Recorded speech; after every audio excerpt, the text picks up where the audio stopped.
Good evening. Welcome to the Windham Raymond School District Board of Directors meeting. Today is Wednesday, October 19th, 2022. The time is 6:30, and we are meeting in the Raymond Modular.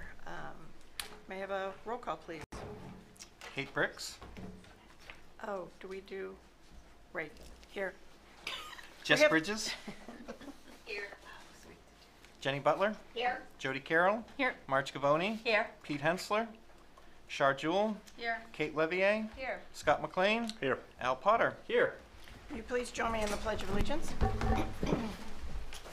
I pledge allegiance to the flag of the United States of America and to the republic for which it stands, one nation, under God, indivisible, with liberty and justice for all.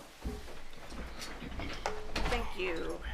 Just as a reminder to the board, Jessica is on Zoom, so we will not be raising our hands. It'll be a voice vote for everything. Mr. Superintendent, any adjustments to the agenda? We do not have any adjustments to the agenda tonight. Thank you. Any public input this evening?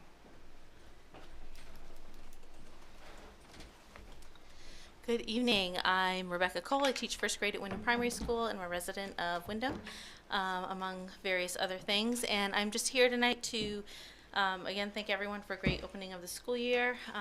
And Craig Hames and I also wanted to just let the board know that my classroom and the Katahdin program have initiated a partnership that we're hoping to grow through my PLC at Windham Primary, where we have some students from the Katahdin program and one of their counselors coming down weekly to assist in the classroom, but our dream is to also have them start doing some deeper work with the kids around SEL topics and do some adventuring with them.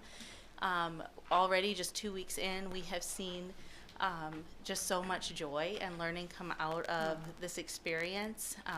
When the students from Katahdin left last week, one of my little ones approached me with tears in their eyes and said, "Are they ever coming back?" And I said, "Yes, they'll be back next week." She says, "Oh, good. I forgot to hug them goodbye." So it's just been, I mean, I have goosebumps. It's just been really magical. And so we're hoping to have a chance later in the year to update you on what that looks like.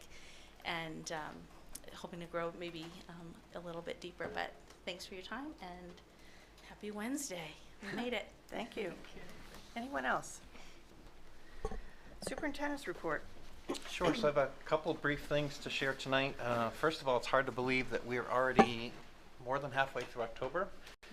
And no pressure here, Al, but first quarter ends, I think, in roughly 2 weeks or so. Yes, something like that. So things are moving forward. We're almost halfway through first trimester, and as Becca just said, it's been a great start and opening to our school. It is a busy time of year right now. We have almost all of our teams right now getting ready to head off into playoffs, and the campus and travel is going to be quite busy over the upcoming weeks here. So just I want to say good luck to all of our teams as they head out and represent Windham High School. I think most of our middle school seasons now have pretty much been close to finishing up at this point.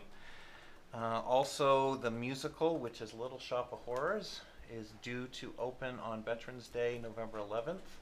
And if you've never had a chance to go and attend one of the musicals, they are fantastic. This year will also include, what I haven't seen it yet, but a rented plant, which is a key character in Little Shop of Horrors. So Straight from California. Straight from California. I'm looking forward to seeing that. And also just want to point out, because this was an item that was in the news quite a bit last spring, which was the mandatory drinking water testing for schools in the state of Maine. RSU 14 was prepping to do our May samples, and we were told to stop because the state labs had been overrun and weren't actually able to keep up with the amount of samples that they were receiving. So we will be sampling over the next couple weeks, and part of that process involves flushing all the fixtures that need to be tested, so getting all the water out, bagging the fixtures so there's no use for 8 hours, get a chance to then refill, get a real sample of what's happening at that fixture, and then collecting samples. So October 22nd, Raymond Elementary School, and Manchester School, Jordan Small. The 29th, the stadium field house, the youth football building, the maintenance building, district office, and the treatment plant. Didn't realize there was drinkable water at the treatment plant, but we're going to be testing there. November 5th will be Wyndham High School, and November 11th, Wyndham Primary School, and Wyndham Middle School, Field Down, and Adult Ed. And all of our samples will be sent off, and then once those samples are going back, we will report back to the public the results of all of that. We have an interesting situation in our district where the buildings in Wyndham are all on Portland Water District, and the buildings in Raymond run their own wells, which we go through an exhaustive process and testing those yearly as it is. So we will update the public when that goes, but I know we've got a busy agenda for tonight, and that's all that I have in my superintendent's report. Thank you very much. Board roundtable. Anyone have anything they would like to share this evening? Okay. I wasn't here at the last meeting. I was traveling for work, but just wanted to share that I had attended the open house at Wyndham High School last month, and for a alum of Wyndham High School, it was rather bizarre to be in the building that extensively with all of the changes that had happened. It was interesting that I was able to go down halls and go, okay, wait a minute, that was, okay, yeah, that looks the same out the window, so that's what, anyway. So it was great to see all the teachers there volunteering their time to meet with parents and students. It was really valuable to meet with folks eyeball to eyeball, as I always say. It's nothing that can replace that. So I wanted to publicly thank the staff at Wyndham High School for doing that. It was great to finally be able to see people eyeball to eyeball. But I also want to just bring up, there's been a lot of attention given to the schools in the last year and a half, 2 years. Some good, some not.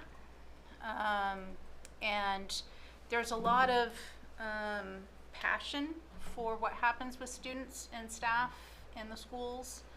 And I think it's unfortunate that sometimes it devolved into inappropriate things, personal attacks and things like that. But I just would encourage the public, do not wait for a hot button topic to become involved with your community schools, not just RSU 14, but whatever your community school is. Stay abreast of what's going on. Our children are our future, and if we don't pay attention to what's going on day to day, then our future is lost, frankly. So I just want to encourage people to still pay attention, even if they don't have a hot button that's triggering them to pay attention these days. Thank you. Yes.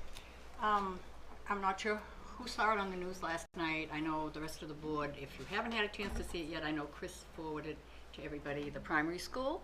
The grandparent, I was going to say grandmother, but grandparent, because I could be a grandfather, program down there from Opportunity Alliance, and it was really pretty cool, and I think it's great that our schools have the opportunity, and it does happen in other schools, I do understand that, but it has a big impact on our schools, and I think it's great that it works that way. And it was really cool. It was really cool to watch, especially when you know the people in it. Great. Thank you. Anyone else? Seeing none, we're going to go to committee reports. Finance, I know Pete's not here, but I think they met. Yep, Finance met October 5th, so 2 weeks ago tonight, and had a chance to talk about budget process, also had a chance to talk about the impact of free and reduced forms not being filled out. And it's actually one of the resolutions that the board will be looking at tonight for the Maine School Board resolutions. And then also just talked about where we are in the state of finances for the current year, where we are with ESSER funds, and some of the plans moving forward with those. So Finance will be meeting again probably 1st of November, getting a preview of the audit, and then we'll also have a chance to look at budget process materials that are produced. So we spent our time discussing that. Perfect. Thank you. Scott, anything for facilities? I don't think for facilities. I think that we had discussed it the last time. And middle school construction, I'm going to defer to you, Chris, if you don't mind. I don't know if we had discussed that. Last meeting was at a board retreat, which unfortunately I wasn't able to make it to. Right. So I'm going to defer to you to Sure. discuss what was talked about. Sure. So first of all, our next middle school construction meeting is on November 10th. Also, just to remind the public that there is a clickable link off of our website where you can keep track of progress on where we are with the construction progress. Right now, the committee at their last meeting had an opportunity to look at kind of a first glance of where we are with some of the design structures of the building and some of the flow and what that might possibly look like. And specifically, the committee was looking at team areas and how team areas would be structured. And remember, this building is being designed around teams of students, kind of giving a neighborhood effect to making the school a little bit smaller. In addition, the school's site diagram as far as where things might be placed on the campus was reviewed. I know yesterday in my email, actually I think it was today in my email, I received 8 more concepts for site diagrams and what it might possibly look like. So we have the architects, the civil engineer, Bill and I have a meeting with the State Construction Office next Thursday. And then the next committee meeting's on the 10th. So things continue to move and we continue to be on target. Chris, when you say you have 8 new designs, that's a lot. Will those be presented to the committee? Yes. Okay. Yep. And then the committee will flesh out. Yeah, and most of the differences in the designs were parking arrangements. Oh, okay. Looking at how to maximize parking. And for those of you who visited any of our campuses, actually doesn't matter what campus that you're on, first thing in the morning or in the afternoon at pickup. It doesn't matter if you're at Raymond Elementary, Jordan Small, Manchester High School, Middle School, it's difficult with traffic. Right. And right. so campus traffic for the new middle school campus is being very closely looked at to be as efficient as possible to move and to queue as many cars and buses that can be done. Good. We had lengthy discussion about parking, so I'm glad a lot of thought is being put into it. And we want to make sure that with events and other things that there's plenty of parking, accessible parking, so that as a community, this is a community use building, to make sure that for those off-hour events that there's plenty of places that people can go and visit the school. Perfect. Thank you. Policy met on Monday, and we talked about some important policies: family medical leave and family care leave. And we also reviewed a new policy that was a request of this board, which is standard operating procedures for board communication. So more in-depth detail, once those are on the agenda, will be discussed with you all. I know we have been talking about having animals in the school on our next meeting, but we have pushed it back to November 14th because they had testing on the original day. And testing takes precedence over animals in the school. So we are rescheduled for November 14th. And that's it for policy. Jess, you're behind the screen. Oh, you're doing it. All right. And we had a curriculum meeting on Monday. We heard from math and science teachers from every single building representing all grade levels, and it was very informative. We heard a lot of great things about what was going on, because that was some of the questions that were asked. Also asked what were some of the barriers and what resources they wish they had. And the saddest part is so many teachers are providing their own, paying for their own resources. So that's definitely something that is a concern, all age groups, all schools. But a lot of great things are going on.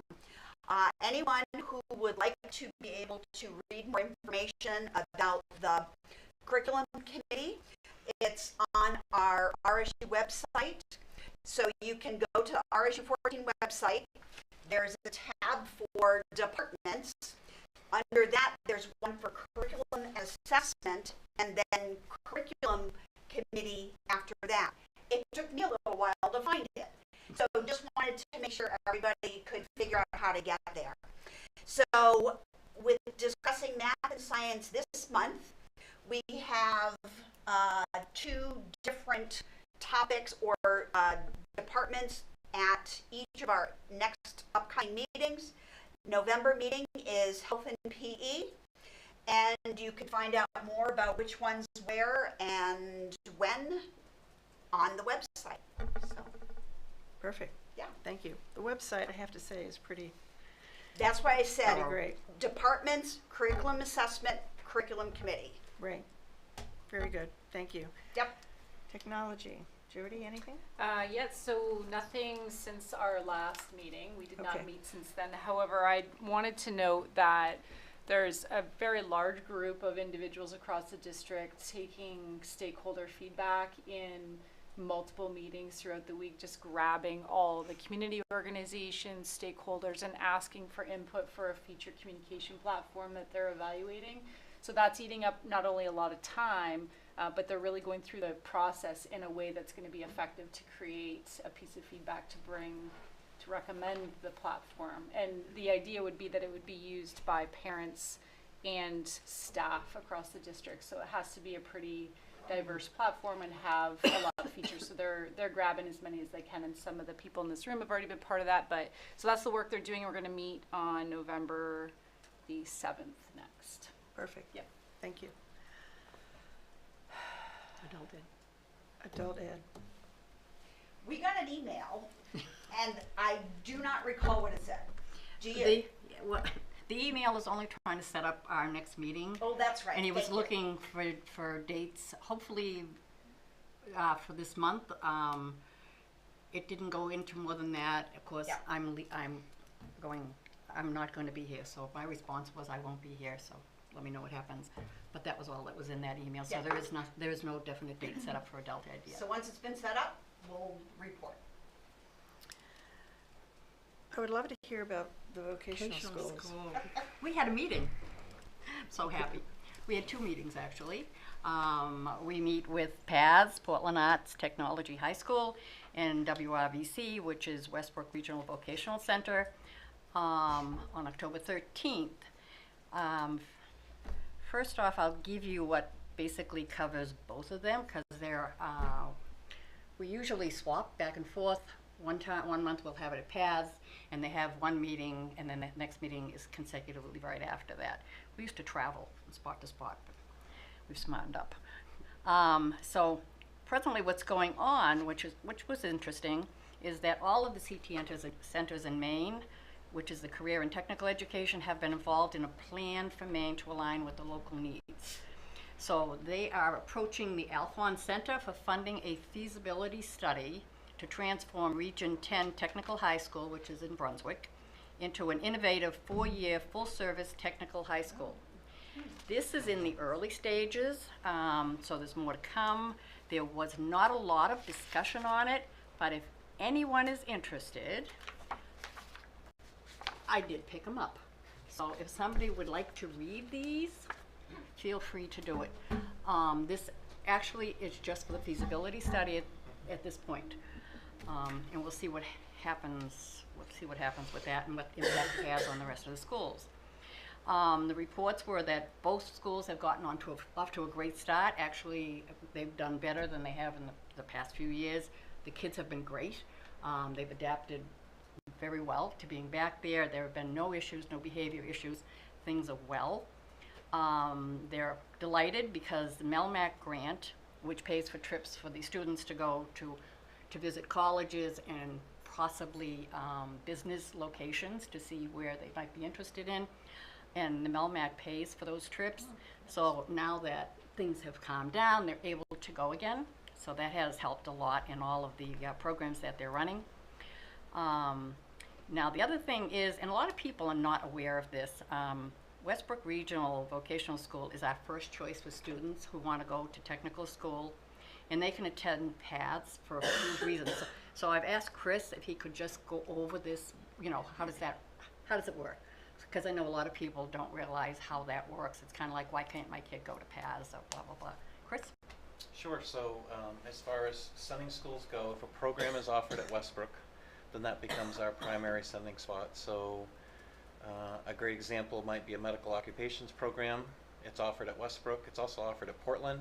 But since Westbrook is our primary spot, which actually means that we also have more slots there because we share with the 5 other school districts that send to that location, that becomes our primary spot. If we have a program such as welding, and welding is a very, no pun intended, very hot ticket item.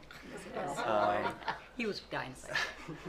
Welding is only offered in Portland, and so our kids have to compete with the other 15 sending districts that send to Portland. Similarly, auto body, which there's an automotive program at Westbrook, but there's not an auto body program. So if a student wants to do auto body repair and they want to go to Portland, they're competing with other kids to do that program. Same thing with recreation marine repair, the HVAC program. If it's offered in Westbrook, that's their primary place to go. But if it's not offered there, then our kids can go over to Portland. So the bus, when it leaves the high school each day, goes to both schools. We have kids that go to both and have been quite successful with that. One thing that, I'm not sure, Marge, if you're going to include this in the report, one thing that we did push at a little bit at our meeting, and I think we got some other districts, so maybe you're going to... coming up. Okay, I'll let you do that then. Okay. Okay, now the other thing is what they call is a vision plan. They've been working, and this is not that. They've been working on a vision plan, or will be, which would expand the opportunities for middle school and earlier in high school for kids to attend. Okay, well, the thing is with Paths and with Westbrook, it's not looking good to be able to do this at that point in time due to lack of space and funding. They did look at it. In fact, Paths was even going to broaden their welding, that hot topic, their welding program, which they felt they had looked at it, and due to electrical reasons, which Chris is going to talk to them about that, he has another idea, they're not able to bring more electricity into the building. There are some things, and everything that involves the pull of electricity is all on one side of their building. I mean, if you go in there, all of the marine, all the welding, all the machining, everything is done in one building, and all of, I would call this more the soft skills, the biomedical, the dance, the bands, the other stuff are in the other portion of the building. So they felt that is constraints. So our illustrious superintendent suggested a possible 3rd session at the school rather than trying to fit more classes into a building that really can't accommodate them. Why not a 3rd session at the school? Schools there presently end at 1:30, so it seems that that would be a really good option for some kids because if the school ends at 1:30, that means everybody would be out of the building by the time any of our students or any of the other school students would go over there. Everybody knows there'd be a lot of things to talk about. First off, who would be interested in it? Secondly, how would you staff it? And the other thing they talked about was transportation. I don't know if you have more on that, Chris. No, I think the part that I shared at the meeting, which is that at Wyndham High School, I ran across a number of kids that loved Wyndham High School, didn't want to leave for half the day for a vocational experience, but would have accessed a vocational experience if they could have had their whole day at Wyndham High School. They weren't involved in activities, they weren't involved in a sport, they weren't involved in an extracurricular, and they would have gone to a session of Paths for a program. So can we look at some programs such as welding that is hard to get into, or even the electrical program? Can we look at those as a 3rd session program, start small with a couple pilots, which would then allow our kids to access? And I know that there are kids out there that would love to learn to weld or do other things, but still want to pursue a traditional college prep or honors program at their high school, and would look at this as an opportunity. So I think it was something we agreed that we discussed. There might be some budgetary things, but with 16 districts chipping in to possibly hire someone for afternoon sessions becomes a reasonable cost, and I think it explores and brings out some additional opportunities for our kids. So it is something we're going to take a look at, and we'll continue to push because, again, I do think there's some kids that would access it and would take advantage. Yeah, so we'll keep you updated as to, go ahead, Kate. I just have a question about the welding because it seems like that's really popular. Is the reason why we don't, whoever, don't have it in Westbrook is just simply space? Space and the building wasn't set up for the program and currently does not have the space for the program. It would require a separate addition So put your onto the building. solution would really open up doors for a Yeah. lot of kiddos. Yep. I like it. Yeah, I think what we found out, well, early on when I started going down there is the fact that they don't try to compete. The two schools do not try to compete. There's very few programs that they run that are similar. Some of them are similar, but not quite. It'll be a different piece of it. Like one would be auto body, and the other one would be mechanical piece of it. So it's kind of like you either fix the outside of the car, you know, the body work or whatever, or you fix the motor. So they've tried to, and they want to make it as broad for the kids too, because not everybody wants to do that particular thing. So that gave them the opportunity to be able to offer kids a broader range. So if it's not offered at Westbrook, which is, as Chris said, is our regular, the school we first go to, they always have the option of applying for or getting on a list, because that's another formula Chris can go through as to how they figure out how many slots do you get, and it's, I think it's 2 years, it's the previous 2 years of what you send there. Anyway, it's a very complex thing. Maybe at some point in time, we could possibly think about bringing the folks from Westbrook and from Paths in to do a presentation. Probably at the same time would be great, because then we can kind of bounce back and forth. We've done it before, yeah. Yeah, so if we could do that, that would be good. It's been a while Yeah, it has. since we've had them. Okay, now, Paths, if we go just to Paths, there are presently 111 students at Paths who are dual enrolled at MCC. So, that's important. That's important because a lot of people think, okay, I want my kids to go to college. I don't want them to go to a trade school, etc. There are a multitude of students who are going to both of these schools because I've gone to their graduations, and it's kind of like they've gotten scholarships or whatever, and they're going to different colleges all over the United States, everywhere. So that opportunity is there for students to go beyond what they're basically doing there. So it's great to have that available. In fact, the representative from Maine Community College has been at the last couple of meetings that we've gone to there, in case anybody had questions on that.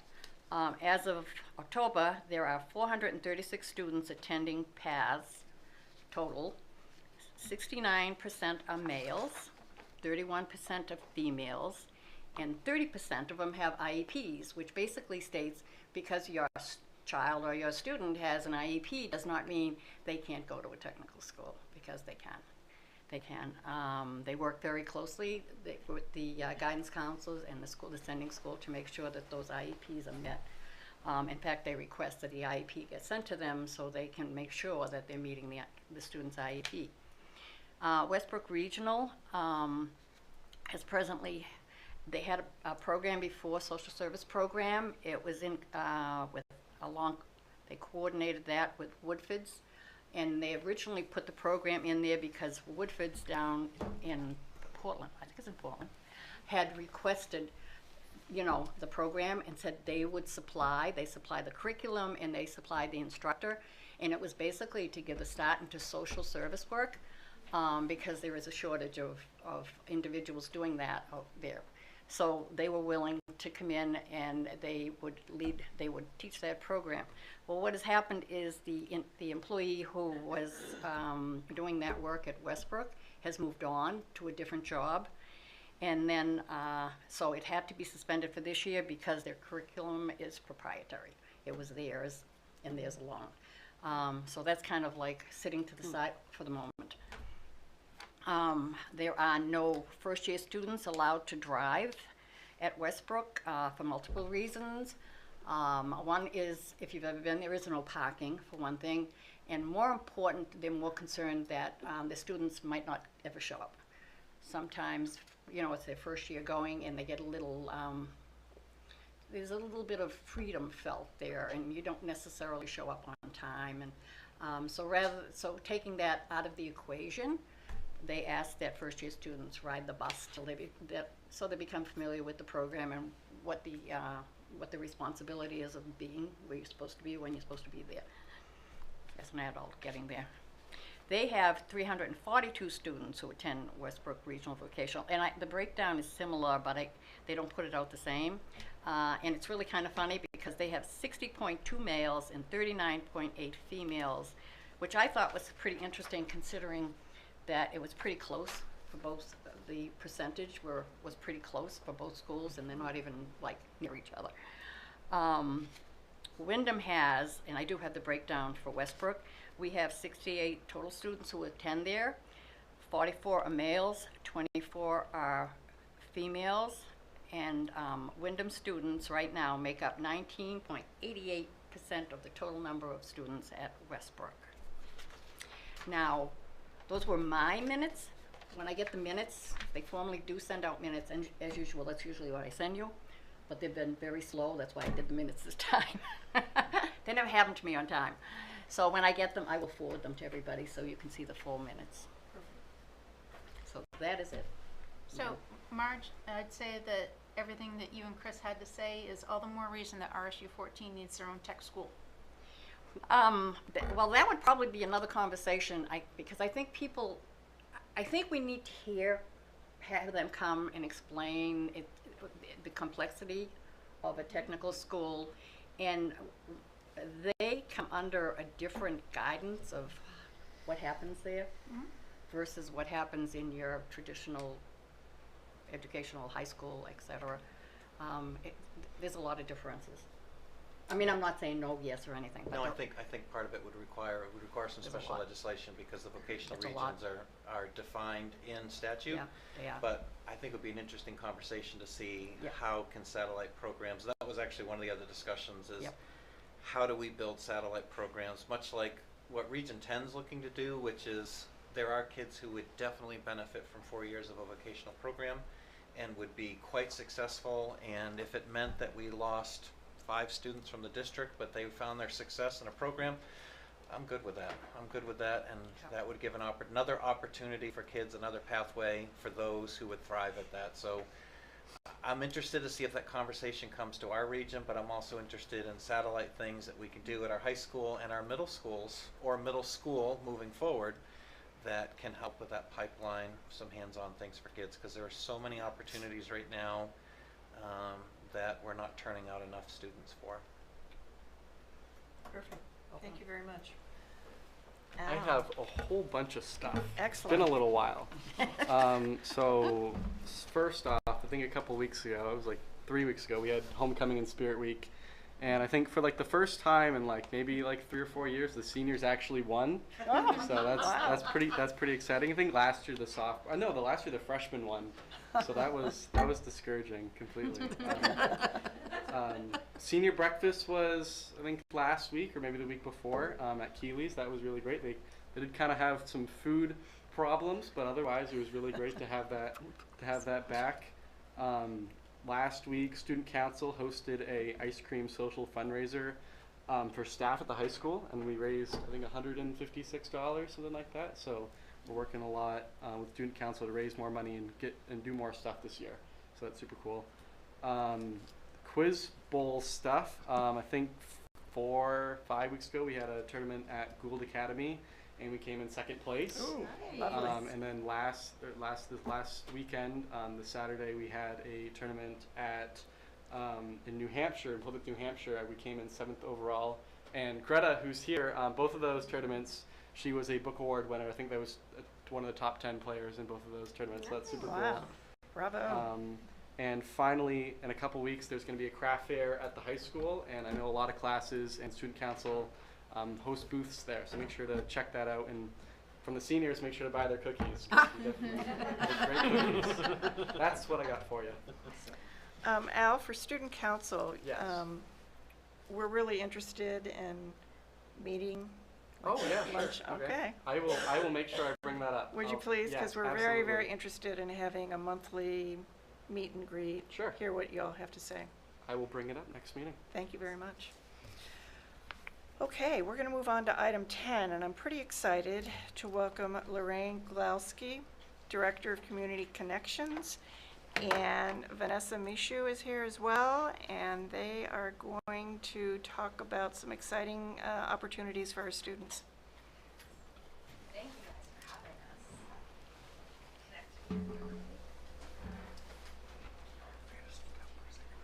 Vanessa is assistant principal at the high school. I should say that.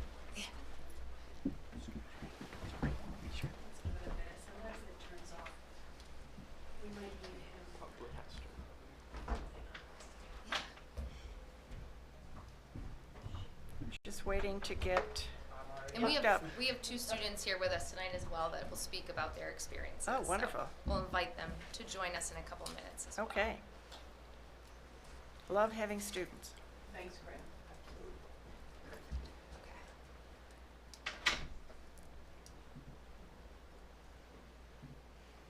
That's not the right one, is it? Nope. Jess, I'm going to slide you towards the podium. There's a copy of this presentation in your packet. I clicked the wrong button here.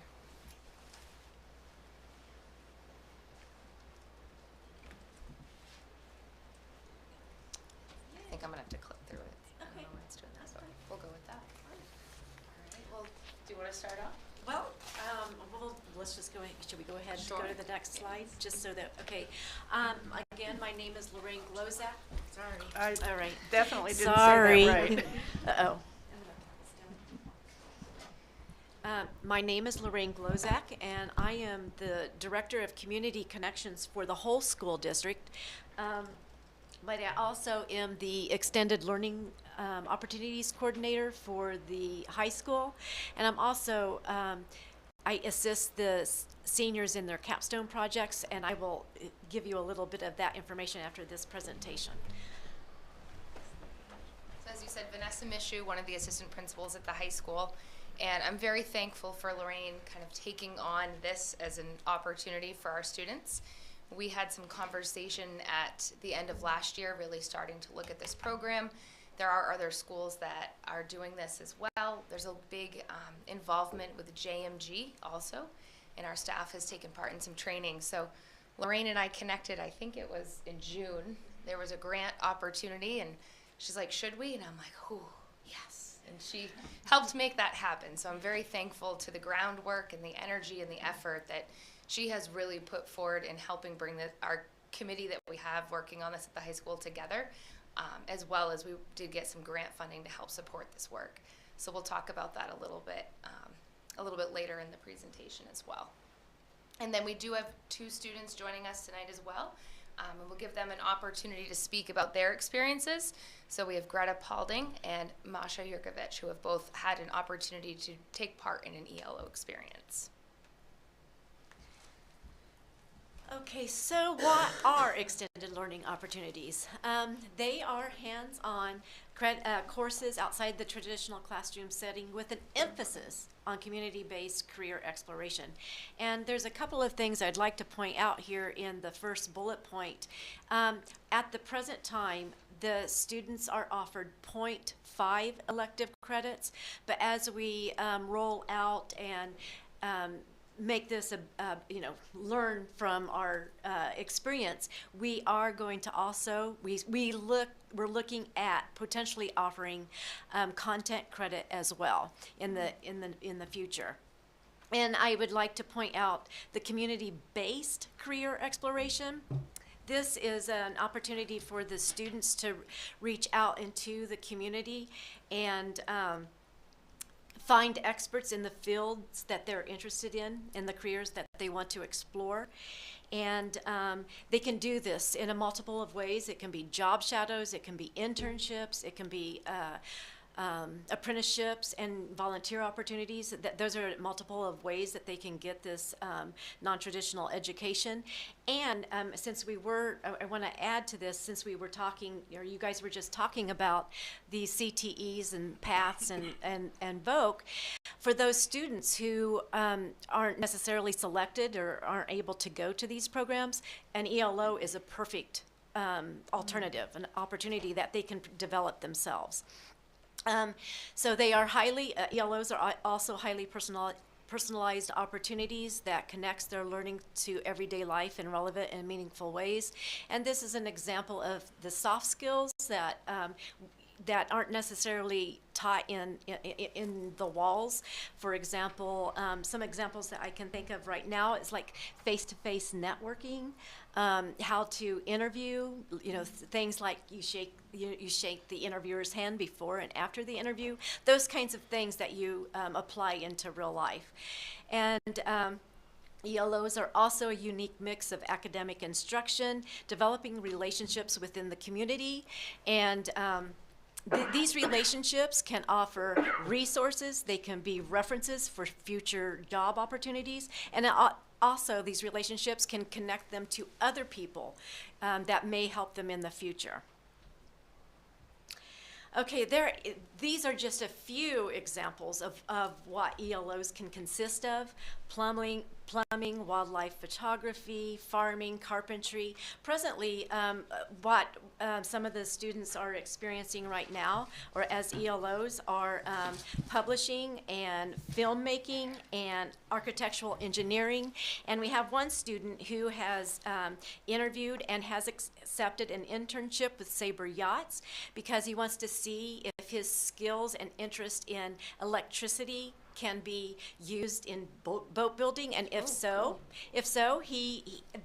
they might work out something, and this will be a job that he will have after graduation, and he's a senior. So those are examples of ELOs. Okay, I'll let you take it from here. So when we started talking about this, we really looked at, what is our school philosophy and how are we making sure that we are meeting the needs of students. So we went back to policy and what can we do and how can we incorporate this into what already exists within our opportunities for students. So this ELO, extended learning opportunity, really does connect with our graduation policy in regards to the multiple pathways for students. So really expanding those learning opportunities, helping to encourage the student interest that we have. Instead of saying, no, we don't have a class that does that, hey, let's find something that we can do that allows you the opportunity to learn more beyond just the traditional high school walls. So really does look at that multiple learning options, looking at earning credit. Again, right now we are focused on the elective credit, but really trying to broaden those learning experiences outside of school as well.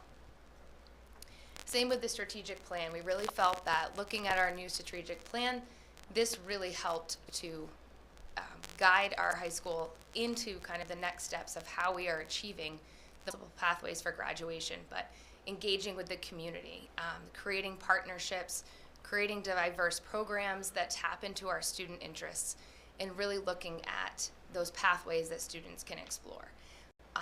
We had a lot of conversation around, what grade level can a student do this, and it is open to any students in grade 9 through 12.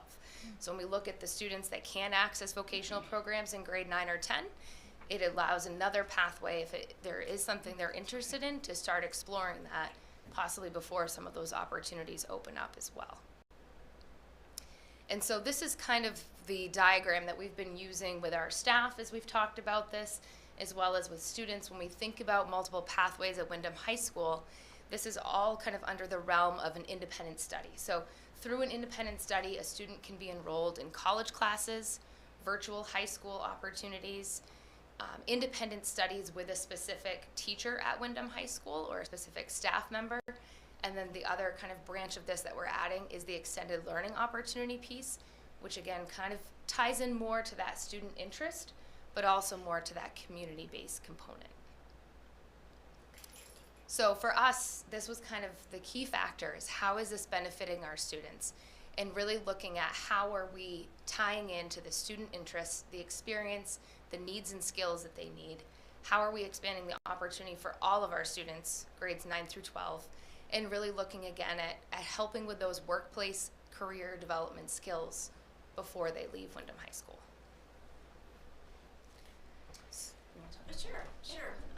I would like to say here that now that ELOs are, because of the grant that was offered, there are new ELOs happening throughout the state in a lot of different high schools.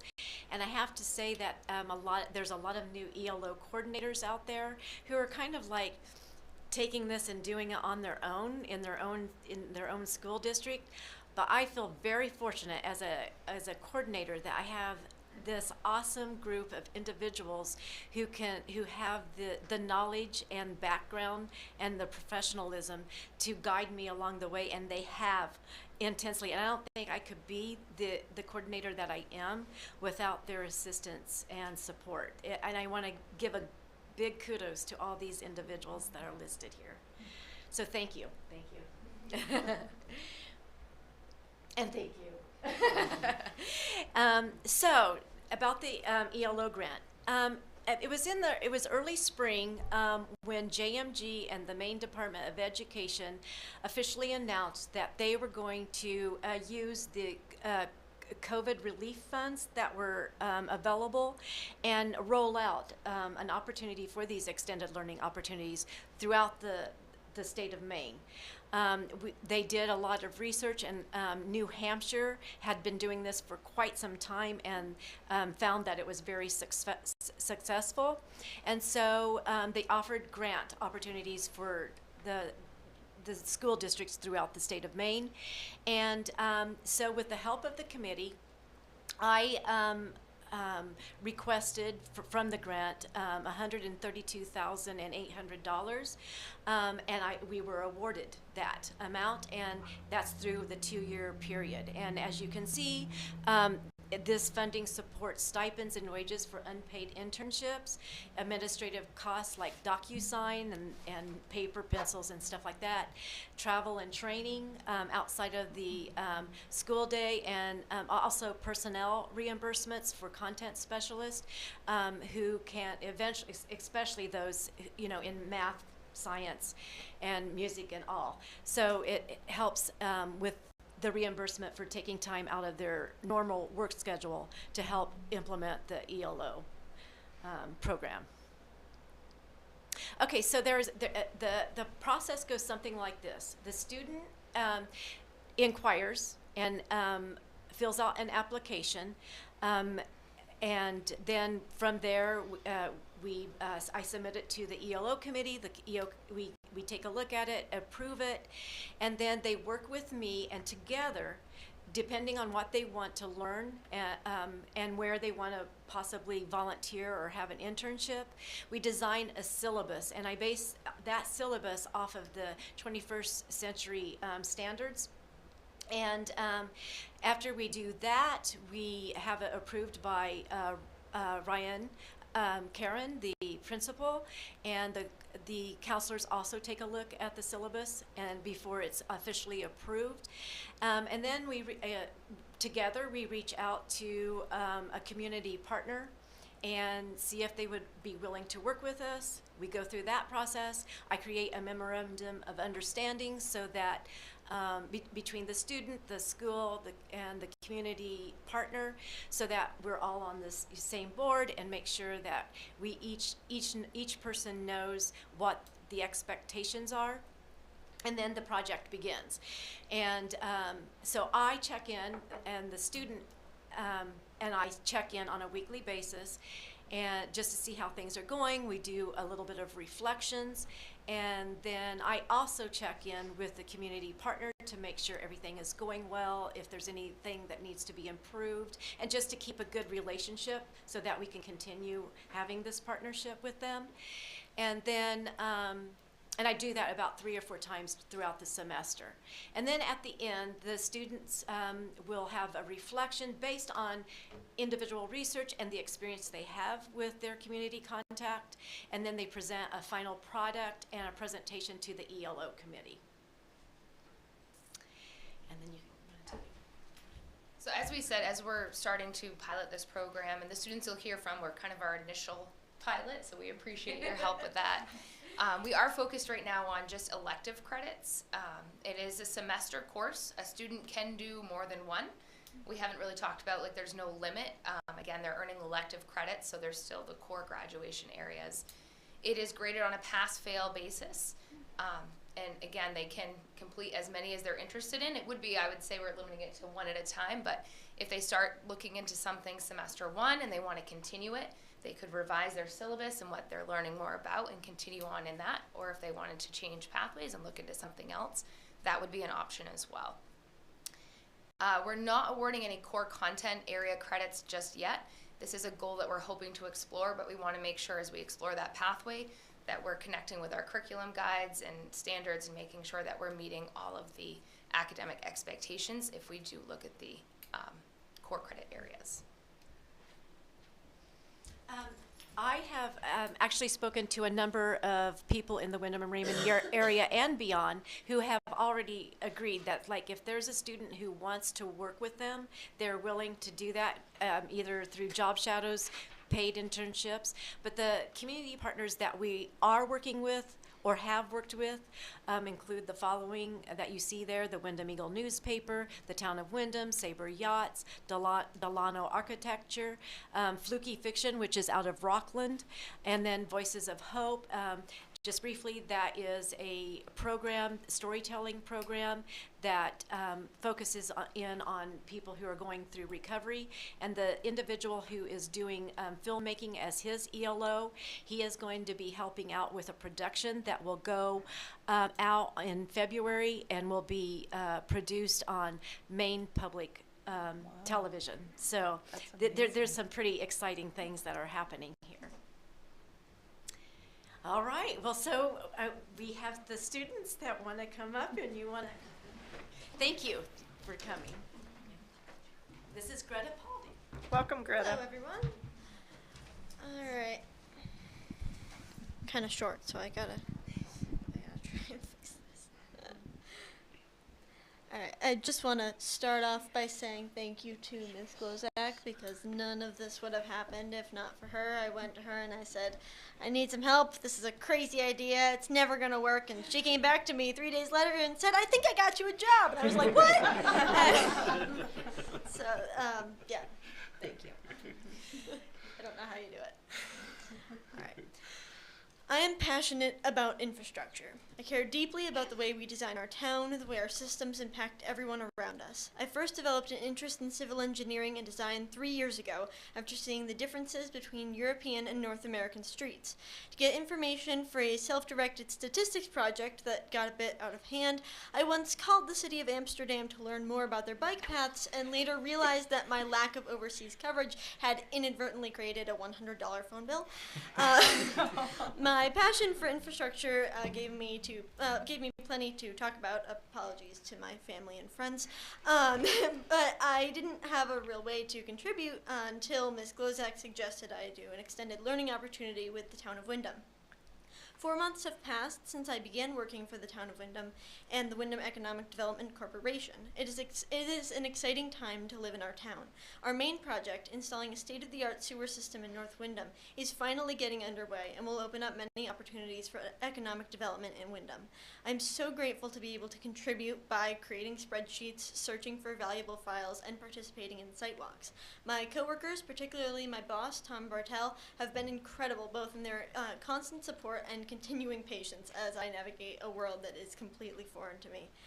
This internship has not only helped me continue my interest in town planning, it also gave me the unique opportunity to appreciate the people of this town.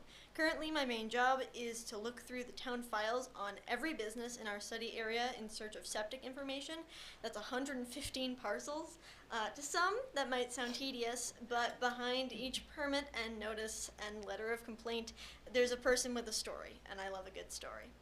When you're looking at a town from a civil engineering standpoint, looking at its roads and bridges and buildings, it's easy to turn people into statistics. In some ways we must, but a good town planner knows that they are designing for real people who need to get to real places safely and efficiently. That is the key to any good design.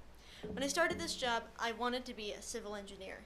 That career path still interests me, but I realized that the in-depth engineering side of things, the math and physics of a project, are less interesting to me than the big picture. Don't get me wrong, we certainly need math and physics, but I'd rather focus on the human impact. Going forward, I think civil architecture, which focuses more on the design of buildings rather than the intricacies and math of traditional engineering, will be a better career choice for me.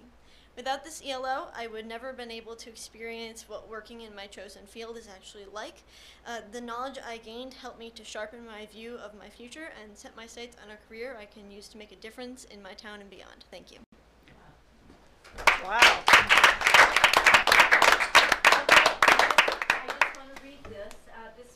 Tom Bartel, and he actually, I don't know if you guys received, did they receive the, I don't know, I'll send it to you, but he wrote a 2-page reference letter. You guys got that? Okay. So I just want to say Greta's enthusiasm and excitement for learning and experiencing new things was and continues to be refreshing and provided a breath of fresh air to the work our team is engaged in. We have been so impressed with Greta that we have asked her that we have asked that she stay on part-time during the school year. Having Greta on board for the past several months has been a blessing to our team and an incredible value to the work we are doing both here at the Wyndham Economic Development Corporation and the town of Wyndham. Tom Bartel. And now another amazing student, Marcia Yurkovich. Well, good evening. I'm sure it's no secret to anybody that writing is probably the mostly used medium across anything. So the writing field has a lot of opportunities. Possibilities are literally just about endless. And as a senior in high school, I really don't know what I want to go into too much. But after having a meeting randomly, kind of like Greta said, with Ms. Glozak, she kind of talked about what am I interested in, what do I like to do. And she suggested maybe I should see what it's like to be a journalist. And thus I became an intern for the Wyndham Eagle. And this was as of April of this year of 2022. And after some time, I became a staff writer. Now, again, if it were not for my ELO, the chances that I would have discovered my love and potential for journalism would have been very, very little. And I do have a lot to learn, but I have discovered something I love to do, something I can potentially go really far into. And having a strong understanding in journalism, but especially writing in any aspect, will help me go in my life, whether it's something I'm going to go deeply into or not. Like, whatever you decide to go into, writing is always something that will continue to be used. And after seeing my success in this hands-on learning opportunity with this ELO for the Wyndham Eagle, I recently started another ELO with Fluky Fiction LLC, which specializes in book publishing, editing, ghostwriting, more things that have to do with writing, but they have opportunities for really just about a lot of things, technology-wise as well. And after a quick Google Meets with Fluky Fiction owner, as well as now my community mentor, Kara Flannery, I started an internship. Now, while my internship will focus on writing, editing, and other miscellaneous writing work, I just started it, but I'm very curious to see how far it will get me and where it will lead me. Again, huge thank you because it was all very random, and I do wish that I would have started or known about this earlier because, I mean, as a senior, now I worry, not worry, but I think about a lot, what the heck am I going to do after? I don't want to say I need to get my life together, but it's definitely something I need to do. So I cannot wait to see where it will bring me. Thank you. And I want to do the same thing for her. Ed Pierce was the community mentor for her, and he is the editor of the Wyndham Eagle, and he says, it was nice to have Masha as a writing intern this past spring, contributing to our community-based newspaper. I was very impressed with her professionalism as an intern, and as a result, offered her a position as a contributing freelance writer. She continues to do great work and has demonstrated remarkable improvement over the past couple of months. I appreciate what she does for the newspaper, and I'm grateful for her assistance. So. Wow, bravo. Okay, any questions? I have a question.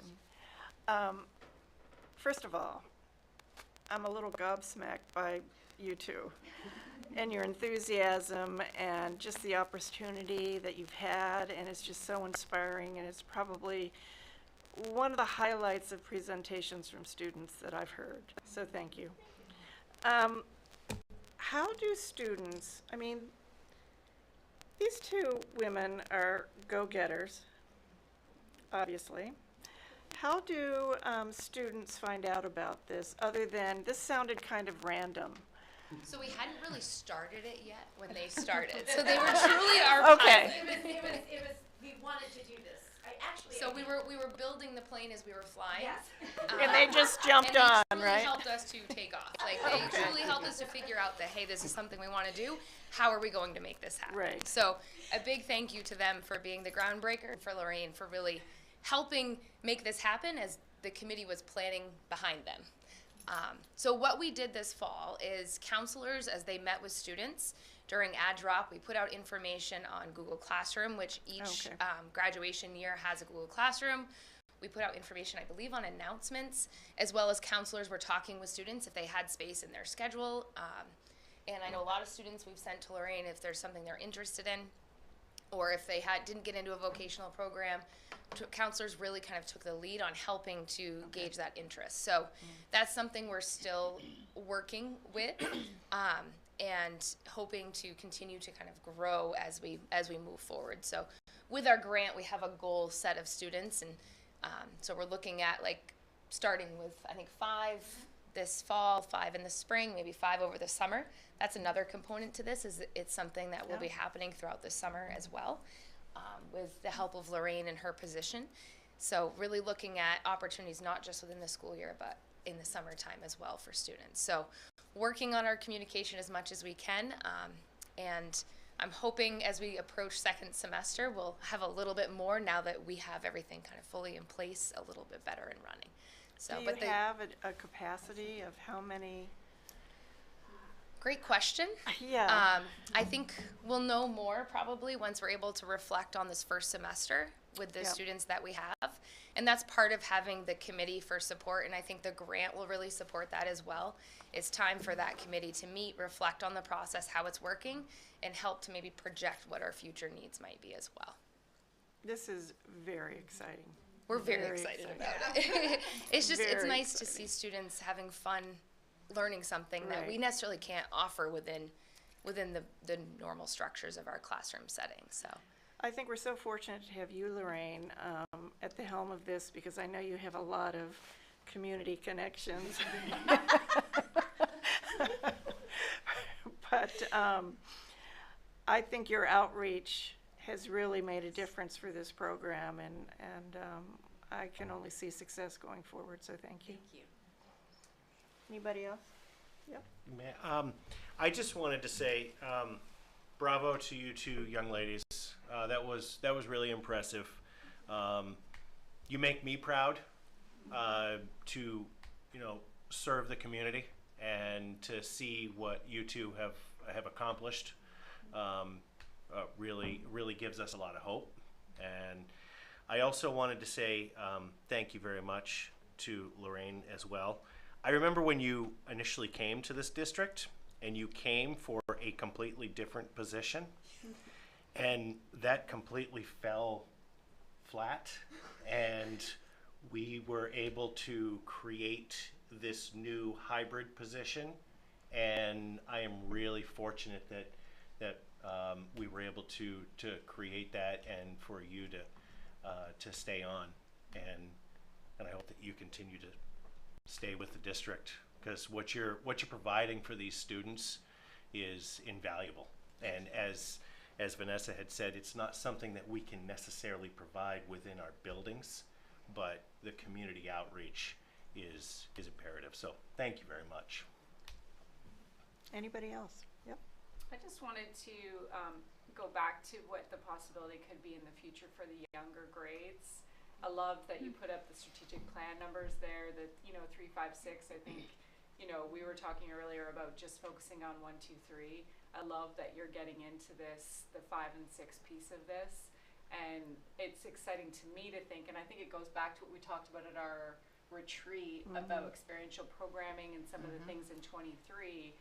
I would love to hear about how it could connect or move back into the younger grades with that same visioning and that same goal structure. I could see that. I'd be interested to hear about that as well. Well, I will say that it is kind of a goal. I mean, there's already talks with a middle school principal about maybe, we have to do this slowly so that we can do it well, but it can definitely move into that. Yes.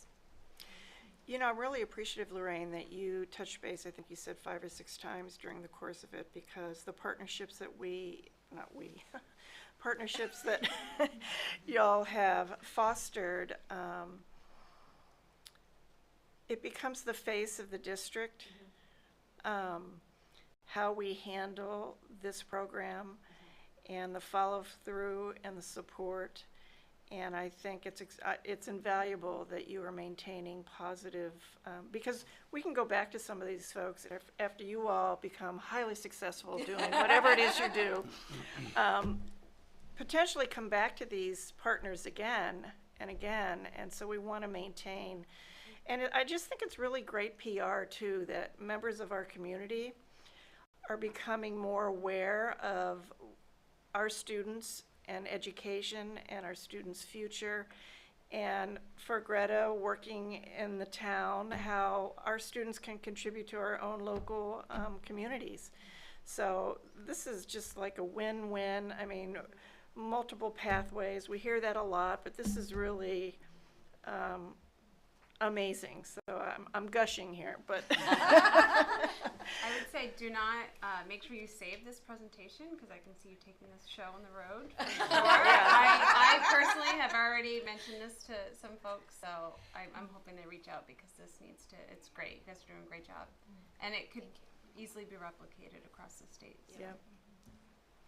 Thank you. Thank you. Both of you, for coming this evening. So excited.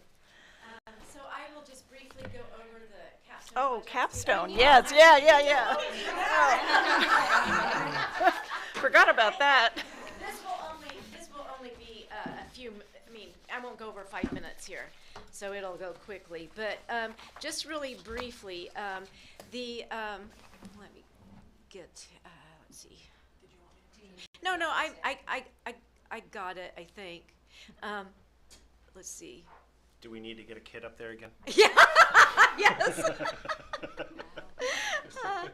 Okay, so just really briefly, for those of you who may not know or when the senior capstone projects became implemented, the senior capstone is an opportunity for students to, actually this is quite like an ELO, except maybe slightly different, but it's an opportunity for students to independently design, implement, and exhibit their learning on something that they are really passionate about. It stresses making connection with the local community and using those as learning experiences outside the walls of the school.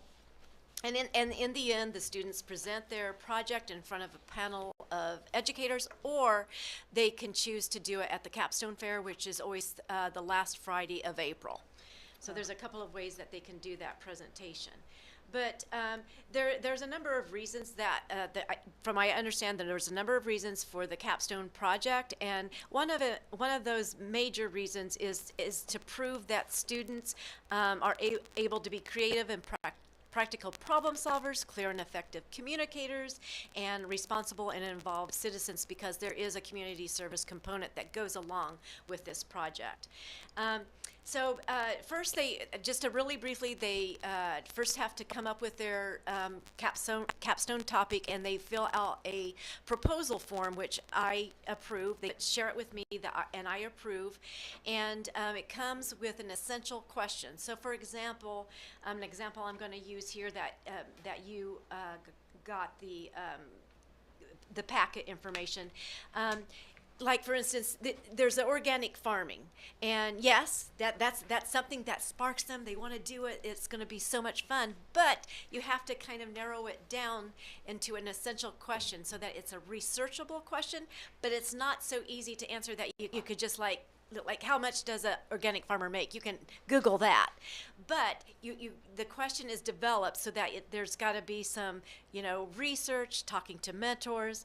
For example, if it's an organic farm, the question would be something like, how is an organic farm run, and is it economically viable option for the small-scale farmer? So that's an example, and then after they fill out the the proposal, which includes, identifying a community contact, and if they don't have anybody in mind or they don't know where to begin, I help them with that. I'll reach out to somebody.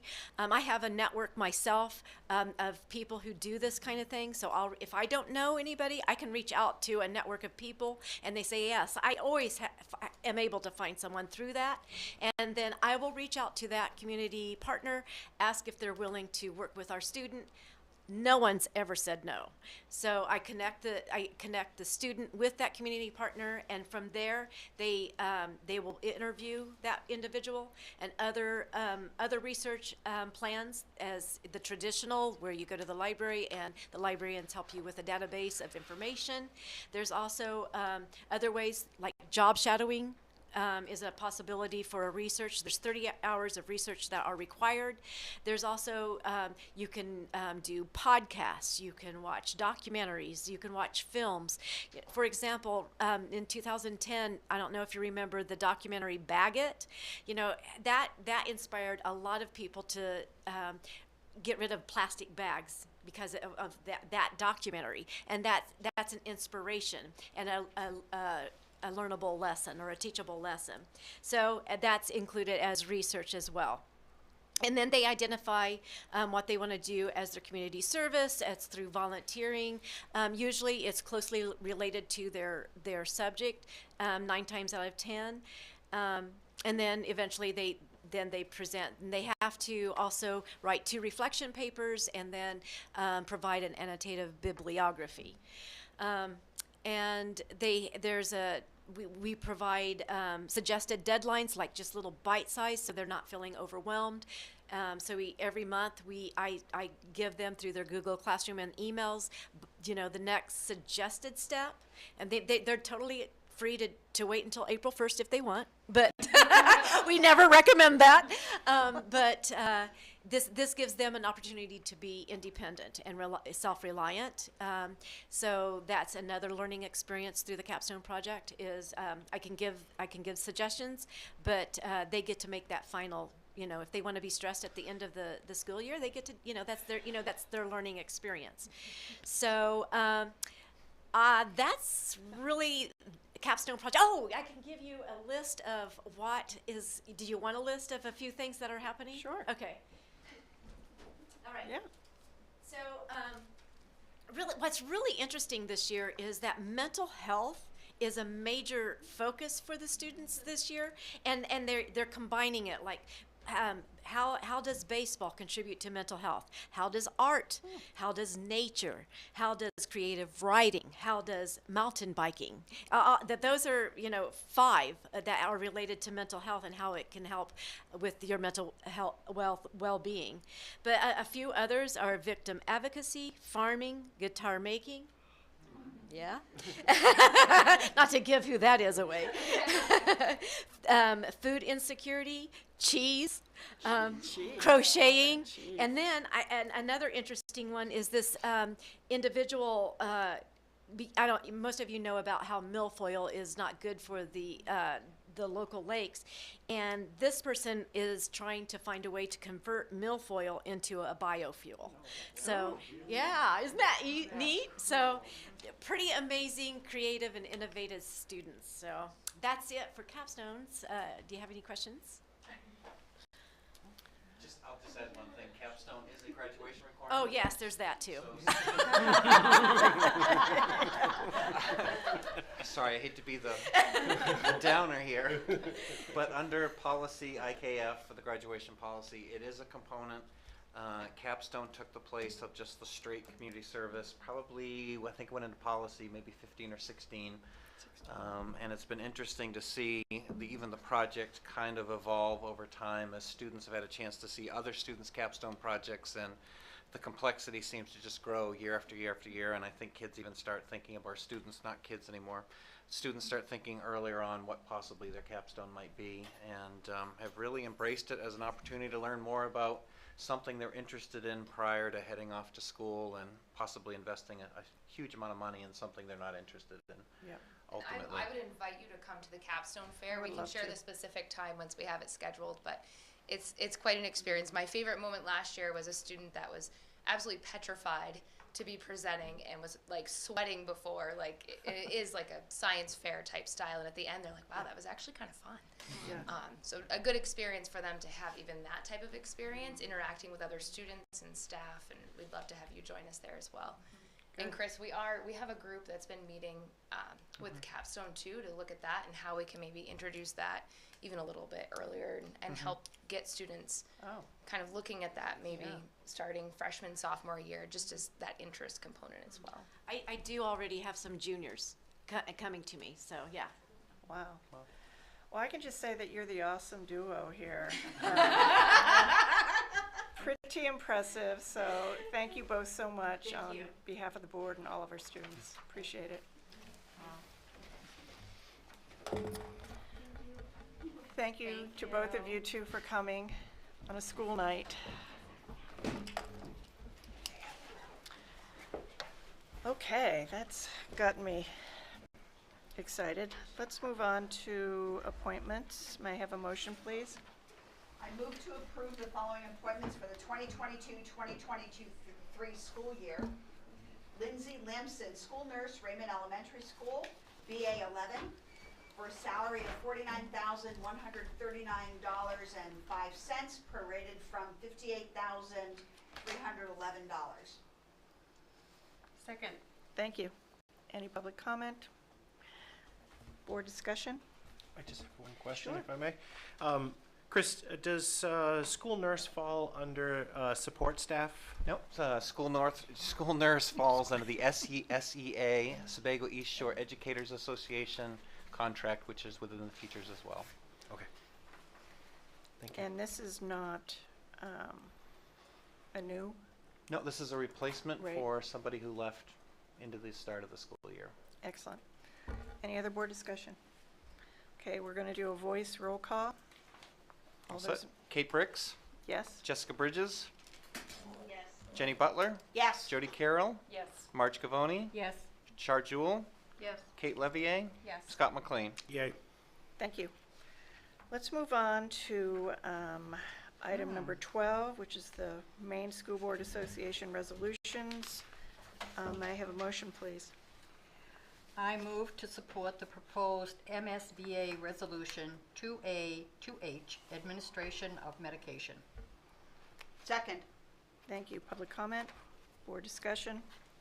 Can we get some background on each one of these items, other than what was presented in our board packet? Because I thought it was going to be in my packet. Here? Sure. Yeah, I mean, I have a couple of comments just from Steve Bailey. There's not a lot of detail in them, but I'm happy to provide what was discussed. We did have a gathering of the delegates on Monday night, and then Steve did send me a little summary that he put together for another board on any clarifications as far as that goes. For this particular one, he dubbed it, quote, a cleanup amendment. And the reason that they did this was to ensure that the restrictions would, there's no restrictions put in place that wouldn't limit the administration of medication. So a few things that came in this year with Narcan, EpiPens, thinking about teachers and staff being able to apply sunscreen. So it's really just cleaning up the language so that there's no restriction to be able to administer in this particular revision. Any other Great. Thank you. Yeah. comment from the board? Seeing none? Mr. Howell? Kate Bricks, Yes? Jessica Bridges, Yes. Jenny Butler, Yes. Jody Carroll, Yes. Marge Gavoni, Yes. Char Jewell, Yes. Kate Levier, Yes. Scott McLean. Number 2. I move to support the proposed MSBA Resolution 2A, 3D, State Assessments. Second. Public comment? Board discussion? Jody? So for state assessments, you can see a simple strikeout on MEA. They did this because it's no longer the state assessment title. So they wanted to create language that would make it flexible if it changed in the future in terms of the name for the types of assessments. So a more generic change. And they added, you'll note, the social studies and civics. Putting that in again to be assessed within the context of what they're saying is what is inspected is expected, and so they're hoping for a greater emphasis on this area of learning results. So excluding it just doesn't allow us to gain any feedback, essentially. So that's the the rationale for that. And the comment, for whatever it's worth, is to support the enhancement and continuation of democracy. Additional emphasis, you'll note that in the last line, the last sentence is really the key thing in terms of the addition, is thinking about the adjectives of the relevant timely feedback, and not to consume too much time otherwise available for instruction. So just practical goalposts around what's expected, or what they would recommend if there was any changes to state assessments in the future. Everybody set? Okay. Kate Brooks, Yes. Jessica Bridges, Yes. Jenny Butler, Yes. Jody Carroll, Yes. Margie Cavoni, Yes. Char Jewell, Yes. Kate Levier, Yes. Scott McLean. Thank you. Number 3. I move to support the proposed MSBA Resolution 2A 4M legislative mandates. Second. Public comment? Jody? So legislative mandates, there's a lot of public information on unfunded mandates. So this legislative mandates notes its decisions concerning education that should be made by the local school board whenever possible. So MSBA is urging the legislature not to interfere with this decision-making responsibility. They're changing the word mandated to requiring, so it's a small change, but essentially what they've added here is educational programs and unfunded mandates beyond those required to maintain the standards, equal rights and opportunities. And essentially they just wanted unfunded mandates in there because their experience is that there's a lot that slips through, and without that consideration, I didn't have to look very hard, just personally doing some research with these before we had a delegate meeting. There's a lot of concern about legislative mandates for unfunded projects. Yeah. Mr. Hill? Kate Brooks, Yes. Jessica Bridges, Yes. Jenny Butler, Yes. Jody Carroll, Yes. Margie Cavoni, Yes. Char Jewell, Yes. Kate Levier, Yes. Scott McLean.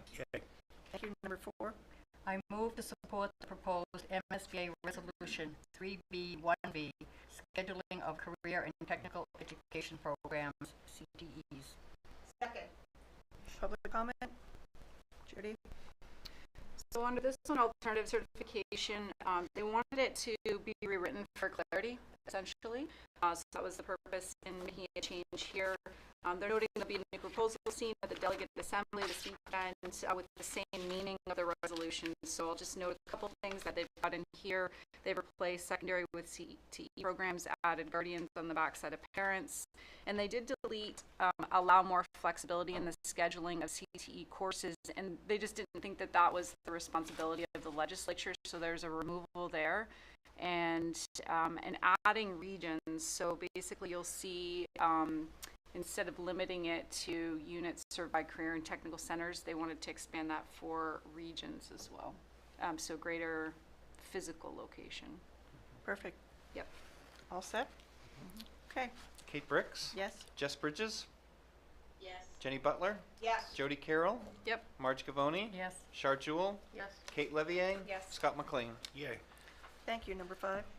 I move to support the proposed MSBA Resolution 3B6D, alternative certification. Second. Public comment? Jody? Same thing with this one, just a clarity in language. They've added, so I'll just read through a few additions. Maine School Boards Association recognizes changes inherent in the restructuring of schools. So they're adding in the filling of positions where there may be a shortage of candidates. So they just felt that was really important because of the way it was written before didn't address that there is a shortage of candidates. And that may require professional staff to possess or develop skills often found in other employment sectors. So they're pledging their support for the continuation of the effort, not to participate in the collaboration of it, but for the continuing effort to study and initiate legislation that will create appropriate alternative routes to certification for teachers and administrators. So they've added a few key things there, which they felt was important given the nature of the shortage of candidates for different positions. Thank you. Mr. Hill? Kate Brooks, Yes. Jess Bridges, Yes. Jenny Butler, Yes. Jody Carroll, Yes. Margie Cavoni, Yes. Char Jewell, Yes. Kate Levier, Yes. Scott McLean. Number 6, please. Excuse me, okay. I move to support the proposed MSBA Resolution 4.7, teacher preparation programs. Second. Public comment? Jody? So teacher prep programs, essentially, well, there was a number of changes here. So let me read what Steve's notes are. There's a few additions. So there's some clarification and updating. There's some current language in the first paragraph. They're added a section supporting teacher training and preparation regarding the identification of students with behavioral health and academic issues, and expanded the collaborative. So let me just pop through those. So MSBA recommends convening. They're replacing language of creation, a special commission. So they're recommending collaborative, the word collaborative there instead of convening and creating. So they're saying they would like to support a recommended collaborative to examine the current state of approved teacher preparation programs to determine if they're appropriately preparing teachers, and they're adding in through best practices to help all students achieve the standards within the Maine system of learning results. So again, just really clarifying the language. They've removed some of the language of teachers being trained in best practices that are aligned with the common core standards and redundancy of language. They've added a support, they've added this next session to support teacher training and prep. Additionally, MSBA recommends that approved teacher prep programs include best practice training to help teachers assist in the identification of students who may have mental health, behavioral, or academic issues. So that's the second piece. So that first one was collaborative, and then they've added this piece to support teacher training and prep, and identifying students who may have these mental health, behavioral, and academic issues. And then further into the last piece, again, just some language replacing. MSBA believes that such a collaborative should include membership from the State Board of Education. They've added the Maine Department of Education in here to expand that collaborative. The MSBA, Maine School Superintendents Association, Maine Principals Association, et cetera, and it reads on. And then it adds also and Maine School Counselors Association. So it's adding collaborative language. It's adding support for teacher training and prep to identify students who may have mental health and behavioral academic issues, and then adding Maine Department of Education and the Maine School Counselors Association as additions. Thank you. Public comment? Yeah. Or discussion. We already did public comment. Mm-hmm. Okay. Mr. Howell? Kate Bricks, Yes. Jessica Bridges, Yes. Jenny Butler, Yes. Jody Carroll, Yes. Marge Gavoni, Yes. Shar Jewell, Yes. Kate Levier, Yes. Scott McLean. Yeah. Before you go, Jody, I need some clarification because Yep. number 7 is the same as number 6. It And should be I B. also, Yep. Should be In- the school board public It's- comment. It's the new, I understand, but I have a couple other questions. There's the school board meeting public comment period. Mhm. Are we also, as far as you're aware of, voting on individuals' disability education? I received the same documentation you did, so yes, I would say. Now, I can only comment that Steve, and I'm happy to, Did he comment on those? he did not comment on those. On any new ones? On any of the new ones. There were questions, and he did clarify the new ones in our delegate meeting. So I'm happy to provide any clarification that we might have on these. I guess my question is, there are 1, 2, 3, 4, 5 Mm-hmm. that are new. Yep.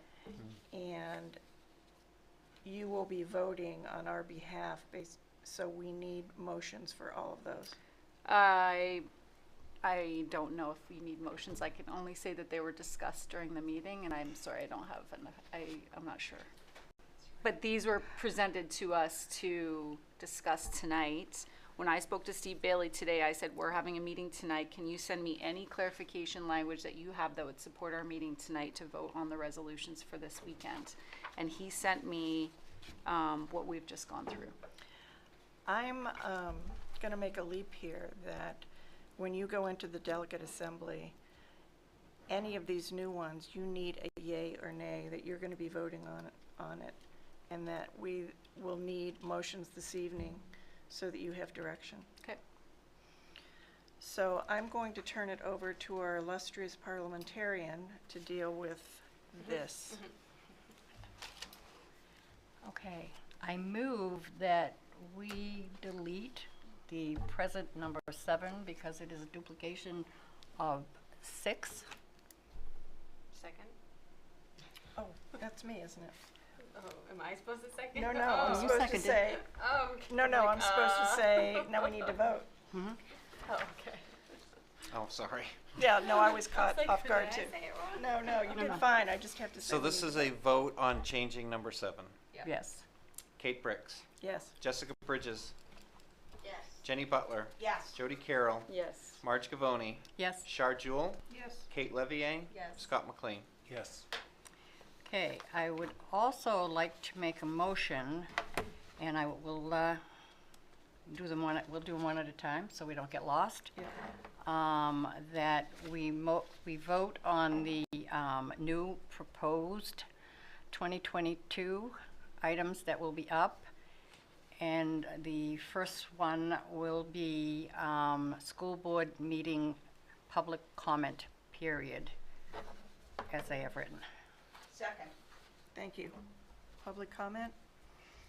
Jody, you can inform us. Sure. The only reason for this one is just to clarify language in the statute. It's noted here. Sorry, so I'll provide a brief summary. So there's 2 lines in the statute that address this. One of them is related to school board meeting public comment period, and the other one is titled Communication with School Employees and the Public. The only reason for this is they want to clarify what the word public is defined to be, because in the 2 lines they seem to be defined differently, and so they're just trying to tighten this up a little bit. So they would lean toward, I'll read through 20 from the legislature that reads, a school board shall provide the opportunity for the public to comment on school and education matters at a school board meeting. Nothing in this subsection restricts the school board from establishing reasonable standards for the public comment period, including time limits and conduct standards. And in number 21, a school board shall regularly communicate with school employees in the school board's school administrative unit and members of the public who reside within the boundaries of the school administrative unit. So with that having been said, what they're looking to do is add to the bottom. So if we look at the language, I'll read through. I've already read the beginning of it for school board public comment period up until the end of time limits and conduct standards. Let me just follow the spot here. Okay, so they're looking to add public is defined as A, residents, taxpayers of the communities served by the school unit, B, immediate families of enrolled students, or C, employees of the school unit. So their rationale, you want me to? Yeah, No, yeah. go ahead. I have a comment after. Oh, okay.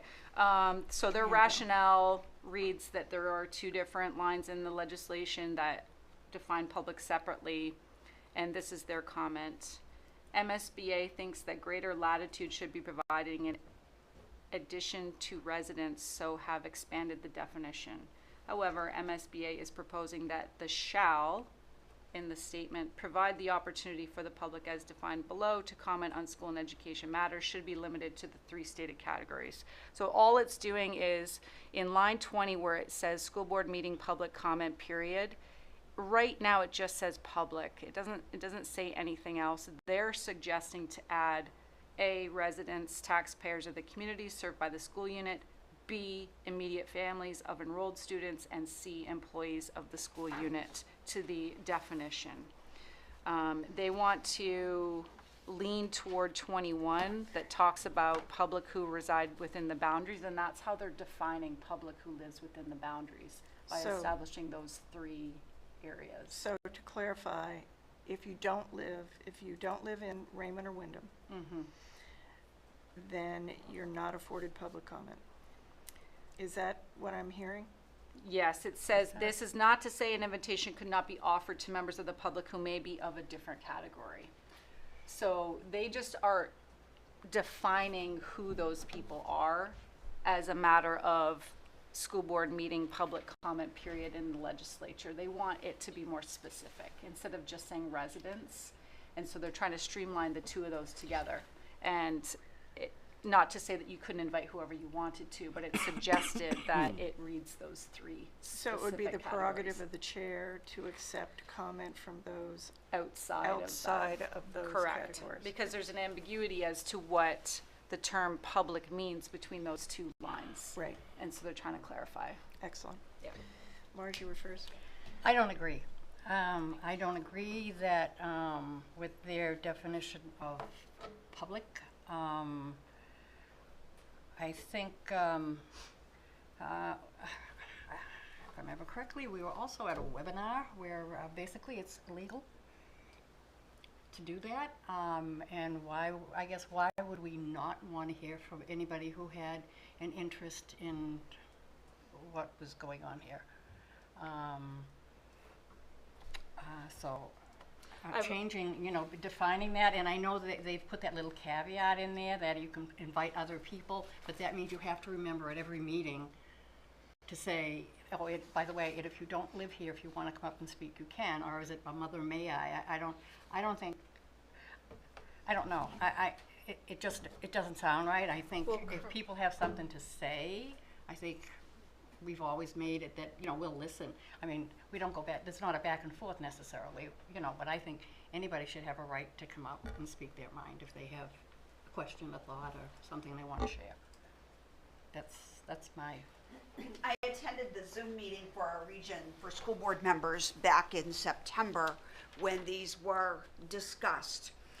And one thing that I want to emphasize is that it wasn't just residents and taxpayers, it was immediate family, because there are many families that live in two different towns and a student may attend and live with one parent, but the other parent certainly is part of that. So that was definitely part of that too. As part of the meeting that I attended, the attorney has said that it's okay. This is okay to limit. And it is truly for those that are vested in that community and the school district. Just a little clarification about how that worked in the meeting that I attended. I just want to note that in 21 right now, it's already defined. Exactly. Public is already defined as those who reside within the boundaries. So this is just creating more granularity to what's already legislated. So they're trying to make those match up, is what that's saying. It's just aligning 20 and 21 because the definition of public seemed to be different in those two lines. I'm not supportive of the change. I think it would be a potential, not specifically to our board, but to any board, that, if the board chair decided not to hear from someone that came to speak, like a professional, someone that's a subject matter expert, then they wouldn't have the legal right to speak. And I would be really disappointed if that happened. So I would not be supportive of these changes. Okay. Well, I have a clarifying question for you, Jody, that I think you just said, but I feel like I need to hear again. Currently, it already says members of the public.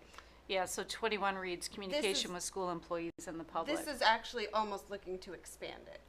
It is. So it reads the school board shall regularly communicate with school employees in the school board's school administrative unit and members of the public who reside within the boundaries of the school administrative unit. And that's already in there right Already now. there. Okay. They only are trying to help school boards by aligning the definition of public between the line item 20, which states school board public meeting comment period, and the one that I just referenced. It's not adding anything else. It's, I guess the best way that I'm trying to say is it's providing granularity to what the public is, because it's defined as those that reside within. There was some discussion about it in the meeting I attended as well, about, what's the reason for it? Do we need to define it? What is this about? I mean, I understand that it's defined. I mean, I get that. I know they're just putting it all in line or whatever. I guess what I'm saying is basically, I never knew it said that to begin with. Right. Yeah. And that should not, and I don't think, and if it's anything, it's kind of like, why was that even not considered being taken out? Because we did sit with legal. We were at a webinar, and they said it is not legal. You cannot legally, if I remember correctly, you Under cannot. current statute. Right, you cannot. Current statute does not define Which it. is weird. It only defines it for communication. Yeah. It doesn't define it for public comment. And just a reminder for the board that public comment as a requirement at board meetings is a fairly new requirement that it happened at every board meeting. It was, 1819, I think, was when it was passed in legislation. Maybe even, 1819, somewhere in there, that it required at every meeting. We just didn't realize it because we always did it. I'm just thinking from where I'm sitting, I didn't know this, I did either. and I have never limited public comment Right. Based on that criteria. And if I understand it correctly, it would be up to the chair, whoever is in this seat, to allow someone who does not meet that criteria to speak, correct? I just need, So 20 doesn't define it in any way. well, that's wonderful. It just says public. And so this would then provide those 3 categories in public comment. It's currently in communication with school employees with the public. It's not in Yes, public it does comment. It does let you do it. This is not to say that an invitation could not be offered to members of the public who may be of a different category. So this is how it's written right now. If you could see the two against each other, there's no granularity in public comment and how public is defined, but there is in 20 that talks about communicating with the public. Well, doesn't statute, isn't that the law of the land? So right now it's undefined. It's undefined, so 20 is undefined, and they're saying we're proposing to add those 3 categories to this one that has no definition of public comment when this one does. Definition of the public, so trying to make them Correct. the same, Correct. so the communication pieces match. One has to do with public comment in the meetings, one has to do with communication with school employees and the public. And they're looking to align the definition, but the implication is that you would limit it to those 3 categories.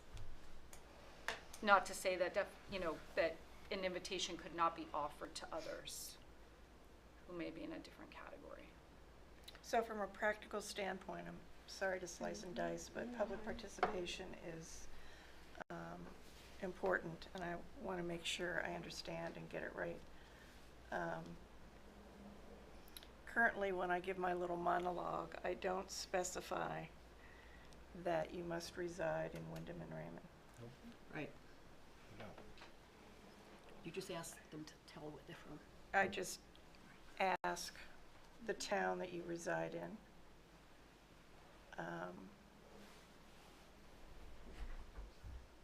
Okay. Anybody? I just want to make sure that this is not making it feel restrictive. Right. Right. And it feels restrictive Yep. to me. Where I'm having a hard time right now is that a portion of our tax dollars goes towards state, and a portion of those tax dollars gets funneled down through Maine Department of Education. So I should have the right to go to any school board meeting and be able to speak for my 2 or 3 minutes. It shouldn't matter whether or not I am a resident of that town. Why? Well, What vested interest if you took a trip to Bangor, just picking one out of the hat? I'm playing devil's advocate here. are some of my tax dollars going to Bangor? Not really. Well, how do you, really? So Really? what vested It doesn't interest matter do you if it's a have? Yeah, dime no, or just if it's asking. $1,000. Yeah. I should still be able to have my 2 minutes at the podium. Or here's a great I don't know. example. Here's a great example. Is what if there are 2 sports teams playing each other and our young men or women are being extraordinarily wonderful sportsmen and women out there. Very good. Like And players. someone from another town would like to actually let us know. Right? Okay. I think we always just go to Thank the you for negative that. and we I don't appreciate need to it. go to the negative. Yeah. There could be something very, Okay. very positive that Sure. someone might want to sit here and say, and you know what? We want to hear that. Okay. Good, thank you. I have to say, in my experience, that it is extremely rare. I can think of in the past year, maybe three instances where someone came to the podium and was not a resident. And I remember asking, well, one we knew obviously was not, and then the other two, I think I asked specifically where they resided, and they spoke and said where they resided. I'm not in favor of this. I would err on the side of caution of allowing the public to speak. I don't think it's a huge issue for this district at this time.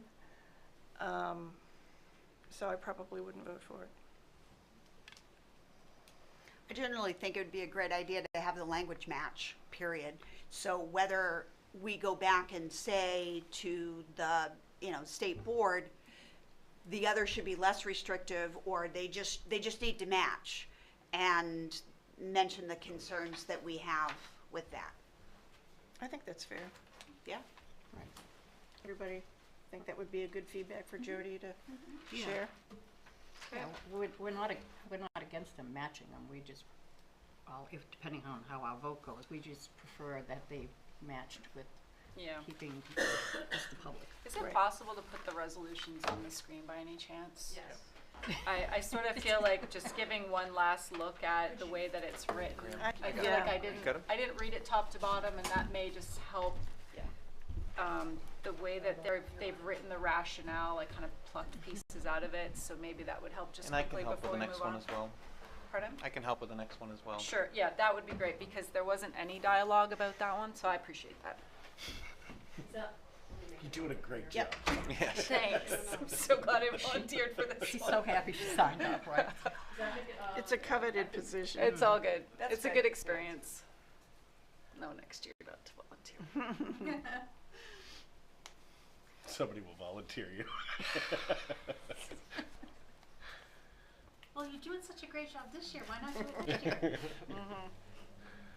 I hear you, sure. I mean, what does this mean when it says nothing in the subsection restricts the school board from establishing reasonable standards? I mean, it sounds like we have some control with this, right? For the public comment and period? That's what we have. We have done that. Right. We just remember we went through this on policy. Yeah. Yeah. We had this whole discussion already. You know, the thing about this, though, is that we always have to remember that their rationale, they'll be signing their name to the rationale, by the way. What's above is what ends up being legal. And the rationale is nice. It reads on a piece of paper here, but it will never come up again. I think it does explain their position, though, as Yes, far I know as, that. But providing. it has no teeth. I get that, yeah. I just didn't do a great job, so I feel like the rationale. No, you did a great job. You did fine. As far as they've written it out, it's very choppy, though. They pick Yeah, they did. sentences from one section to the other, and so I was trying to make it a little bit more clear. The nothing in the subsection portion is current statute. That's straight out of Title 20.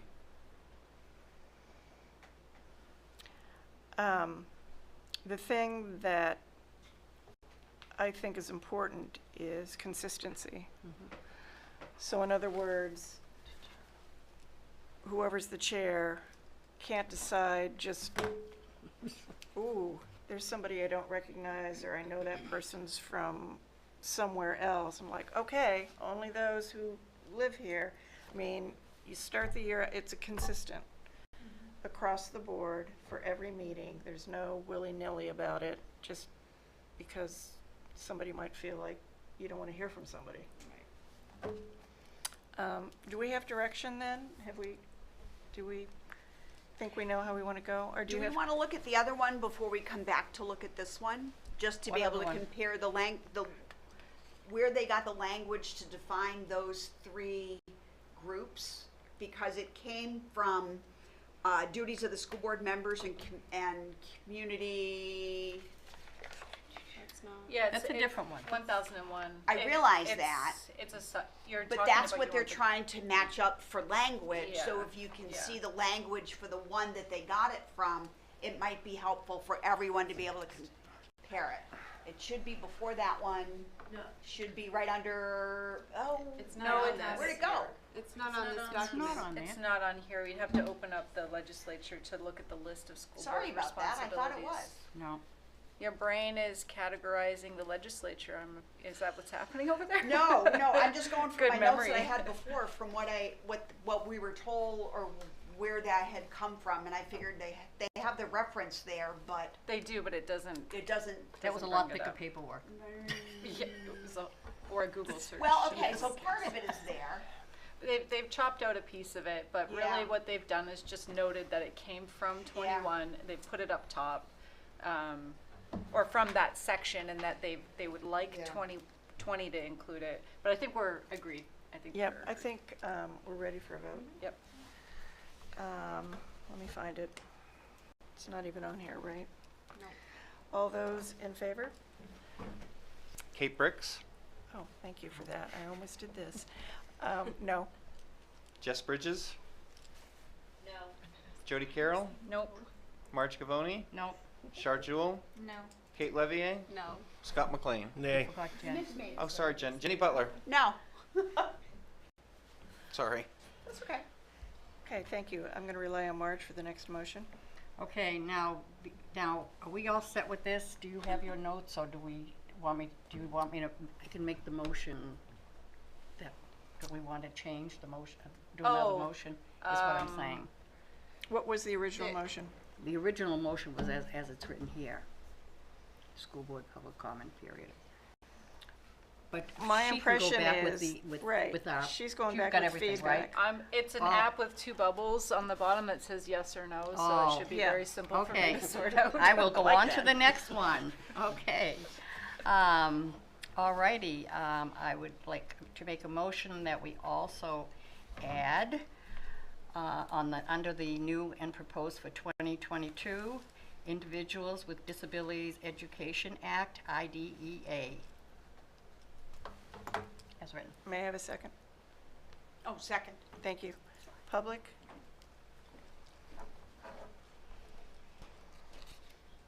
Rebecca Cole, Wyndham. I just wanted to mention to the board that this is one of the issues that I just recently lobbied with our federal legislators, and that I'm hoping that you'll support the measure. And also to keep in mind that all of these resolutions are for statewide belief statements, and that while it may not impact us locally, there have been districts where certain aspects of all of these resolutions have been extremely problematic, and in case that were ever to occur here, I would want to make sure that we were considering the sphere outside of our own experience. Okay. Did you say, I think Chris said. Yeah. Chris, did you Yeah, have a Chris, comment? if you wanted to, I was literally just going to discuss it topically, so No, thank and I you. actually can give an example for RSU 14. So when IDEA was passed, federal government was going to commit to reimbursing 40% of local costs for special education costs. Right now, statewide, I think the number that's up there is 14%. For RSU 14, I think it's a shortfall of about $1.5 million that should be reimbursed for special education costs that are picked up by local taxpayers. So we're not even close to the reimbursement rate that was originally promised, and so this is actually getting to that level of funding that was promised in the original legislation. Board comment. No, I'll say. Okay, are we ready? Yep. Mr. Howell? Oh, sorry. Kate Bricks, Yes. Jessica Bridges, Yes. Jenny Butler, Yes. Jody Carroll, Yes. Marge Gavoni, Yes. Char Jewel, Yes. Kate Levier, Yes. Scott McLean. Yes.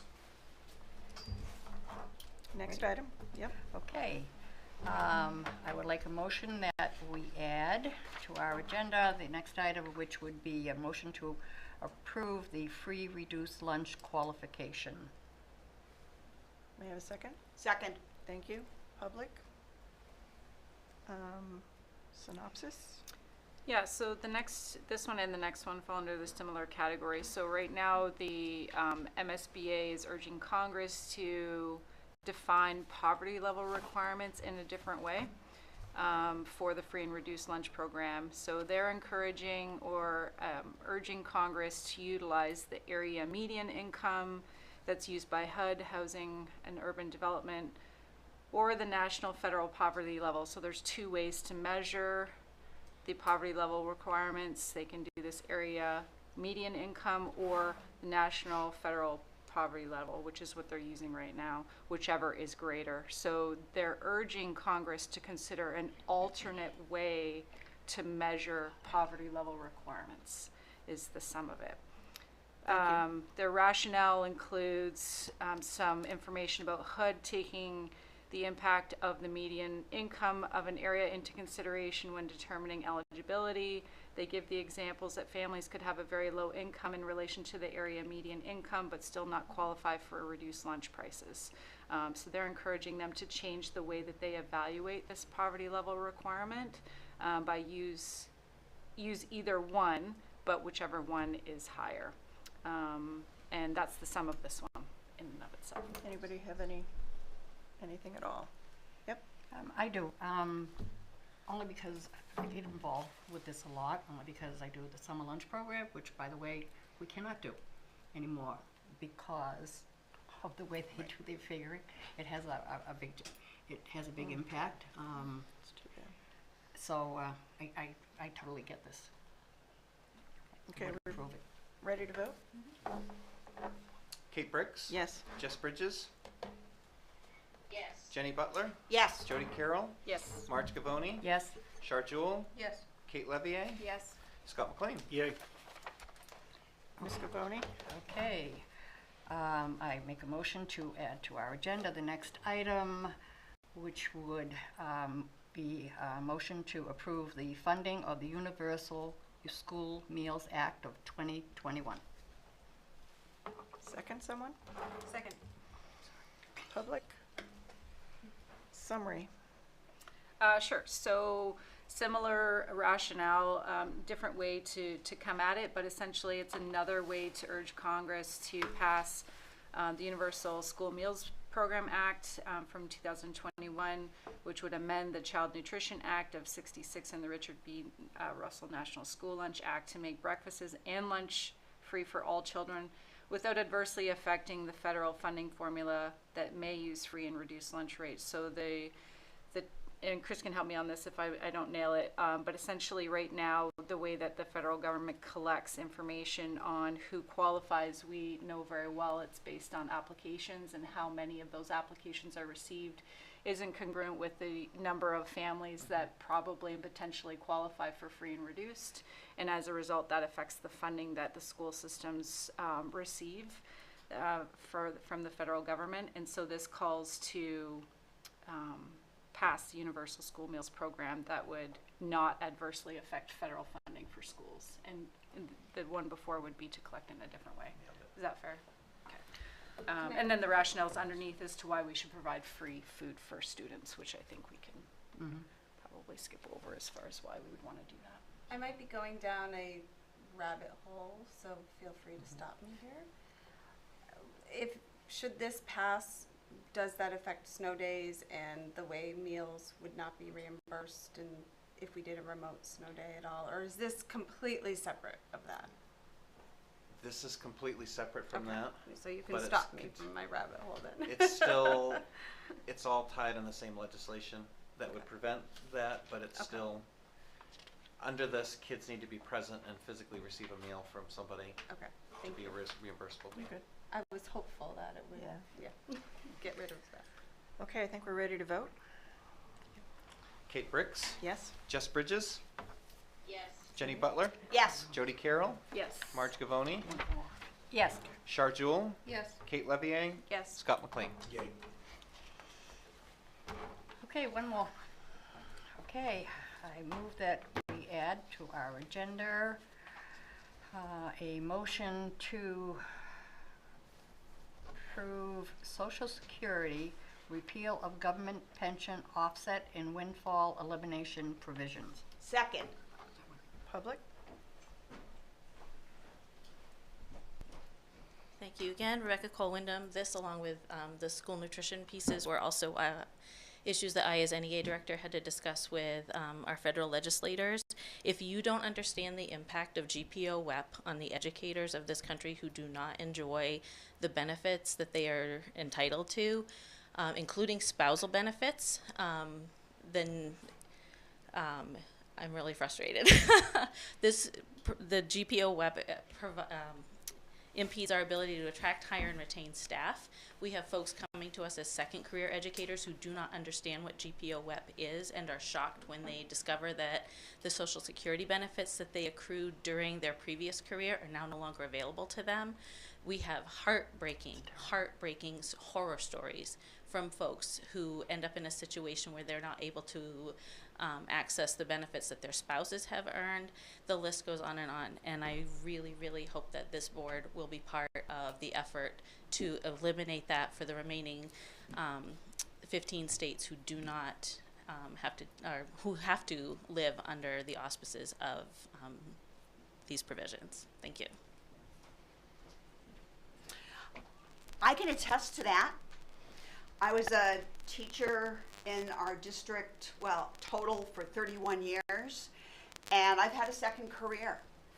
And yes, I only work part-time, but essentially, even though I've been putting money into Social Security for years, whether it be this current additional teaching through the University of Maine system or the other jobs that I had, I get nothing.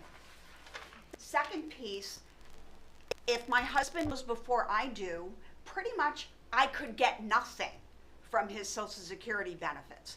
Nothing. No spousal, nothing. So this was an act from 1983 that was put in, and so pretty much it's been my whole life teaching. We get essentially nothing, even though we put into the system forever. So there you go. So you're opposed? You think? Yes, I am very much. I don't want that to happen. I want it repealed. So I want it repealed. That's what I meant. Yeah. You're for it. Yeah. Okay.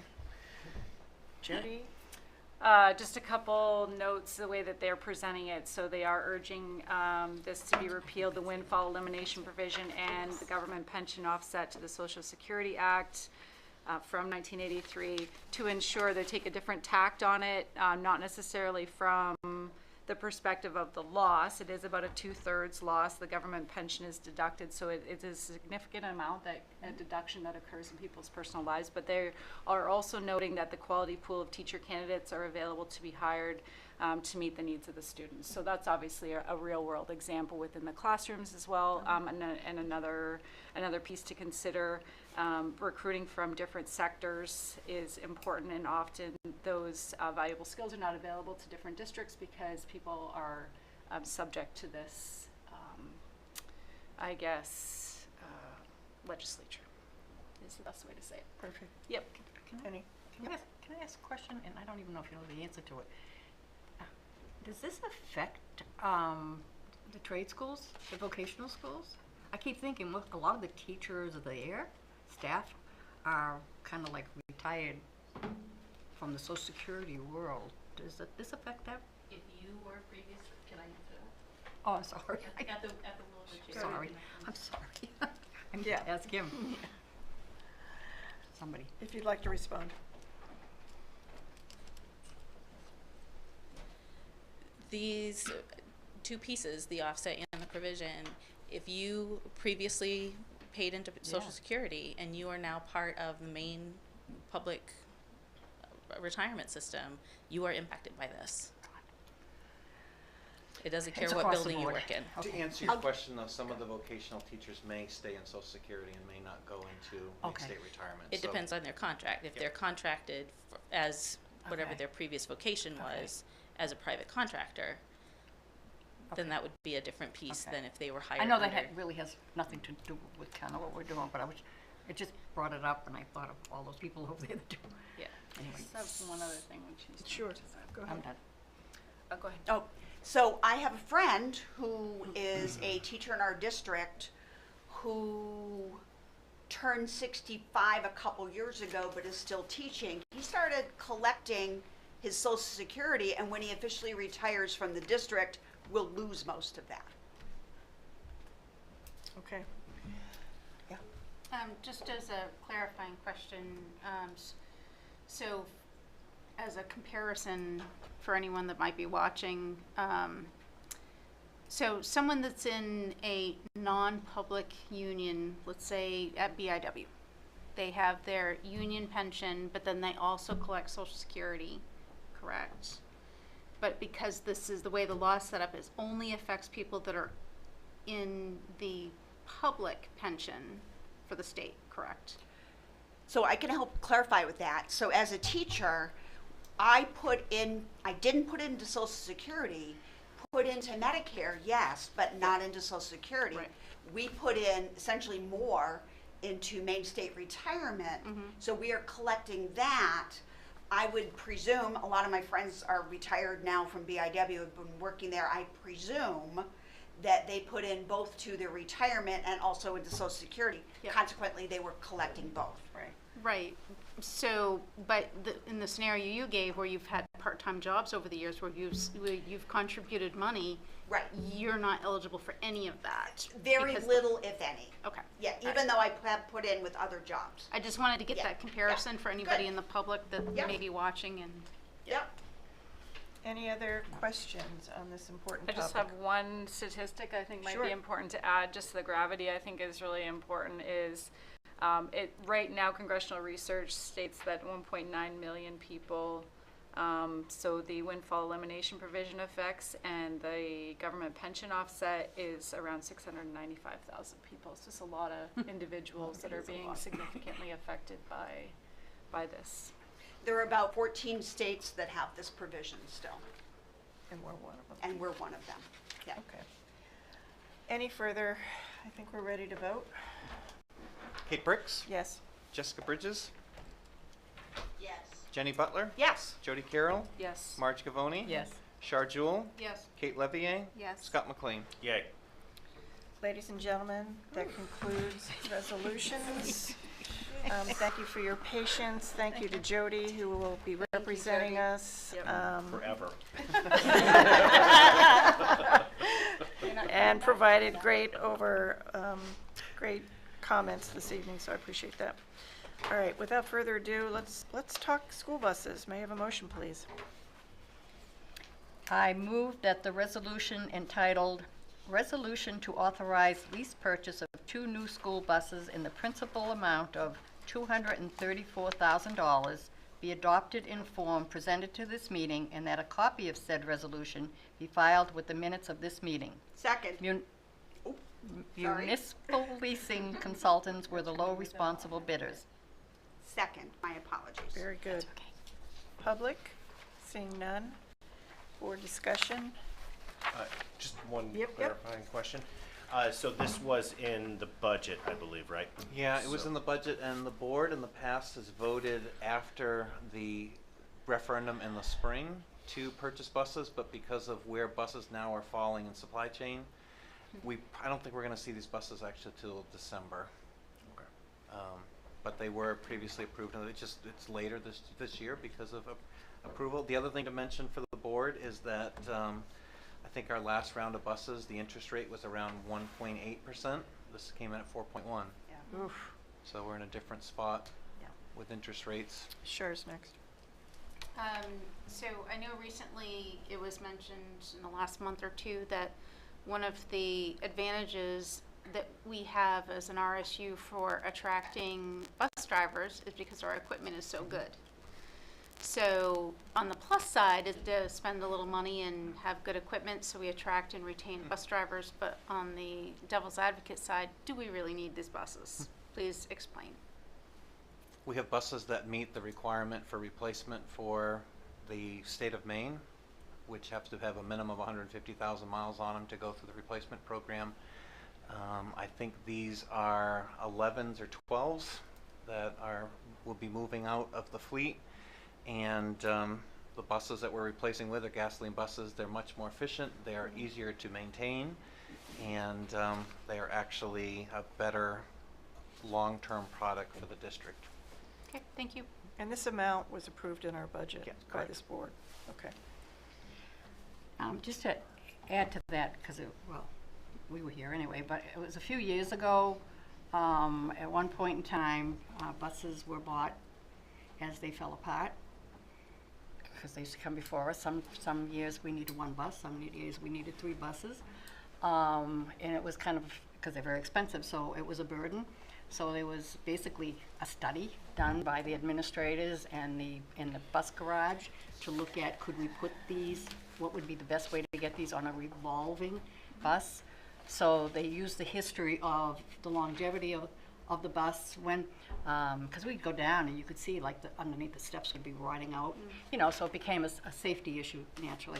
So that's kind of how it came to be. So there was a lot of work that went into it a few years ago to figure out what is the best way to do it and how many, you know, and still meet the you follow basically too is, you know, once it gets to a certain mileage, what can you count, you know, and we live up north, so. The other thing I should mention was just that we always apply for the school bus replacement program, which we will receive subsidy back for these 2 buses. So we put in for 3 buses. I think we had 3 buses approved, but only 2 went through the budget. And so we will pay for this up front, but we will receive subsidy starting next year on these buses. So it's part of the replacement cycle. May I say one more thing? You may. I remember when I first discovered the cost of a bus. I will say that the cost of a bus now has risen by $25,000. It was $90,000 when I first joined the board. So Inflation, don't you? Okay, let's vote. Kate Bricks, Yes? Jessica Bridges, Yes. Jenny Butler, Yes. Jody Carroll, Yes. Marge Gavoni, Yes. Char Jewell, Yes. Kate Levier, Yes. Scott McLean. yay. Thank you. Item 14, policies. I move to approve the second reading of BCAR, Board Member Code of Ethics Regulation. Second. Thank you. Public comment or discussion? All those in favor? Mr. Howell? Kate Bricks, I was going to raise my hand. Yes? Jessica Bridges, Yes. Jenny Butler, Yes. Jody Carroll, Yes. Marge Gavoni, Yes. Char Jewell, Yes. Kate Levier, Yes. Scott McLean. Yay. Thank you. Item 15, report of the secretary. I move to approve the minutes of the September 21st, 2022 meeting. Second. Public comment or discussion? Yes? I wasn't at the meeting, but I was reading the minutes and I noticed that there's something missing because it's in capital letters. Under section 7, it says insert details. That's when I can't keep up, Char. Thank you for that. Are we in agreement to assume that those will be updated and approved this evening? Or do you want to wait? I can ask Terry to review the video and put. What's the topic? I don't know what. Let me look at where we are. Oh, it was, where is that? Oh, my fingers aren't working. Oh, I see it, okay. It was part of board roundtable. Jody Carroll Deb's. congratulates Deb LaBelle for her accomplishments. Insert details. Okay. So 200 wins. She was so captivated by my statement. My goodness. Sometimes I use internet. We could leave the period at the end of accomplishments and It was leave her it at that. 200th career win with. Okay. Are we in agreement that we can approve these and As is. they will, a friendly, like, update? Thank you. Kate Bricks, Yes. Jessica Bridges, Yes. Jenny Butler, Yes. Jody Carroll, Yes. Marge Gavoni, Yes. Char Jewell, Abstain? Kate Levier, Yes. Scott McLean. Yay. Number 2? I move to approve the minutes of the October 5th, 2022 meeting. Second. Public? Board? Um, Yes. I was actually not present That's true. for this meeting, but it says that I was present. You started the meeting. I started. I didn't finish. I tried. You were there when Post-it I mean, I got my actually- post-it note up there. so. Yes. Yes. Yeah, your they were post-it there. had a very You were key there. word that was missing from it in the middle of it. You forgot the word important. important document. Like the word was literally not on the post-it. Like, So you were there for You both were roll there for call. part of it, so, all right, let's vote. I'm over you. Okay. Let's go. Kate Bricks? Yes. Jessica Bridges? Yes. Jenny Butler? Yes. Jody Carroll? yes. Marge Gavoni? Yes. Char Jewel? Yes. Kate Levier? Yes. Scott McLean? Yay. Thank you. May I have a motion, please? I move to approve going into executive session to discuss RSU 14 contract negotiations with the RSU 14 Board of Directors pursuant to 1 MRSA subsection 4056D. Second. Thank you. Mr. Howe? Kate Bricks? Yes. Jessica Bridges? Yes. Jenny Butler? Yes. Jody Carroll? Yes. Marge Gavoni? Yes. Char Jewel? Yes. Kate Levier? Yes. Scott McLean? Yay. Thank you. We're in executive session.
first and I second. have that, so now we're just, when we're live again, you're making a motion to go.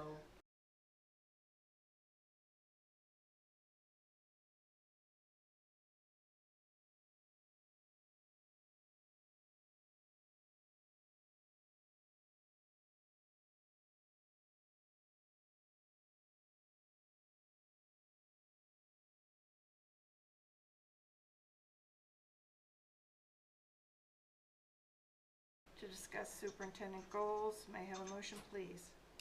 I move to approve going into executive session to discuss the superintendent's evaluation pursuant to 1 MRSA subsection 4056A and not return to regular meeting. Second. Thank you. Mr. Howe? Kate Briggs? Yes. Jess Bridges? Yes. Jenny Butler? Yes. Jody Carroll? Yes. Marge Cavoni? Yes. Char Jewell? Yes. Kate Levier? Yes. Scott McLean? Yay. Thank you. Thank you, Graham. Absolutely. Thank you, Graham. Good night. Chris, do you want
Okay, welcome to the Town of Raymond Special Town Meeting.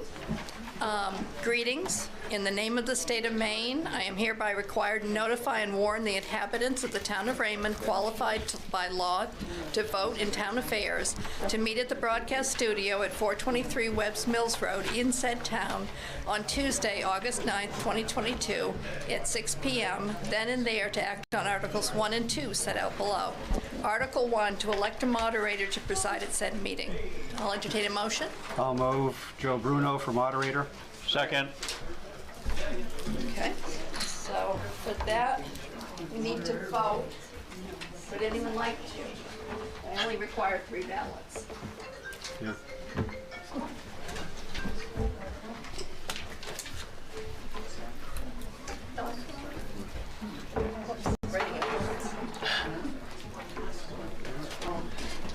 You guys all set?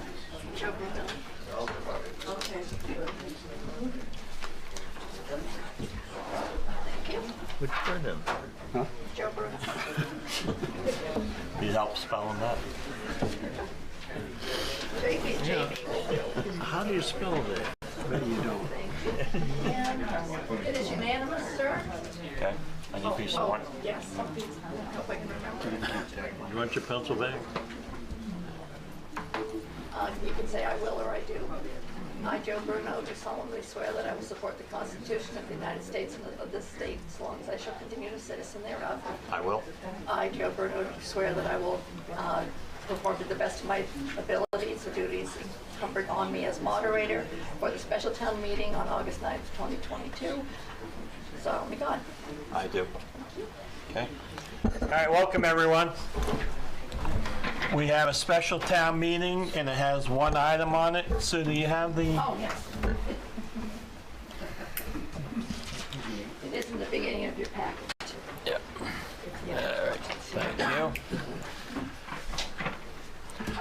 We're here to vote on, or discuss and vote on Article 2, to see if the town will vote to appropriate from undesignated fund balance to surplus the sum of $23,200 to help fund the moving and restoration of the historic Raymond Town Watkins Blacksmith Shop circa 1820 to the Raymond Casco Historical Society campus.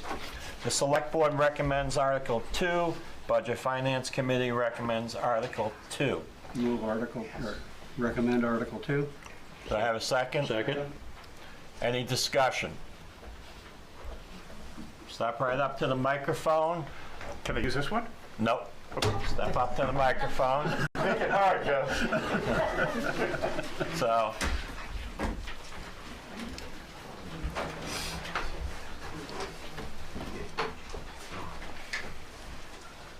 Hi. Is this on? Yeah. My name's Alan Stone, and I live up on Spiller Hill Road in Raymond, and I just want to make a short statement in support. In 1971, the Maine State Legislature stated that it is the policy of the state to preserve the architecture, historic, and environmental heritage of the people of the state, and to develop and promote the cultural, educational, and economic benefits of these resources. Many states and municipalities throughout the United States have addressed similar issues, and they've said similar things. I'm just going to kind of quote from one of them. The history of a community contributes to its personality. Preserving the history of a place through its significant historic resources gives a community its unique character. Historic preservation provides a link to the roots of the community and its people. Overall, historic preservation adds to the quality of life, making for a more livable community. Historic preservation is beneficial to the community in the following ways. Culturally, a community is richer for having the tangible presence of past eras and historic styles. Economically, a community benefits when the community is attractive to visitors seeking heritage tourism opportunities. Socially, a community benefits when citizens take pride in its history and mutual concern for the protection of the historic building fabric.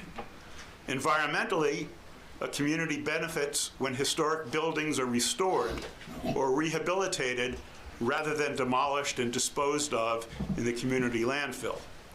Educationally, a community benefits through teaching local heritage and the understanding of the past and the resultant cultural respect by its citizens.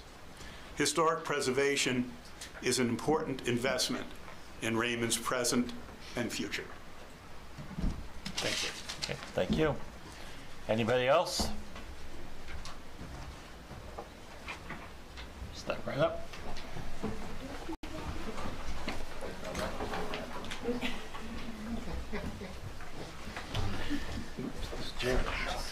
Marilyn Westcott, 172 AI Road. I just want to ask a question. It's my understanding the town of Casco has committed $25,000 to this project. Why are we not matching it? We are matching it. There's money in the general budget that would bring it to the 25. Oh, okay, so the difference... we already had an appropriation. So basically, the request came in too late for the major fund that we're talking about tonight. So we did have some monies already in the budget, though. Okay, thank you. Yeah. 25, if you pass it, yeah. Okay. Anybody else? Seeing no one else, I'll ask for a vote. All those in favor, raise your pink card. All those opposed? The motion passes. Do I have a motion to adjourn? So moved. We are up. Can I just thank everyone for turning out tonight? It's not been an easy couple of weeks for everybody. We get a little cool weather. I think you'd rather be sitting on your decks or in your backyard, but the Historical Society thanks you for this support.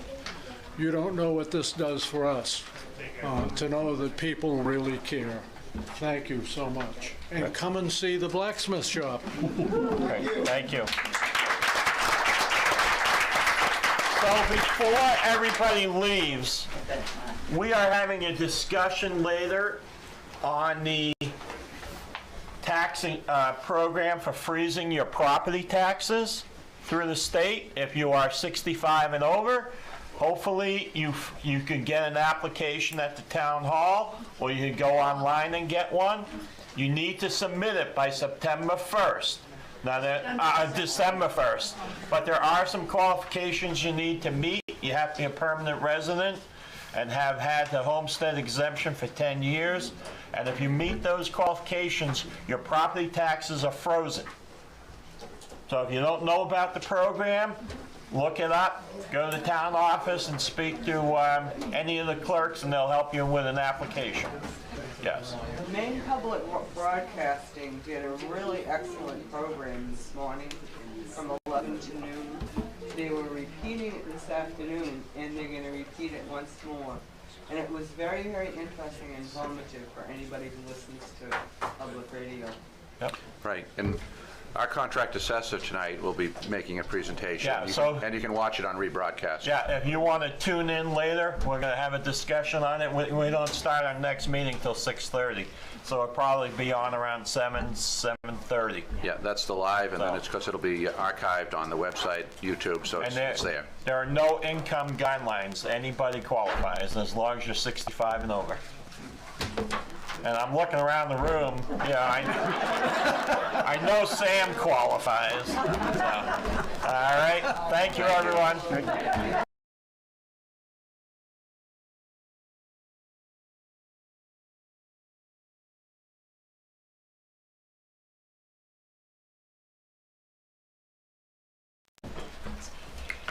Good evening. You're here at the Selectmen meeting for August 9th. 2022. We have a fairly long agenda, so we're going to get started. Can I have a motion to approve the minutes of July 12th? So moved. Second. Moved and seconded. Any discussion? All those in favor? Unanimous with one absentee. We now have a public hearing on Cafe Sebago liquor license renewal. So, is it actually a public hearing? Yes, it is. It is, yeah. Okay. All right. So I'm going to open up the public hearing on the renewal of the liquor license for Cafe Sebago. Do I have any comments from the public?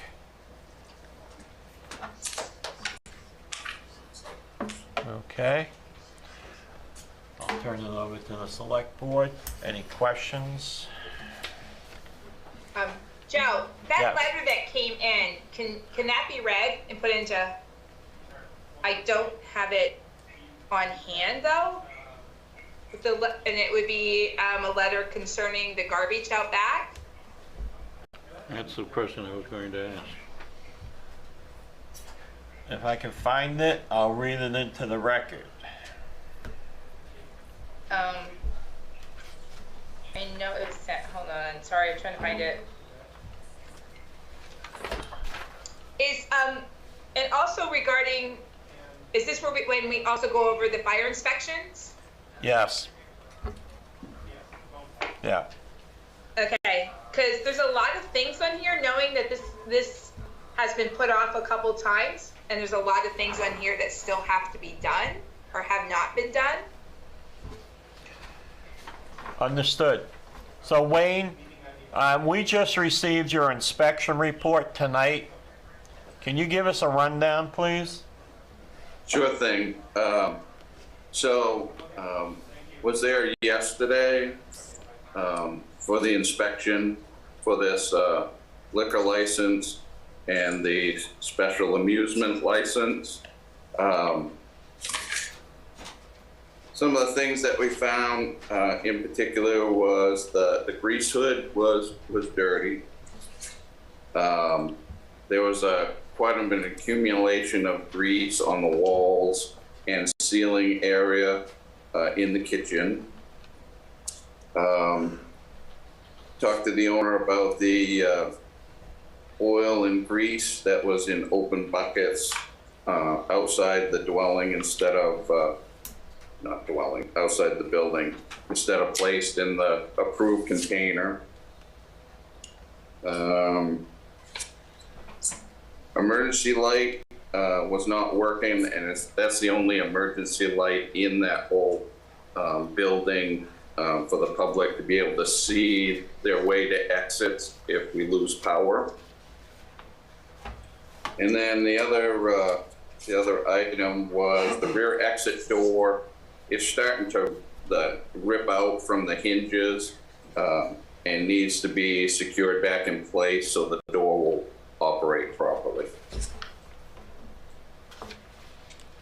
And there, the other thing was the fire alarm system. There's annual testing and maintenance that's required with a report submitted to the fire department. That has been scheduled, but the date of that testing and inspection would be the 15th of this month. Wayne, I don't know if you said it or not, I'm sorry. What about the dance floor inspection too? Did you mention that? Yeah, so as far as the fire department's concerned, it's kind of the same thing. But the key there is State Fire Marshal has to come in, perform their inspection, submit their report, and if everything passes with them, then they grant a license, which, you know, for us, that's kind of a condition for the approval for the amusement part of the license. That doesn't expire in closer to the end of this month. So there's still a little time for the fire marshal to come in and do that inspection for Cafe Sebago. Okay. But that's where we stand at the moment. Joe, I found that letter if you didn't find it. No, I actually have it in front of me. If you want to read it, go ahead. All right, we got the letter, and it said, to whom it may concern, I am writing regarding the pending site plan for map 55, lot 004A for a patio and parking expansion. As a property abutter, it appears the expansion was begun long ago. The back of the property has already been extended onto residential property and is currently used for parking. Is there a new parking expansion plan, or is part of the parking lot going to be used for patio extension? What are the stormwater runoff ordinances? The current parking extension of residential property has been stripped of vegetation allowing water runoff onto my property. I would like these issues addressed. I do hope when you are considering the liquor license renewal that you take into consideration what the properties that abut this one must contend with. I can only speak for myself and my tenants, so here is just a few things we deal with regularly. My back parking lot is gated, so there is no access by vehicle at night. On the portion of that lot that is separated only by a cement barrier from the bar, it is common to arrive in the morning and have to clean up broken glass and drug needles that have been left on our property. If it is windy, we get the pleasure of picking up their trash that is blown all over the neighborhood. Disgusting is an understatement, not to mention the horrible smell that comes from dumpsters that do not get dumped regularly.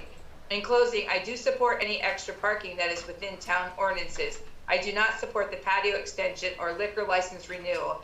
Sincerely, Jeffrey Cox. So is Kyle here tonight? I can't see the audience. Yeah, he's here.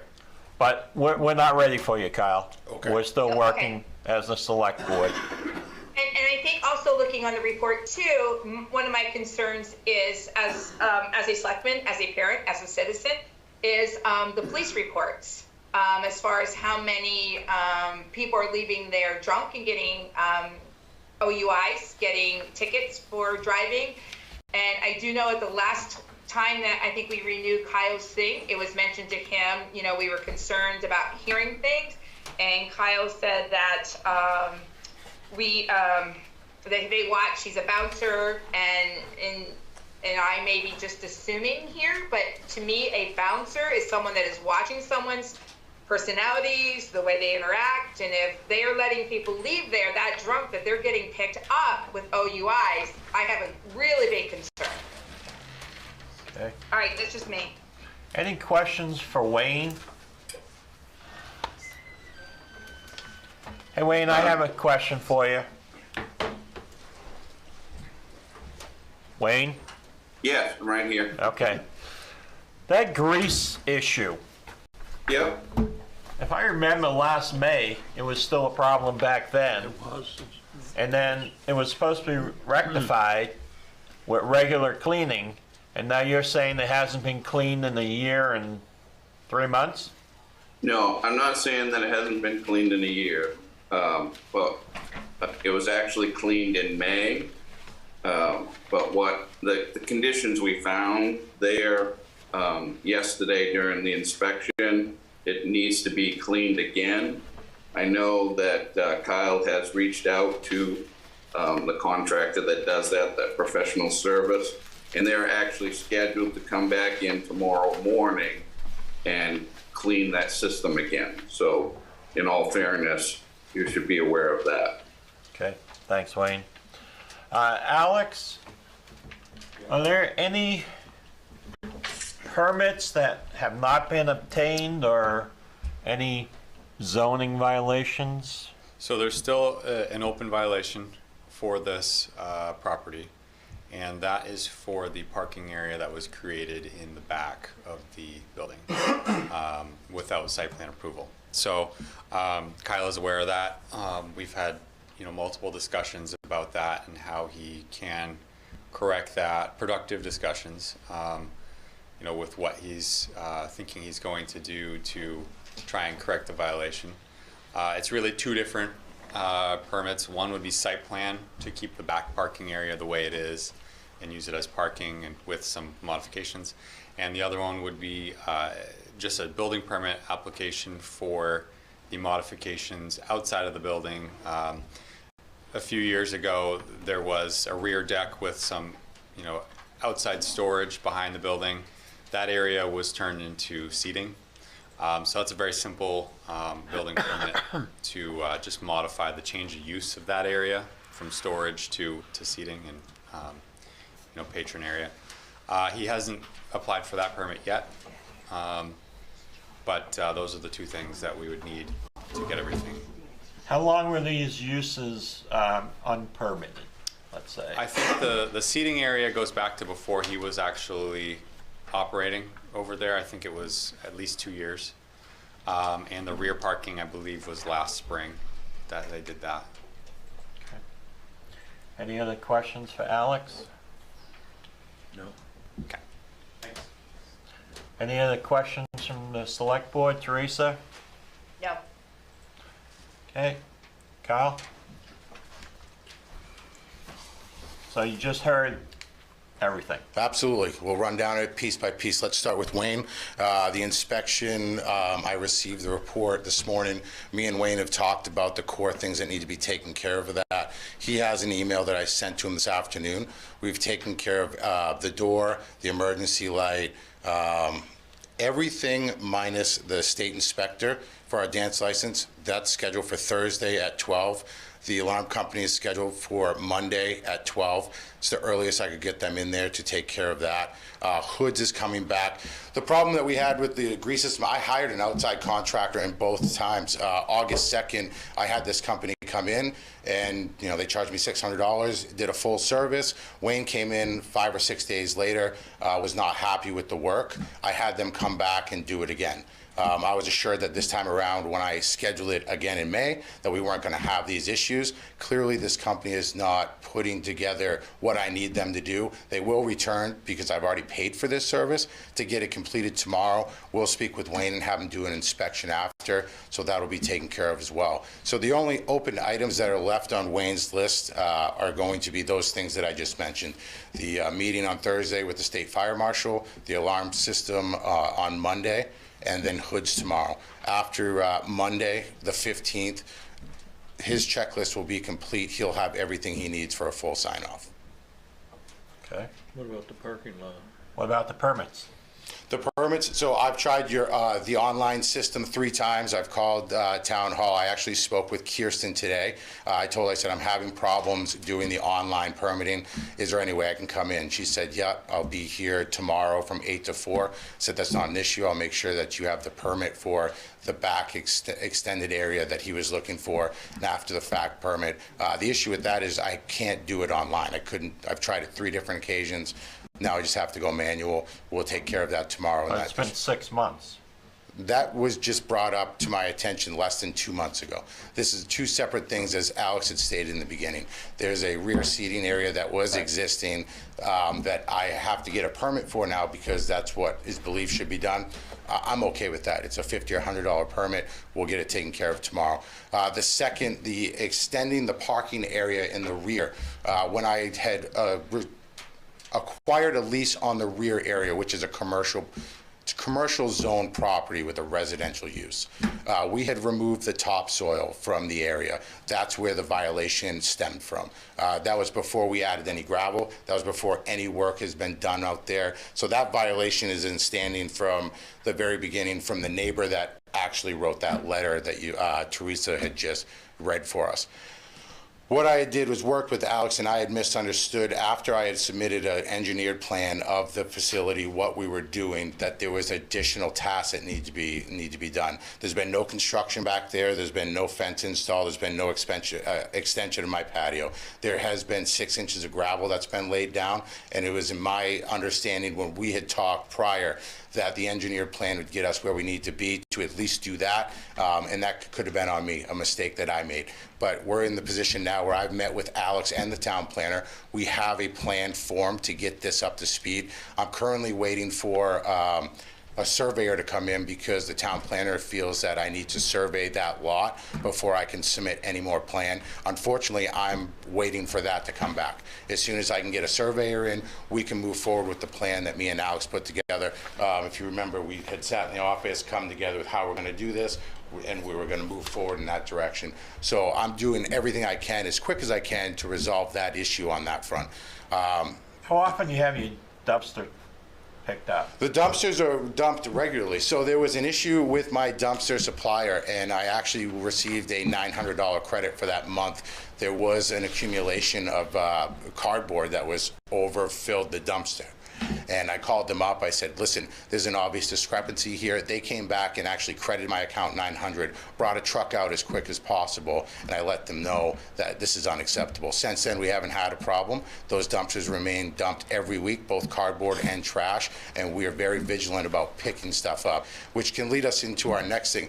The complaint from Jeffrey Cox wants to talk about broken glass and drug needles. That gentleman has a camera pointed on our property line, but it seems like he has failed to provide any evidence other than a letter making up stories about what he sees, because at any time he could provide still photographs or video of the shared property line in question, but he has yet to do that.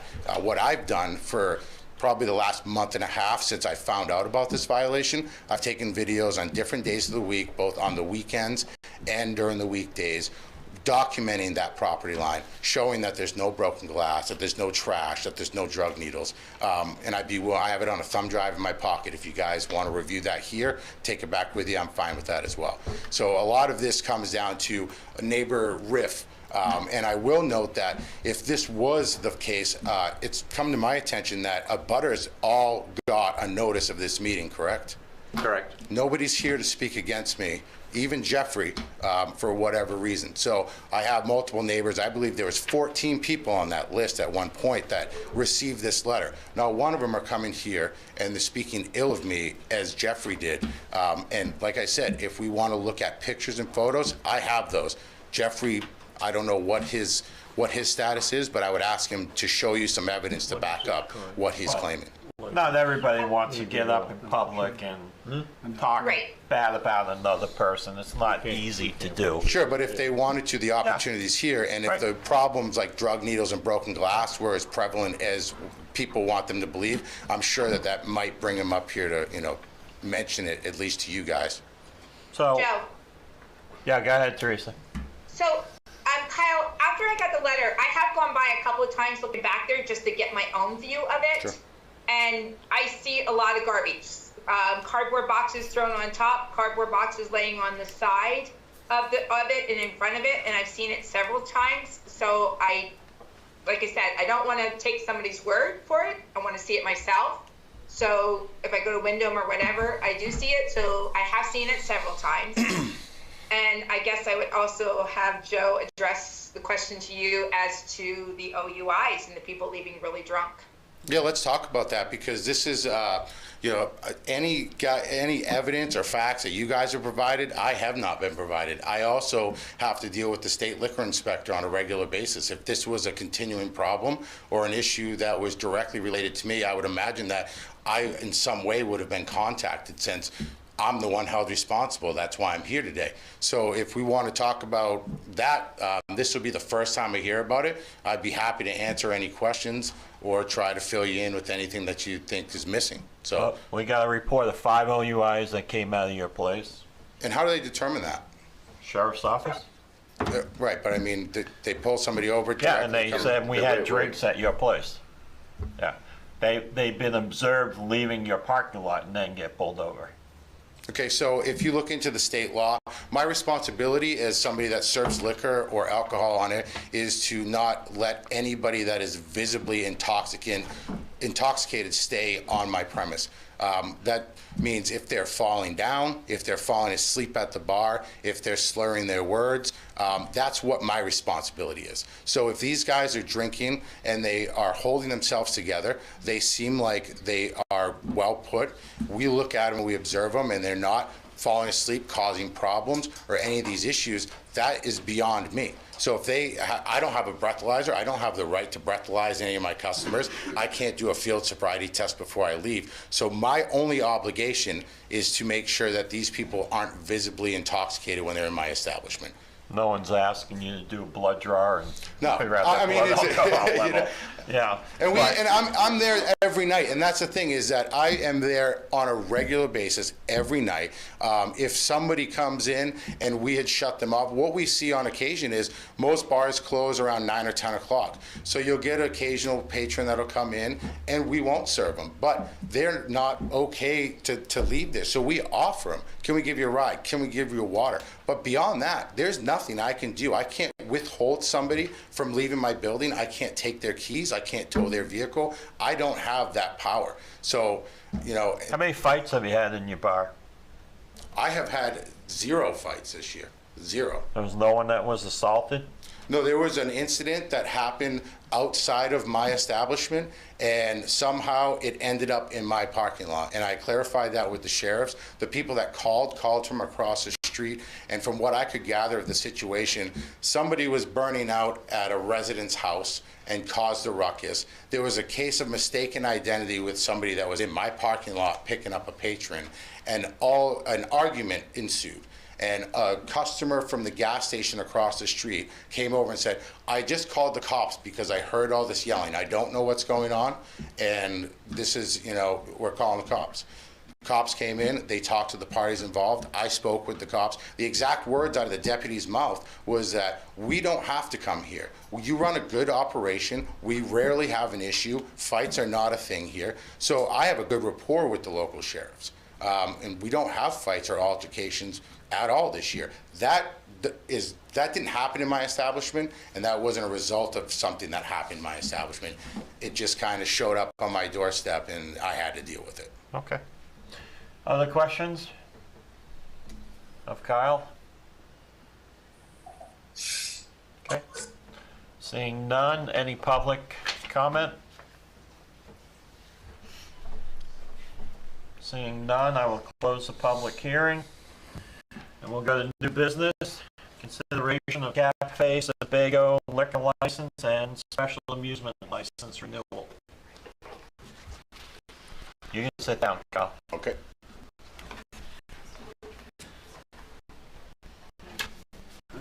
You know, I'm having a hard time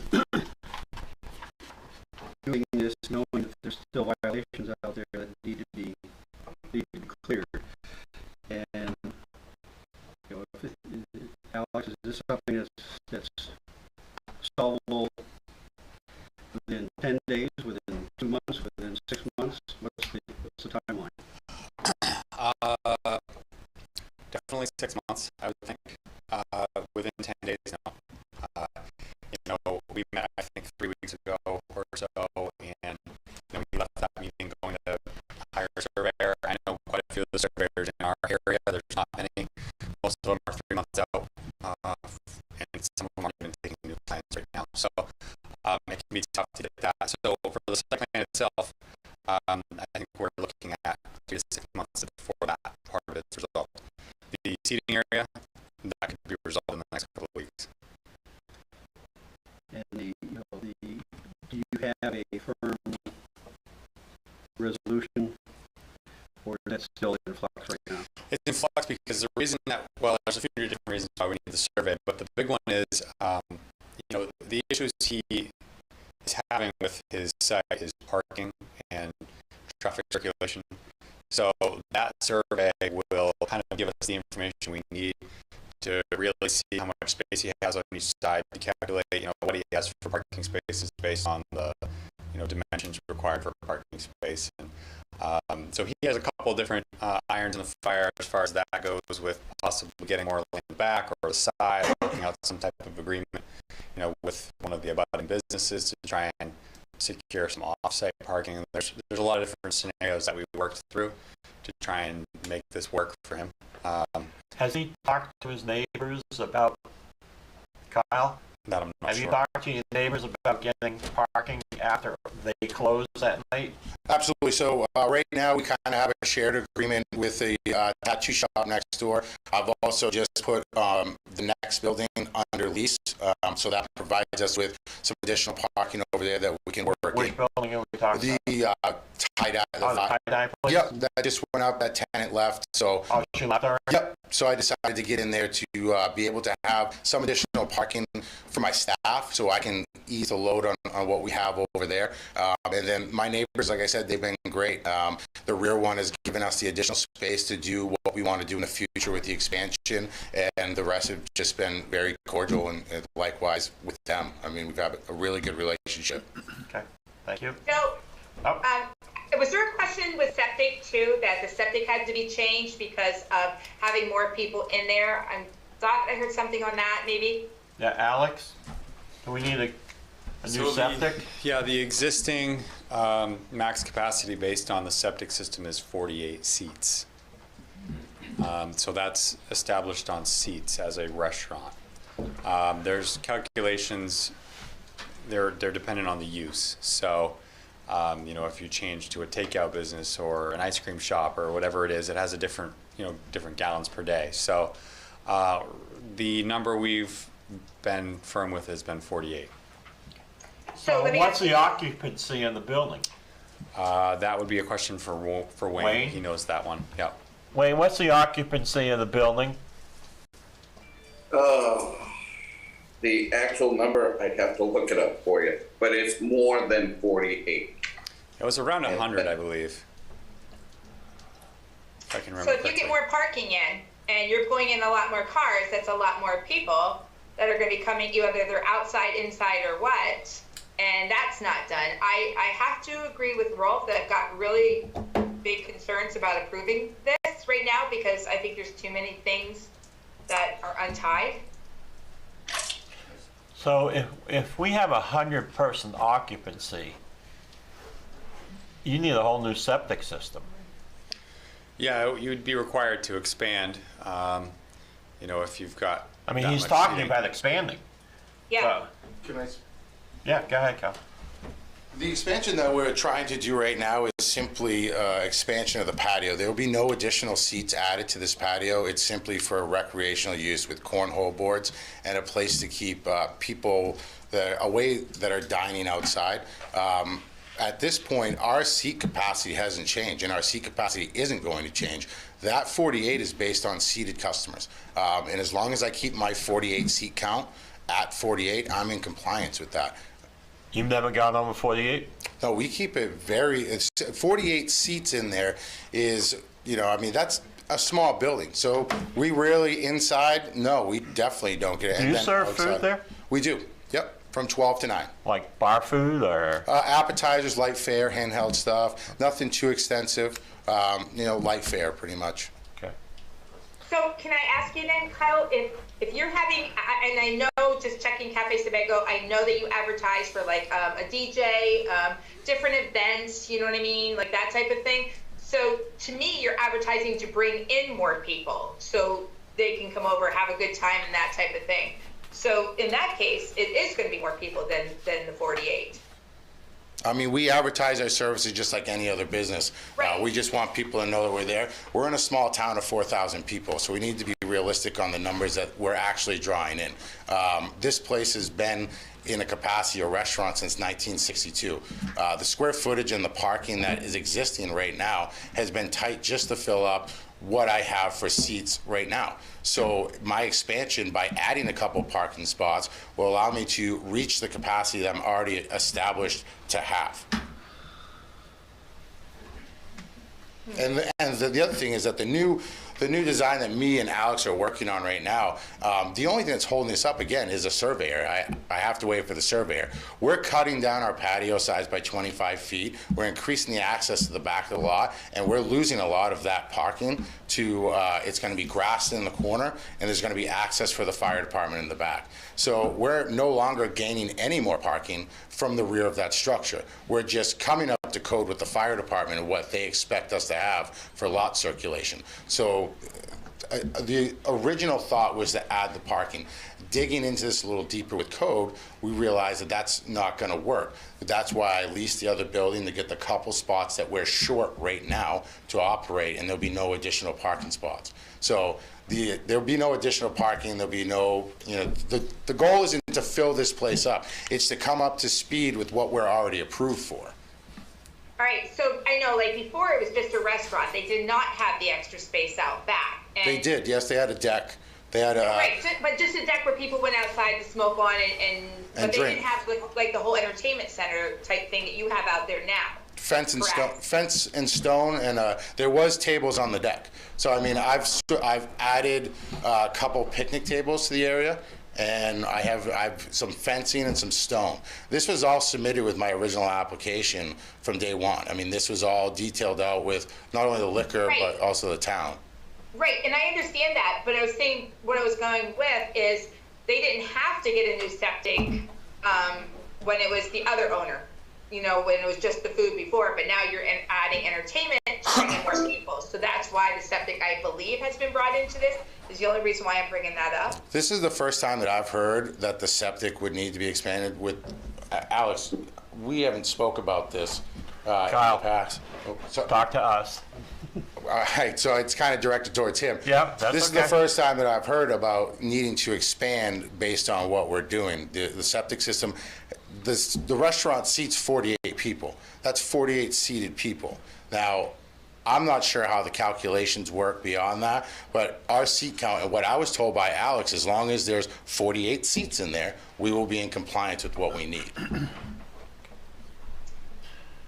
So there's 48 inside. There's 48 total. Including outside.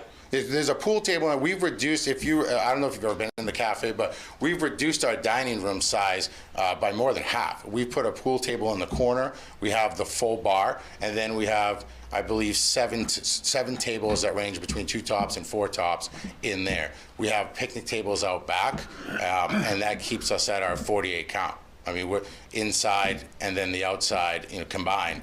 We never have more than 48 people in there eating and dining. That just doesn't happen. It's an in and out casual place. At night, they're coming in, they're having a good time, and then they're hanging out for a few hours and going home. We haven't had any backup with the system that we have right now. We haven't had any leaking, any issues. That system was updated early 2000s to accommodate the code for that building. Have you had it pumped out? Yes, we had it pumped out last year. We do it yearly. So we'll probably do it again at the end of the season just to make sure we're good going into the next. Okay. Any more questions? Alex, when does the current liquor license expire? What's the expiration date? That'd be a better question for Sue, probably. It's in your packet. Is that I'm not sure. It's on the liquor license app. The 19th of this month. Yeah. Okay. Yep, thanks. Can I add one thing real quick? You have something, Wayne? Yes, I do, if you don't mind. Couple of things. You asked about the capacity.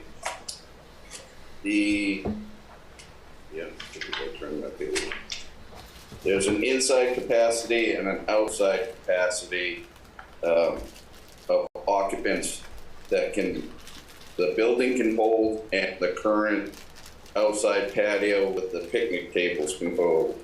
The inside capacity is 112 persons. The outside capacity of that patio is between 109 and 125. So that's to answer your question on that. And then just for a point of clarification on licensing, on liquor licensing for the different things that we're talking about, there's the liquor license, which the business has had right along. There's the the special amusement license, which is basically allowing entertainment and dining. That's a separate license. Does he have that license? Yes. Yeah. Yes, he does. He got that this past year. Okay. And the third thing is liquor license expansion, expanding the area that liquor can be consumed and served, and that's like that rear area that we're talking about with creating parking and an outside space to use. So just for clarification, I know it wasn't real clear. There's really 3 licenses involved here, so three different issues. Okay. That makes sense. Yep. Kyle, okay. Want to add something? Yeah, I'd like to speak to the capacity rating. Is simply they take the square footage of the building, they tell you how many people you can put in it. That doesn't mean that I'm going to have 107 people in there. It doesn't mean my intent is going to have 100-something people in there. That's simply during the inspection that's required by the town for my dance license. She has to go in there and figure out what that space can hold with tables, what it can hold without tables. So it by no means that I'm advertising to put 200 people in there. It doesn't mean that I'm trying to put more than what, it just says that facility, with the way that it's laid out, can potentially hold that amount of people. I can't call her and say, hey, listen, it's, we're only allowed 48. Can you bump this down so it looks better? So this comparison between what I'm allowed to do as far as my septic system capacity and then this number up here that seems to be spooking people, there's really no relation other than that's what the building can hold in its capacity if that's what we chose to do, which we're not choosing to do. Okay. Hey Kyle, I'm not criticizing you for advertising. I get that. That's not it at all. I'm just saying that then it does pull more people in, which is good for you, but then not for the. Sure. Well, I mean, that's why I'm there all the time. I'm continually monitoring. I'd also like to see what other locations in towns that serve liquor see for OUI cases, to see if that's. There's got to be a standard there. There's got to be something and some metrics that they use because. Yeah, that kind of bothers me that I'm just hearing about this now, especially when I'm the one holding the license and supposed to be responsible for responding to allegations like this. Well, they're not allegations. Sure. They're fact. Well, I mean, those are some. I mean, those are summons that are written out. So the reality of it is that 5 summons were written. Unless there's 5 convictions in that paperwork, I think that we're speculating a little bit on what's going on. Because at any time, you could be pulled over and accused of doing what they think you're doing, and you can go into court, and it happens all the time. It gets thrown out, dismissed, or beat.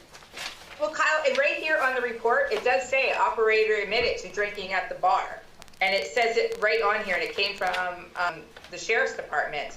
And it's literally from 3/18 until 7/14. And again, my concern is, and it's with any bar, you know, and I tell my kids when they're driving, I'm not worried about them, I'm worried about the other person that's driving. And when you've got people that are leaving there, again, and you keep saying too that you aren't responsible for them on your property, but don't you have some responsibility that they're leaving your bar drunk and they're gonna go drive from your place? My responsibility as a person that serves liquor, and the state holds me to, and this is a gray area, and if there's an issue, and I think it's an issue too, is that my responsibility is to make sure that you don't look like you're intoxicated. That is my liability in this whole thing. So again, if you're falling down, if you're slurring your words, if you're causing a problem, you're hurting other people, it's making obvious things. I need to, 1, stop you from consuming. And then really beyond that, my only responsibility is to serve you water until you can find a ride home. I can't force anybody to do anything else. Now, if these guys went to another bar, maybe they didn't get shoved, whatever the reason may be, I can't take their keys. I can't, and these people, I'd like to see some the reports detailed on what these were. I mean, because these cops are, a lot of times, and this has been video documented, I can present, they're sitting there 3 or 4 in a row watching my bar for 20, 30 minutes at a row. And this happens on a continual basis. And I can provide enough video to fill, at least an hour of clips of them sitting there. For them to sit there and to pull 5 people out of the, however many thousands of people a year that I serve, I think when you put that into context and that number, that it becomes, a different story and a different narrative than what we're trying to push here. This is for 6 months. This report. And Kyle, one person on an OUI can kill somebody. And I understand. And there's not a redo of that. So to I guess minimize it, kind of the way you are of how many people you serve in a year, one person is all it takes. And to me, I'd be saying, okay, you leave this parking lot, then I'm going to call the sheriff and tell him you're too drunk or whatever. But I have a real problem, I guess, with that, knowing that somebody I know or any other loved one is having somebody drive home. And that's that just one time, Kyle. That's all it takes. And I understand that. But at the end of the day, you're asking me to do more than what I can legally do. I can't stop people from leaving. There's been no instance where people are fall down drunk or causing that got into their car and left. There's been, how many times, if the sheriffs are willing to present to, they've been called 1 time in a year, to that place. Now, if this is such a big deal and this is happening all the time, and I'm not minimizing what you're saying, and I agree, one drunk driver can change a lot of things, but you're putting the responsibility on a business owner that the state says, if he looks drunk, then you need to serve him water and try to find him a ride home. That's my responsibility with that. I can't control, again, if these guys come in and say they have 3 beers or 4 beers, they look sober, they talk sober, they pay their tab, they walk to their car fine. There's nothing I can do. I know, but again, you're in that business for doing the alcohol. So to me, that is a responsibility that is on your shoulders. Well, I mean, I'll have to disagree with you. I know you and I look at it, you look at it differently. I know that. I mean, I can only do so much, and I think that it's unfair to think that I have to sit there and play the role of the police officer and law enforcement. This is law enforcement's job to stop people from driving on the road. Now, I do everything I can in my power to make sure that people that look visibly intoxicated or they have the signs of it do not continue to drink or to go out there. I do everything in my power, but at the end of the day, it's the law enforcement's responsibility to find these people if they're exhibiting that behavior and punish them. It's not, I can't do anything about that. What I can do is just what I've been doing. Keep an eye on my patrons, make sure that they're not visibly drunk, and continue to do my business. And I know that liquor has a sore spot for, this and that. I'm doing what I can, and I'm being very responsible. I'm there on a regular basis.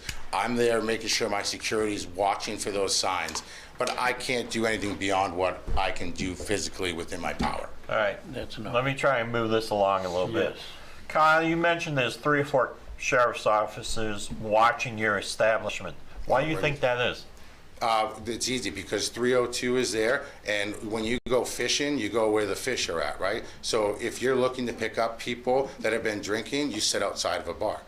And we can take this into another time, and I could provide the photos and the videos of people that are leaving my bar that have exhibited no signs of being intoxicated, and they get pulled over left and right.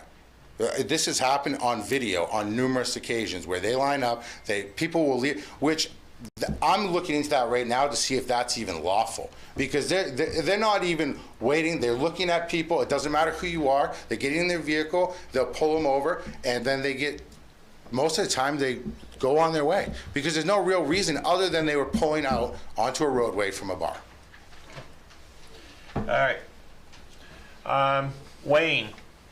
Yes. Do you think all the violations that you have listed in your report can be fixed within 30 days? Yes, I believe so. Yes. Okay. And to Kyle's point, I didn't see his email from late this afternoon. A number of the issues were corrected today, and he did tell me that he would be working on these issues today. So he did send me verification. For example, the emergency light has been corrected. There's a number of things that have been corrected that are on my list. So yes, to answer your question, I do believe within 30 days that can be. Are you scheduled to go back there within 30 days? Not currently, because Kyle needed to try to schedule those appointments, like with the fire alarm system company, with the cleaning company for the grease hood system. He needed to make those scheduled appointments. So we didn't set up anything when I left yesterday, but it's very easy for us to do that once he gets everything done. Okay. So I'll tell the select board where I'm at right now. Kyle's a business person. I know what it takes to run a business and put your heart and soul into it. You put a lot of money into it. You lose that business, you lose all that investment. There's a lot of things going on that could be done better, obviously. For example, the garbage control, making sure everything is up to snuff. I would kind of like to just give Kyle 30 days to fix it. And then come back and see if everything gets fixed the way it's supposed to be. I mean, I know when you're starting a business, you're short on cash, so sometimes you let things slip, and I just want to give him a chance to fix what's there. Is 30 days enough, you think? Well, that's all I'm willing to do. I mean, it's been a year. Yeah. And we're coming back with some of the same violations. So, did you fix it in a year? I mean, we still got the permitting issue, which, okay, it's a surveyor thing. Give him some, I'm willing to give him a little slack on that one. But as far as some of these other violations that Wayne pointed out, they shouldn't be there. They should be fixed. So, I'm open to anyone else's thoughts. So what happens on the 19th? If we take no action tonight? We can extend it for 30 days. Yeah, we can. Yeah. The state can extend it for 30 days. You would have to contact the State Department of Liquor. Yeah. And your next meeting is on September 20th. Yeah.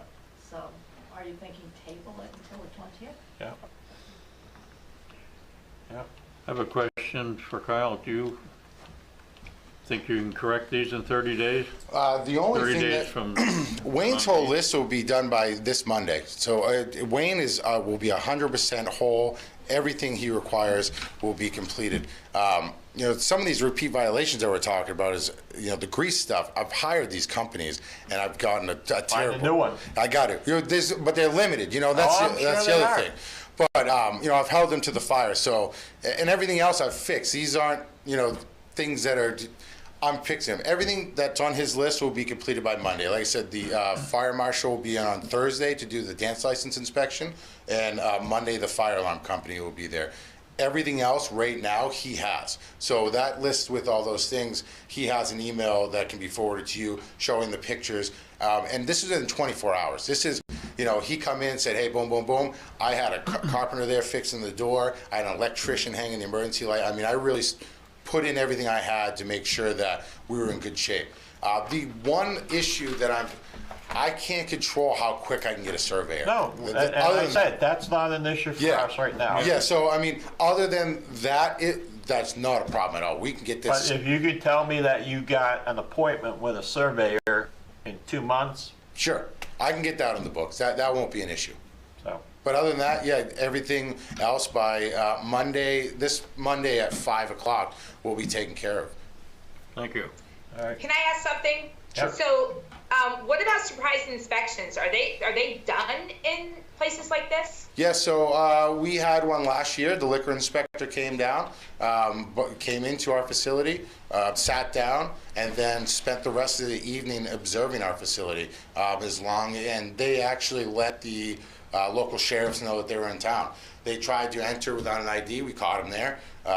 They were looking to see if we overserved anybody. No issues there. And there's been no violations on my liquor license at all from the state.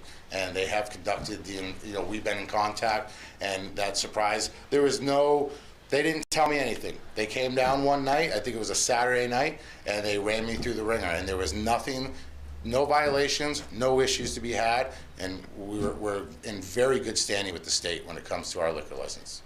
So Kyle, that's funny because I never even thought about the liquor license. I was thinking about Wayne doing a surprise inspection regarding the grease. You just gave me a lot more information, so good. Thank you for that. Yeah, we schedule it yearly with him, and then provide the paperwork that shows that we keep up with the stuff when he's not, we do the hood cleaning every 6 months.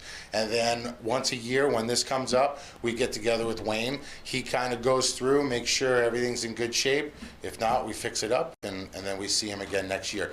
And of course, there's an issue or a call, which we haven't had any issues down there where he would show up. You may want to consider doing it more frequently than every 6 months if you're having that much of an issue. Yeah.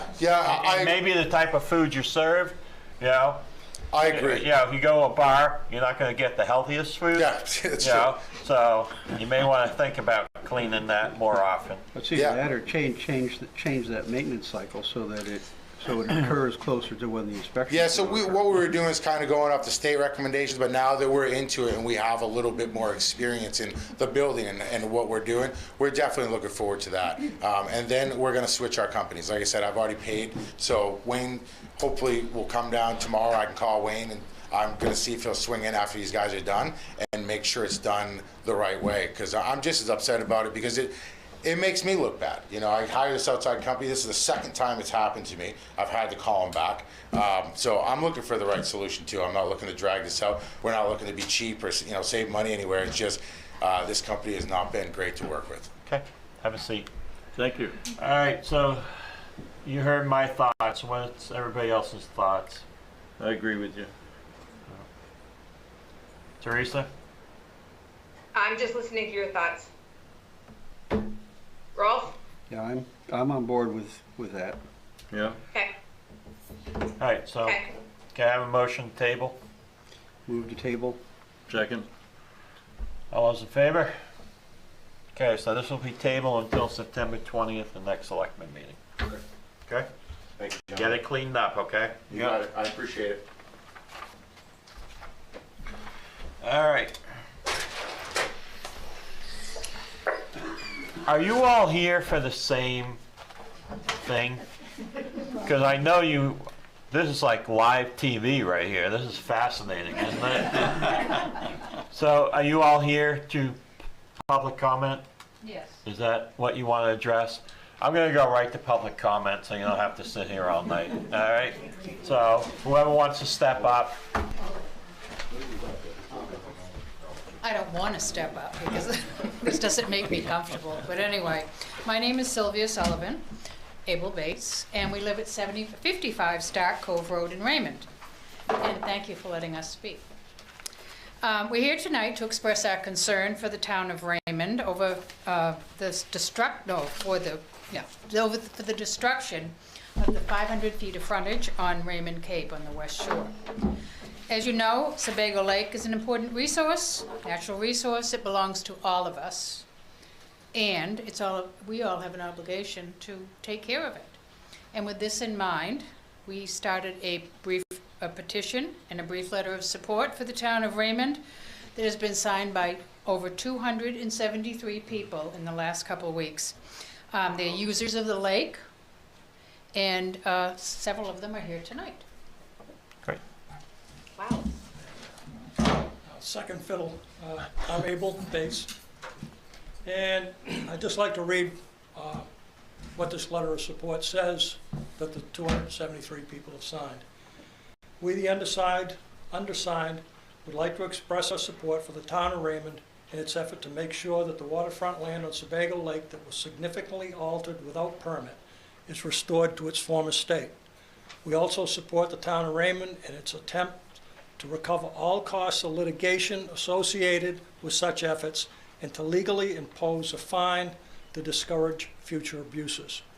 The land that was altered without permit is approximately 500 feet of water frontage at 28 Whitetail Lane and 18 Fernwood Drive in Raymond, and those two lots are also identified as lots 20 and 22 on Raymond Assessors Map 1.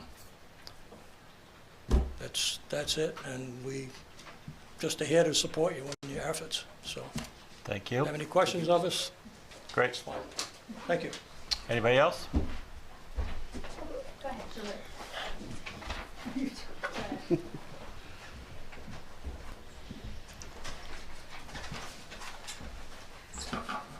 My name is Charlotte Newberger, and I live on the Forest Road on Raymond Cape.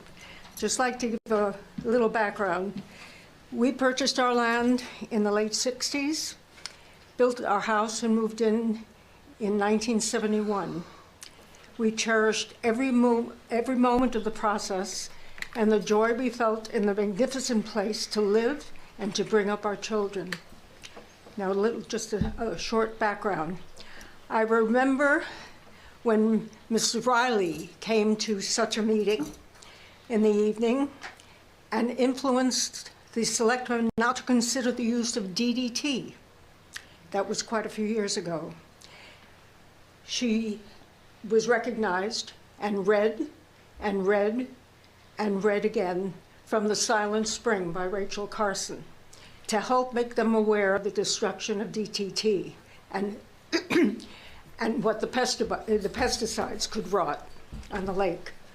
Of course, as is often the case, we are not aware of the dangers of such things when it's first introduced.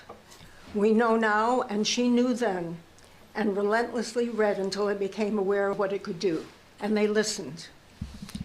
I was also one of the many Maine area residents who drove to Augusta to a hearing about a proposed pipeline from Fry Island to Eelwell Canal through which they would send their effluent with only tertiary treatment to dump into the canal.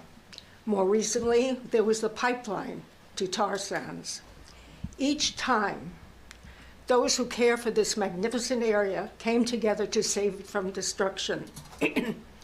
Apparently, there are those who do not consider this area a treasure for those who live here and for those who visit. This makes me not only sad, but very, very angry. There are laws for others to follow. It appears not for them. There is no consideration for the beauty and the ecosystem that many of us cherish, where we live and where we have brought up our children, and where we want to leave as a better place and not destroy. We and you need to send a strong message, and we are here to support you in what must be the ultimate message to those who act as if they do not care. Thank you.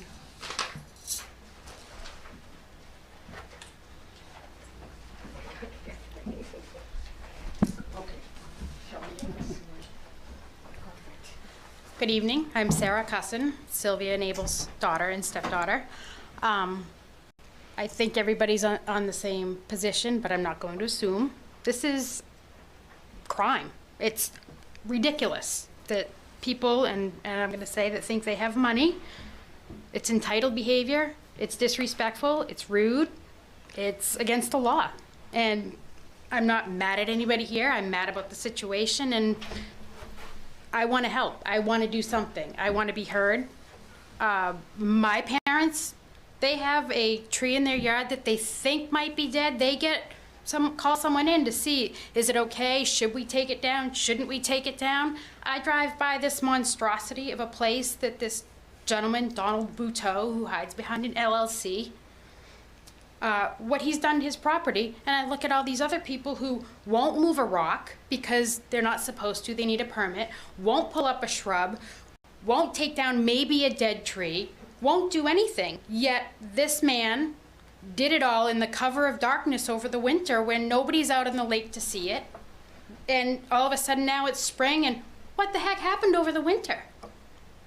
And now it's done, so he'll pay his fine and move on, and I'm sure that's what he hopes for. But I'm here to say it needs more. It needs to be back the way it was. It needs something. It needs a message, because apparently he's done it before, and he's not going to stop with a fine. But that's all I have to say. But I'm not. I sound angry. I'm not angry at anybody here. I'm angry at the situation and the balls of this man. Yeah. All right. Anyone else? Good for her. No, she's right. Anyone else? Doesn't have to be on that topic. Could be on anything else you want to talk about. Okay. Seeing none, we'll go back to our agenda. Give it to the clerk if you want to.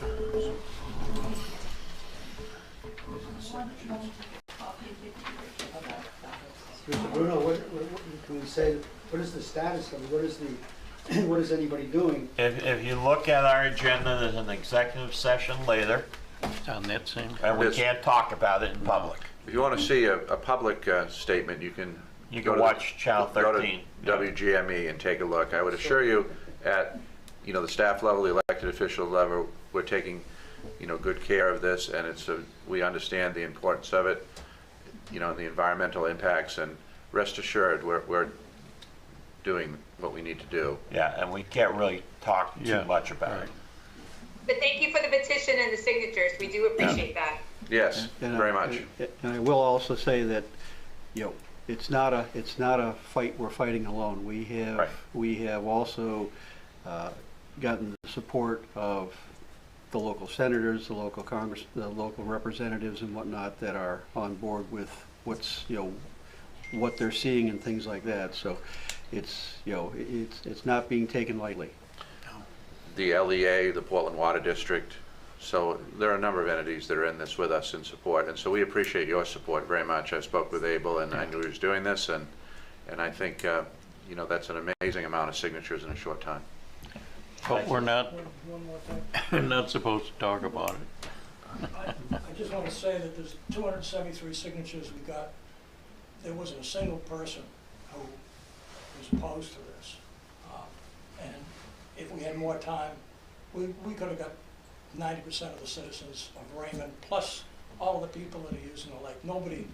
Everyone is on the We understand. right side. We believe if we could say more, we would say more, but we can't.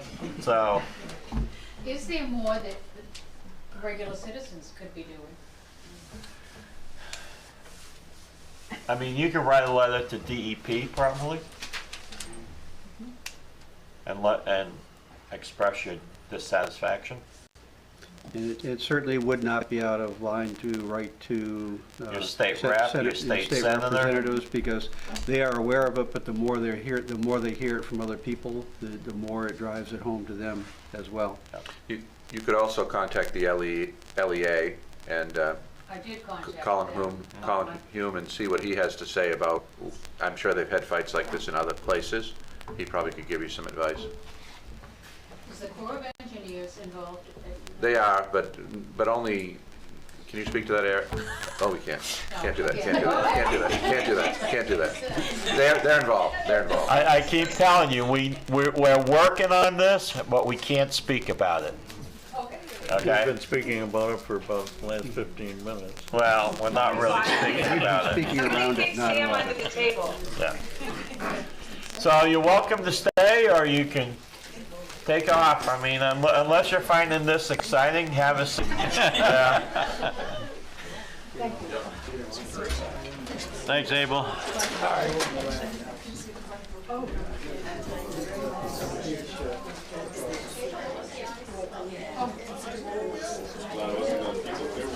All right, we're gonna give him 30 seconds, and then we'll get back to the agenda. Oh, yes, Susan, now, yes.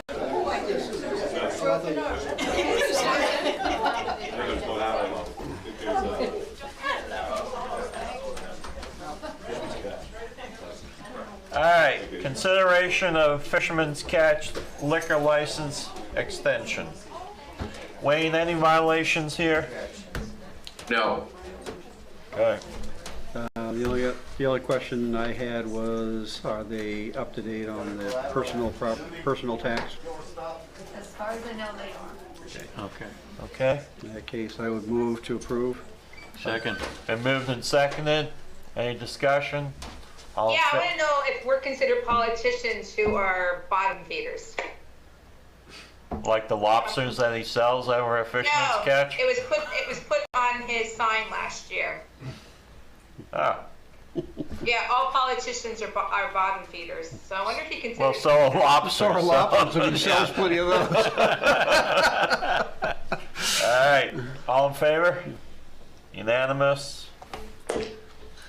Consideration of business license application for Gillies Brewing LLC, doing business as Aroma Joe's. David Gillies, owner. Eek. Yep. I'm here. Oh, hi there. Anything we need to know, Wayne? No, everything passed in good shape.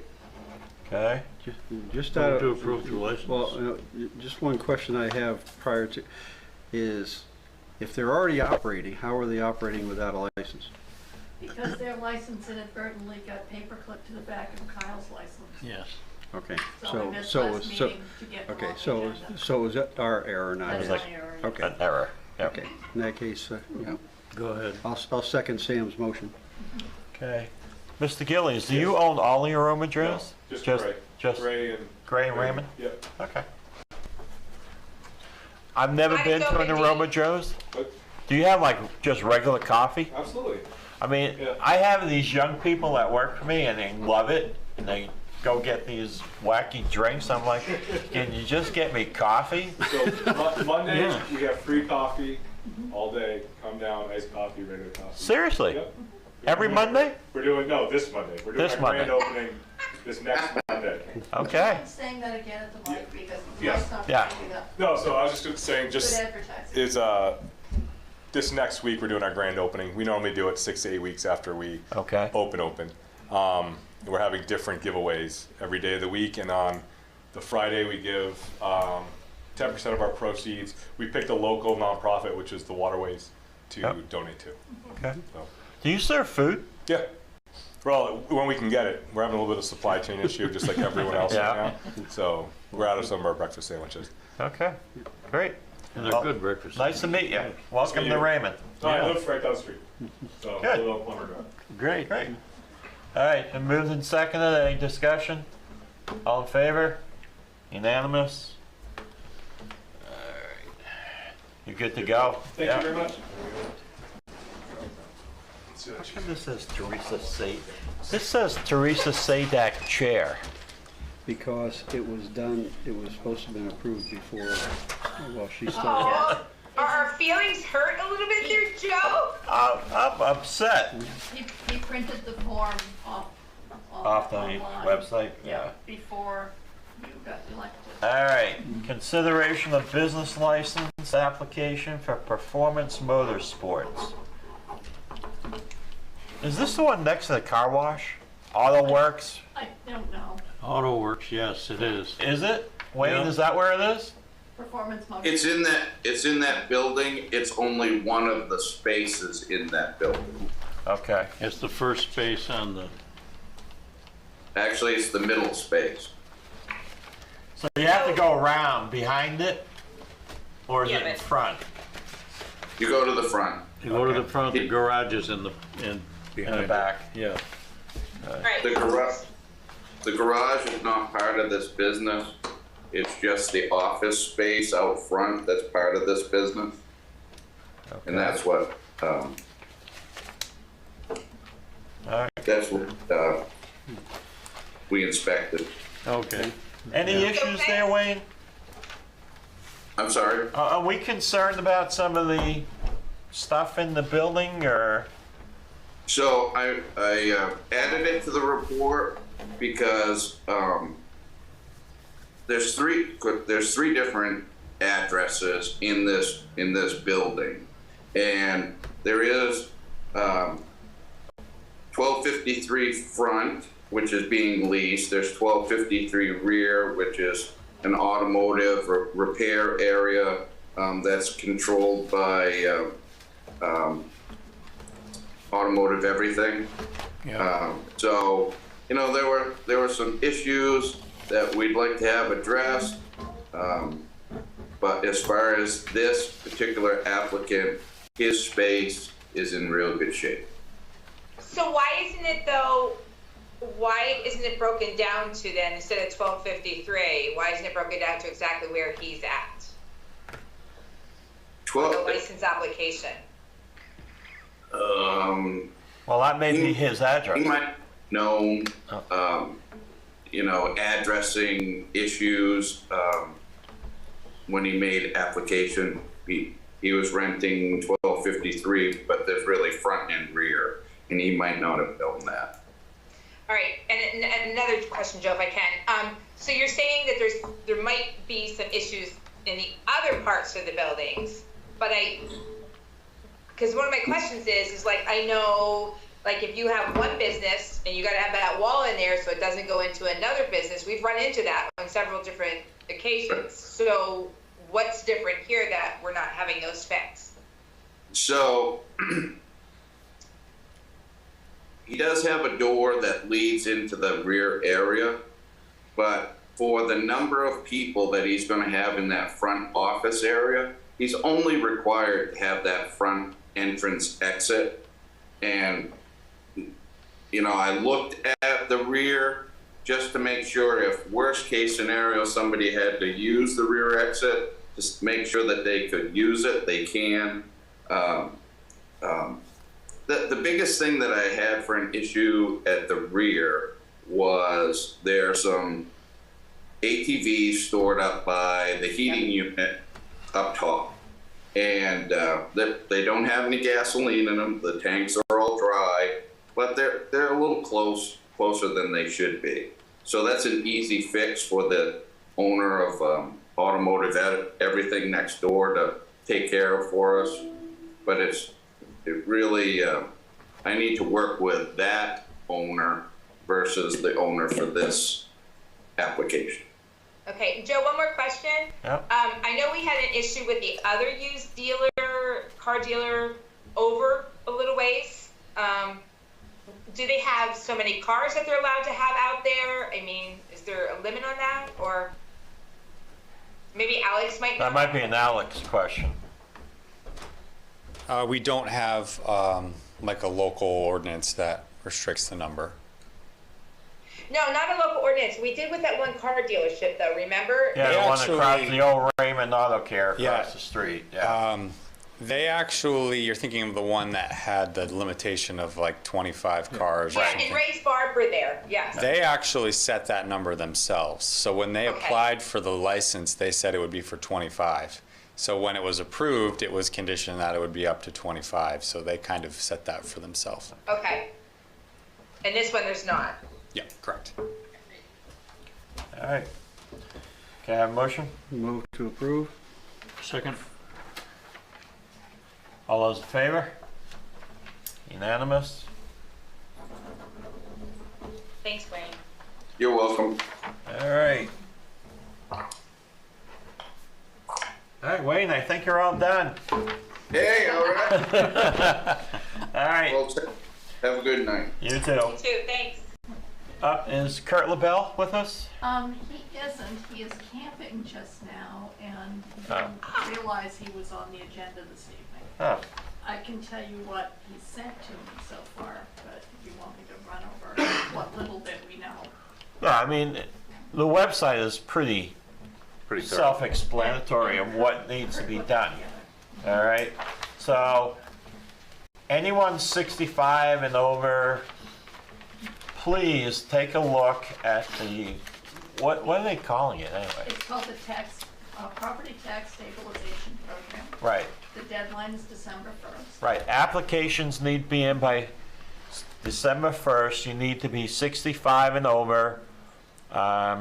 Eligible for homestead. Eligible for 10 years for homestead exemption, and you must be a resident of Maine.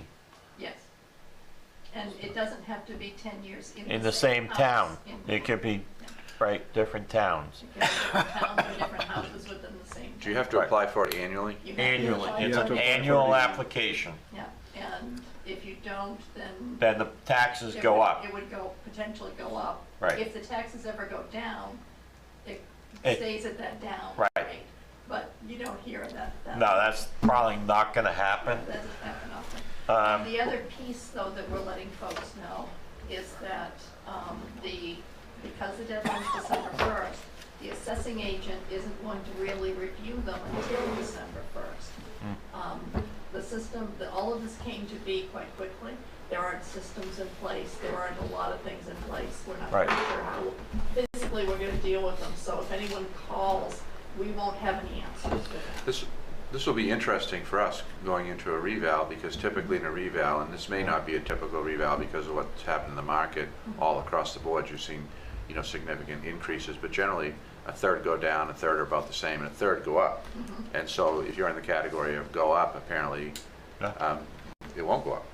And there's no income guidelines. Right. Anyone. Not means tested at all. Yeah. Not right. Anyone can apply. It also doesn't pertain to this September's taxes. It's next year. Next year's tax. Right. Yeah, it's not this year. Right. Now, has it been defined, it was still kind of up, the last I looked at it was still kind of up in the air as exactly the timing on the reimbursement that comes back to us. Yeah, that'll be the very question. important. And then the other thing that I'm thinking is, I'm sure they've done some sort of fiscal note on it and have an idea of what this is going to cost, but this is going to cost a lot. Well, the fiscal note I read had $8 million, and that did not include the... That's the first year. That's the first year. Did not include the $371,000 that they've allocated for the administration of the program. And was Yeah. that just for Raymond? No. No. That's for the state. I think they're going to be under budgeted on that, or under. Oh, yeah. That's way off. When people find out about this program, they're going to sign up. Right? Why wouldn't you? I mean, Right.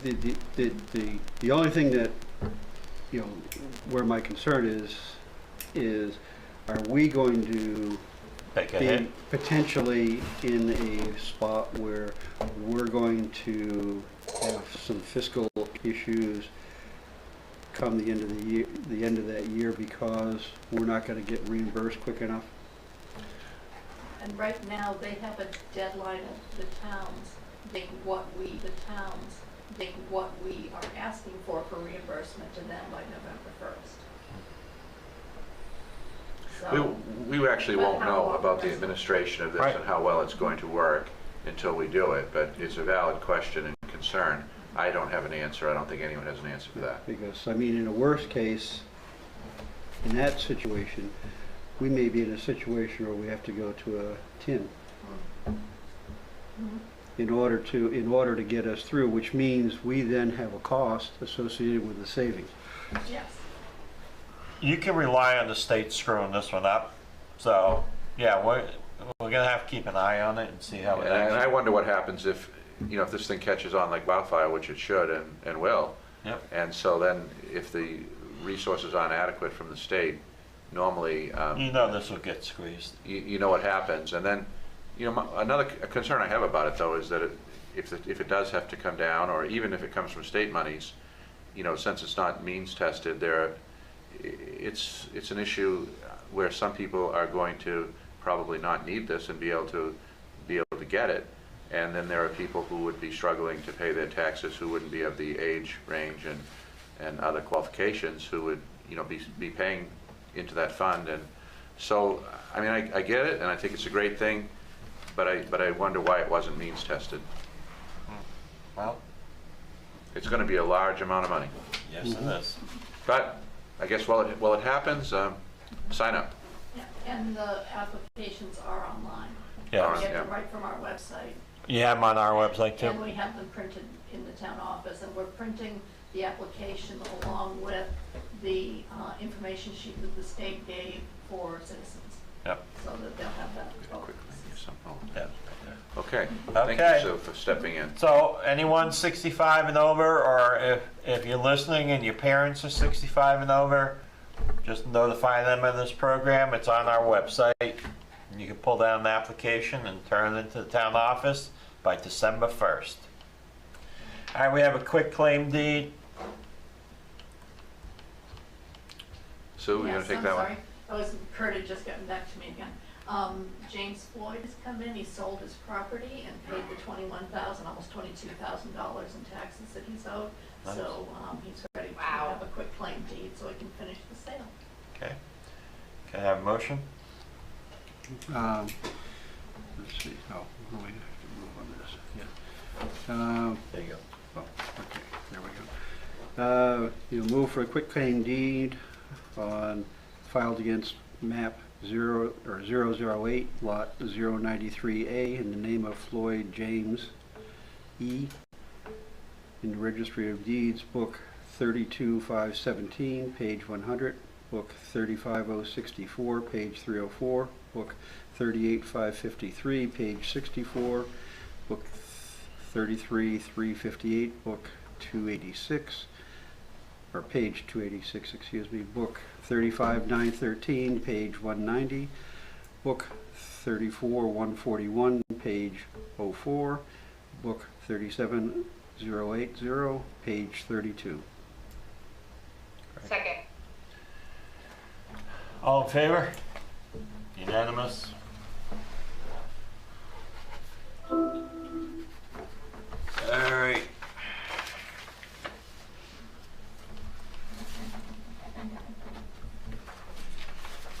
All right, manager's report. Okay, so we have confirmed dates for upcoming regular meetings. I believe the date we have listed has now been changed. It's no longer the 13th, it'll be the 20th of September. Yep, correct. And then we have October 11th. So everybody all set there? Yeah. Reminder of upcoming holiday schedule, Monday, September 5th, Labor Day. And another reminder is the annual fundraising shooting event at Camp Hines, which is going to happen on September 9th. And that's from 8 a.m. to 4 p.m.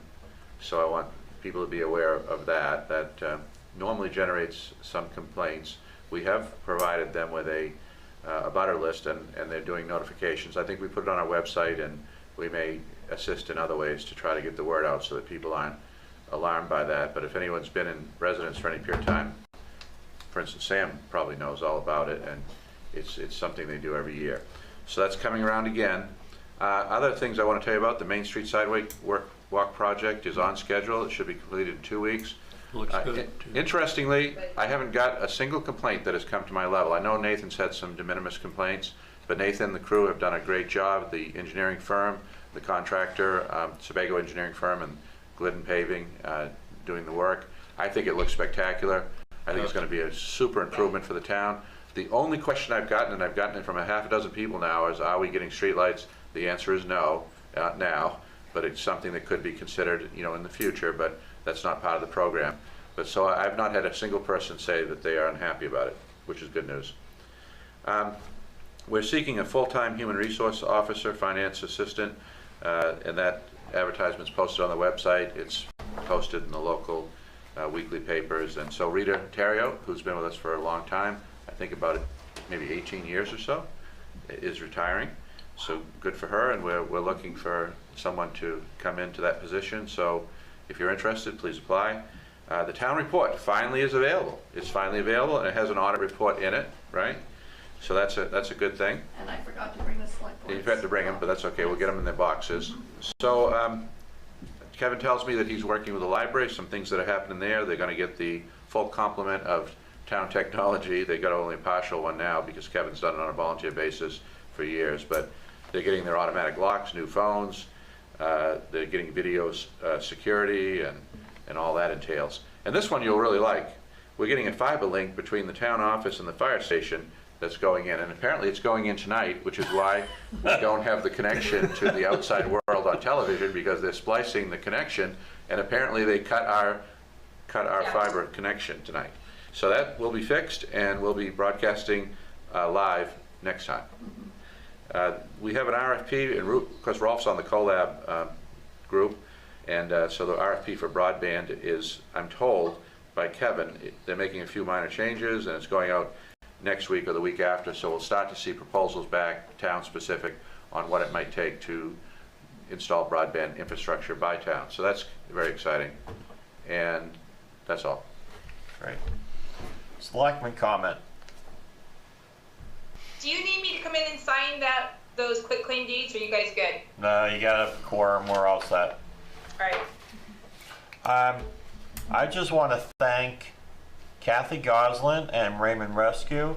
I did a pediatric vaccination clinic a couple of weeks ago, and I needed some epinephrine 1000 in a vial, and I could not get any, so they were kind enough to let me borrow one. I never used it, thank God. No one passed out on me, and so I was able to return it intact, and thank you so much for doing that. We spoke to the department, the rescue department in the town where I did this clinic, and they refused us. And I'm like, okay. But anyway, we did 181 vaccinations that day, and we did probably about 70 children. So it was a very successful clinic. Good. All right. So thank you, Kathy, and your crew. Very, very appreciative. Can I have a motion to go into executive session? So moved. Move to go, pursuant to 1 MRSA 405-6E. Okay. Second. All in favor? All right. We're in executive session. No, you're. Bill, let me know. I don't know if you can. Okay. All right.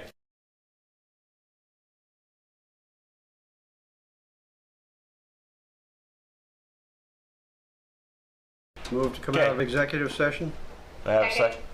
All in favor? Thank you. Move to adjourn. Second. All in favor? Thank you.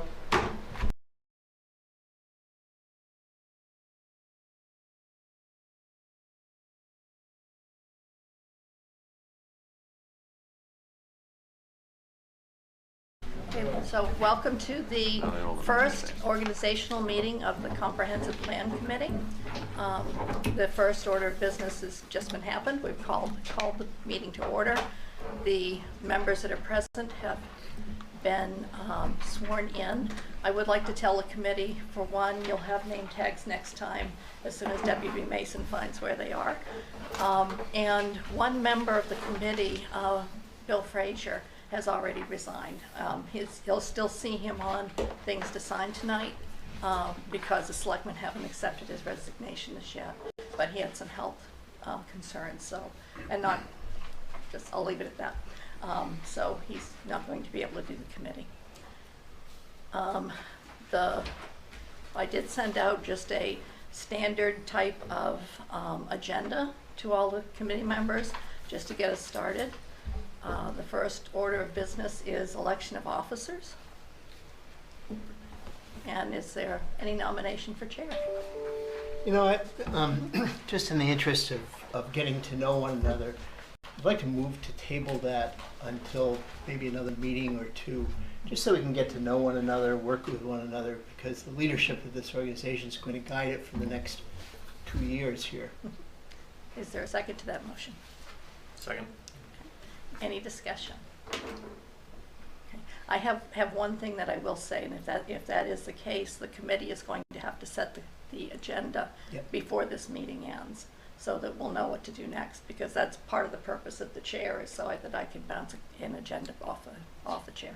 And this is a little unusual circumstance. I mean, this is a committee that hasn't been impaneled for 14 years or something, you know. So, you know, I certainly appreciate your point and think it's a good one, but, you know, we have the practical matter of having to have somebody to coordinate with. So a few meetings, a couple, 3 meetings, not an issue, but at some point we need to have, you know, a chair. And the chair has really no more power, I guess, than anybody else, other than, you know, perhaps, you know, hopefully representing the interests of the committee and setting the agenda based on the meetings. I mean, it'll become obvious in the meeting what you want to do, I hope. And then we'll put that on the agenda and off we go. So is there any sense in having a chair just for this meeting, a temporary chair? Well, it sounds like you can run it, can't you? I can run it. Yeah, I can. No, that's a good point. Yeah, that's how I'll do it. I nominate Sue for a temporary chair. I'm not a resident, so I could be a temporary chair. So all those in favor of the motion on the floor? Thank you, it's unanimous. So the new business, the first is consideration of adopting the remote meeting participation policy. This is a while now. That allows committees to use remote means to come to the meeting and participate in the meeting. If you don't adopt this policy, then all your meetings will be in person. If you do adopt it and someone is away for business, they can Zoom in. If you needed consultants that were out of town, it can be a little less expensive.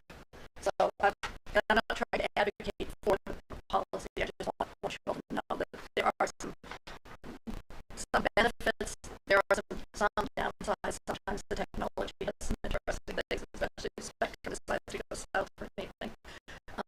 So there are ups and downs to it. Sometimes people prefer to be Zoom, some prefer in person. We can do hybrid meetings, but we can't do hybrid meetings. And by hybrid, I mean some people on Zoom, some people here. But we can't do those without this policy. So, move to adopt the policy as presented. Second. Any discussion or any further questions? All those in favor? Unanimous. Thank you. And then next is pretty much a wide open discussion of next steps, where we go from here. The one thing I will say is that, actually, next up is to pass this around. If you can each sign where your name is, that's the policy for the remote participation policy. I did begin today going out and looking at what kind of resources you might have as a committee for planning.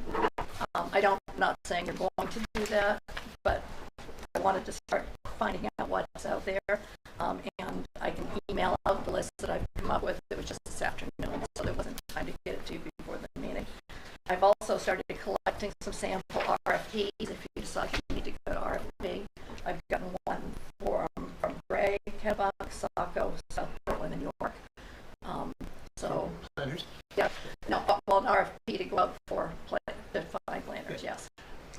I think you're a ways away from issuing an RFP. Yes. I think along the line of getting to know one another, you probably want to take a look at the old plan and organizationally decide how you want to approach this thing and looking for consultants. But after we do the RFP, we'll get hopefully some responses, and you'll be conducting interviews and selecting a consultant. This comprehensive planning and planning in general business isn't what it was, you know, a decade or more ago, and you know, state planning office is gone now, and And so it used to be a requirement of towns, and so towns, I've been doing this for 40 years roughly, and I've been through several of these, usually in 10-year increments. And although it's not something that's required, it's something that is, I think, an essential component of the community. If you don't have some sort of a semblance of a, you know, direction, goal, roadmap of where you want to go, you're probably not going to have a very, I think, directed journey as you try to achieve any goals for the town. So I think it's a great thing, and I'm glad we're finally doing it, but we're not going to have the kind of support we used to have from the state, and there aren't as many consultants, but there are consultants, and we'll find a good one. Just to take us off track, I'd like to spend a little time having everybody introduce themselves, a little background, who they are, what they do, you know, why they decided to suffer through this process. We can start up with John. Wow, what an honor. John Rand, been in Raymond since 1986, and family's been in town since 1944.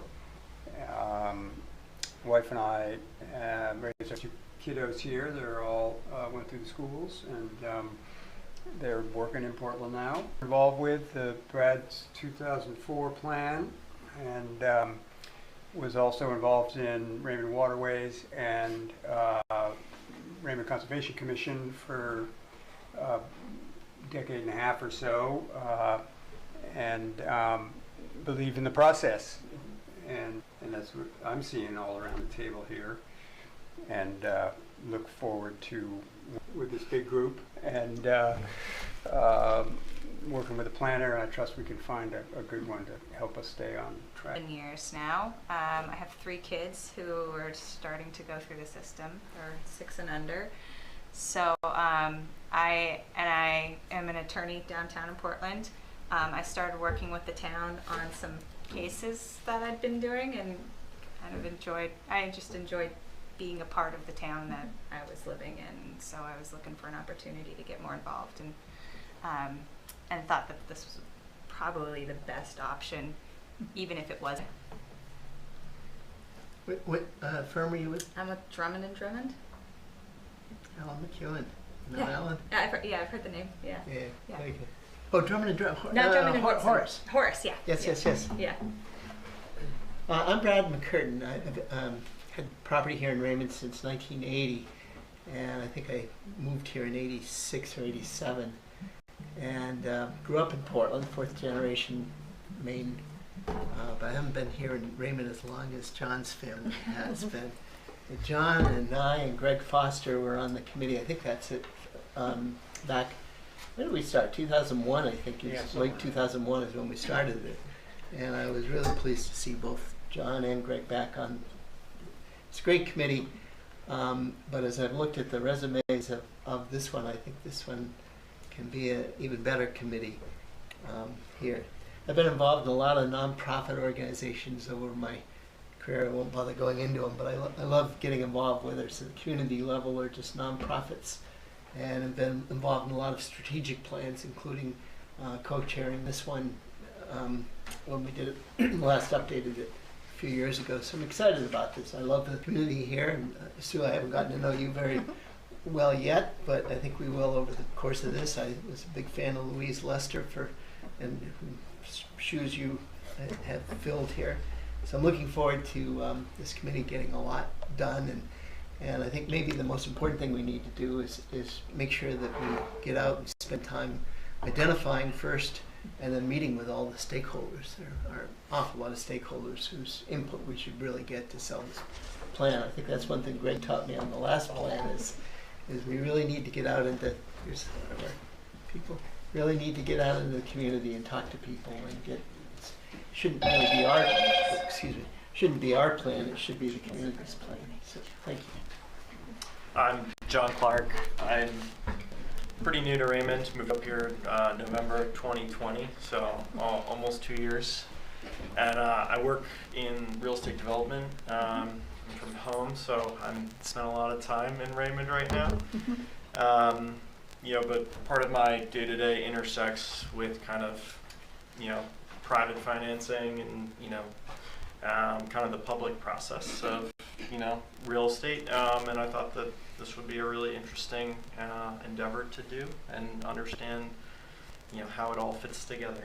So, and I like urban planning, so I thought that this would be nice. Year 81, and I moved here, I think I became a voter in 87.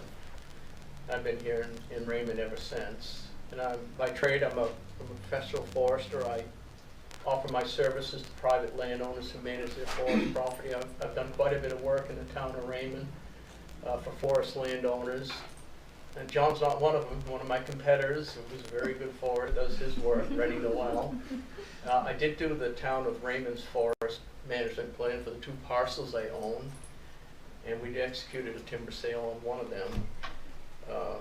I also was on the comprehensive plan, it was the equivalent of the implementation committee from the 84 you said?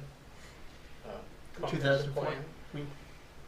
No, the earlier, 89, I think it was. Oh, Yeah. I can't read my own writing without my glasses. I was on the implementation committee back then, and then in 2004 I was on the comprehensive plan committee with Brad and John and others. I'm also on the planning board. I've been there for quite a few years, and I was on the conservation commission for a while. I think that was my first introduction to Raymond, being on a board with John and his mom and others.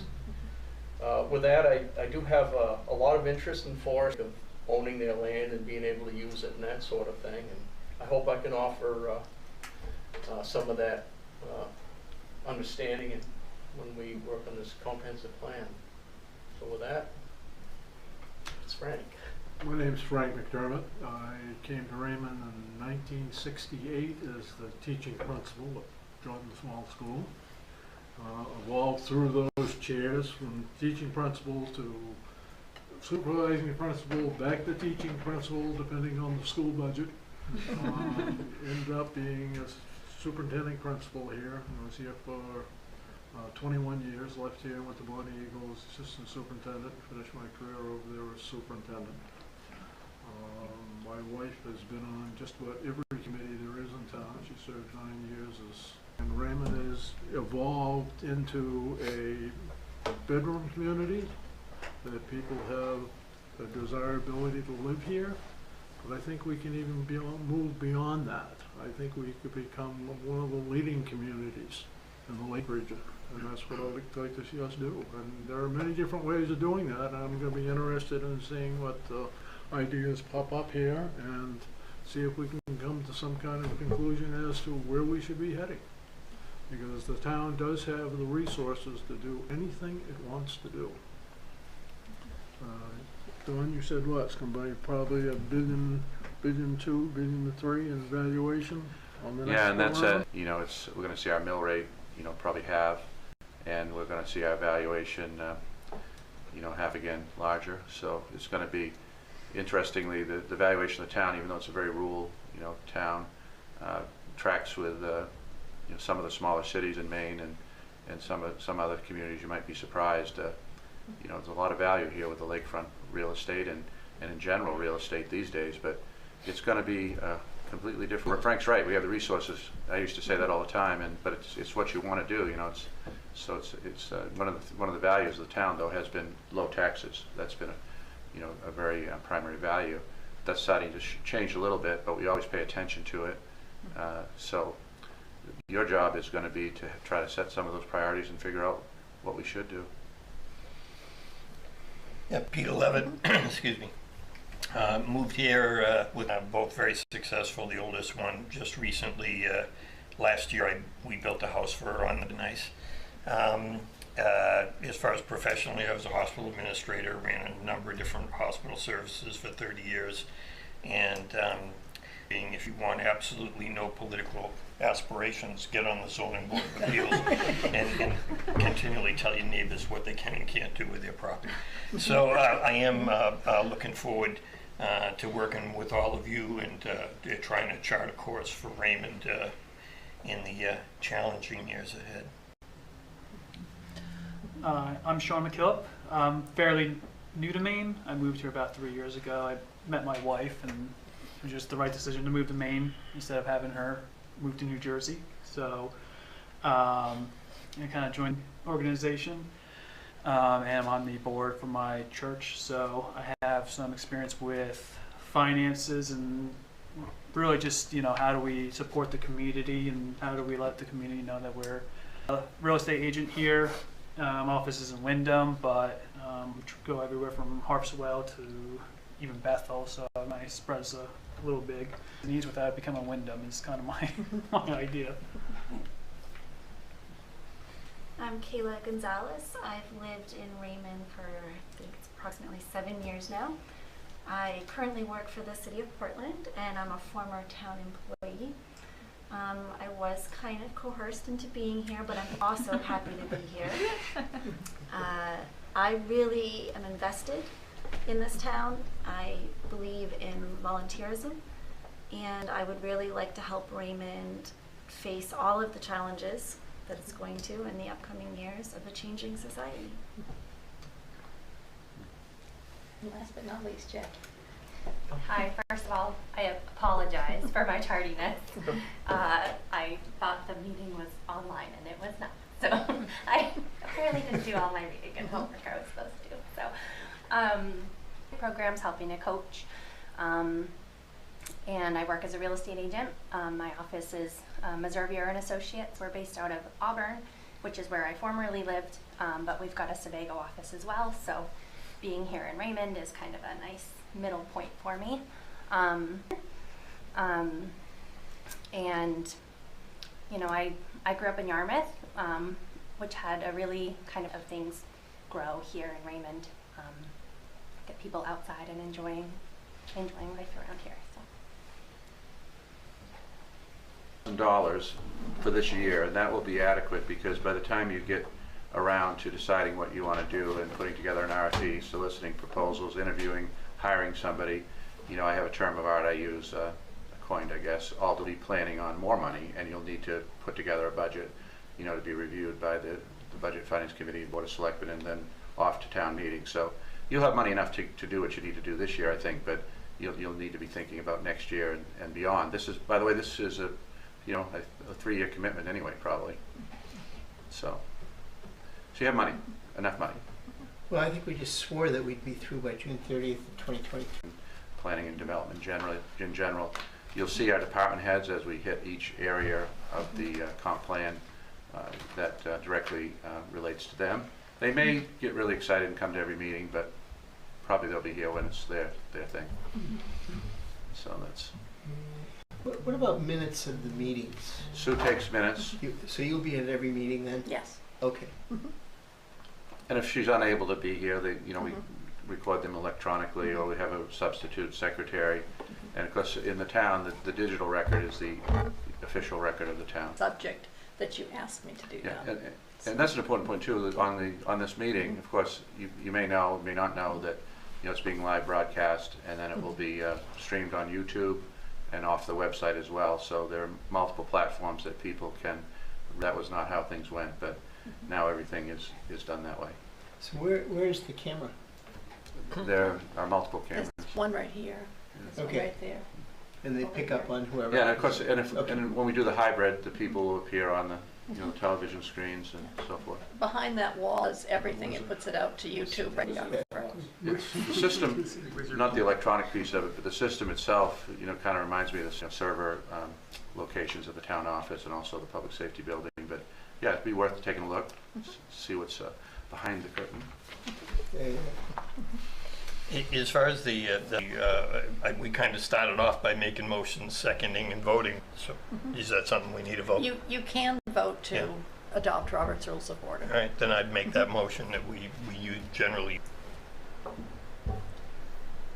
And if anybody would like a copy of that, we'll provide a copy. But I think it'll be most important probably for the chair and vice chair, or however you do it, or co-chairs. Is there any discussion on that motion? Just one question. Yeah. How many are? Everybody's probably familiar with them, but how many have actively used them in organizations? Yeah, to some degree. Because it can be loosely interpreted through the chair. I mean, that would be some way to it can be loosely interpreted through the chair. I mean, that would be some way to control it to some degree. I don't think we need a parliamentarian or anything like that, but.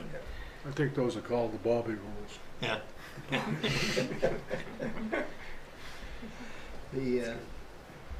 I can go either way on it, right? I just wondered what people's experience was using it. I've used it in a lot of organizations, but it can get a little... I've no experience using it. I've listened, and so, you know, I don't have an opinion. I have to. With good judgment about how a conversation needs to keep going or not. And the motion, the structure of the motions, the seconds, the vote, for sure. Sure. So Brian, it's a great question. So maybe a modified version of... Sure, with discretion to the chair. Like a one-page, very mini Robert's Rules of Order that moderators use to moderate town meetings. And it's really, I don't want to say watered down, but it's just it's a one-page document. it would be helpful if it's just one page. That would be helpful. Yeah. You've been in a lot of organizations. You have any... Use Robert's rules, but use them sparingly. You know, giving everybody a chance. It only to the point where it begins to get to be 50 cups that you really have to... They're going to be on recommendations anyway. It's not like we're setting statute or anything. Right. That's correct. Right. A lot of what you're going to do, in my experience, is going to be more like a workshop meeting than a formal meeting. Although you'll have both, you'll be making votes on various issues, but there'll be a lot of not exactly scintillating TV that goes on.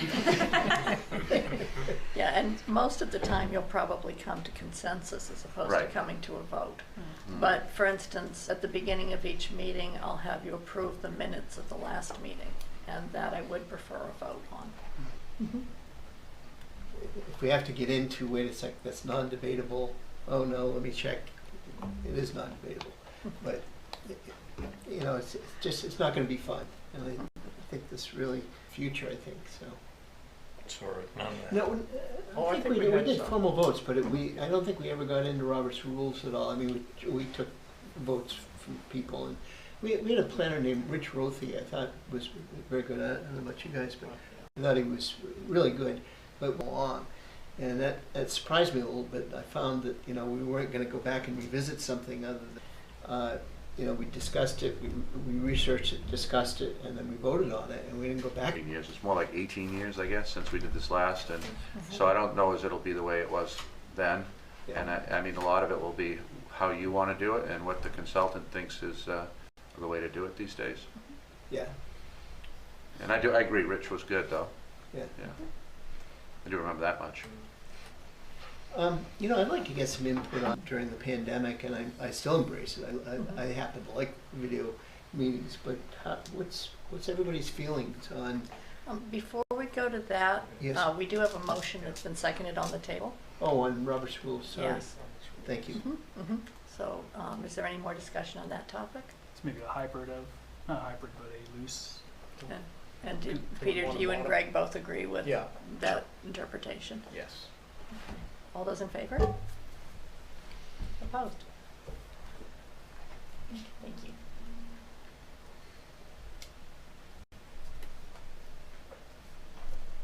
We would like to meet in person for all the meetings, or occasionally do video, occasionally do in-person hybrids, and what your experiences have been. I guess I'll start. Personally, I'm incredibly busy, so being able to remote in is extremely helpful, and it makes me a lot more available. To do every once in a while, at least. I wonder if we could do some sort of a rotating schedule, perhaps, so that, I were discussing during that meeting.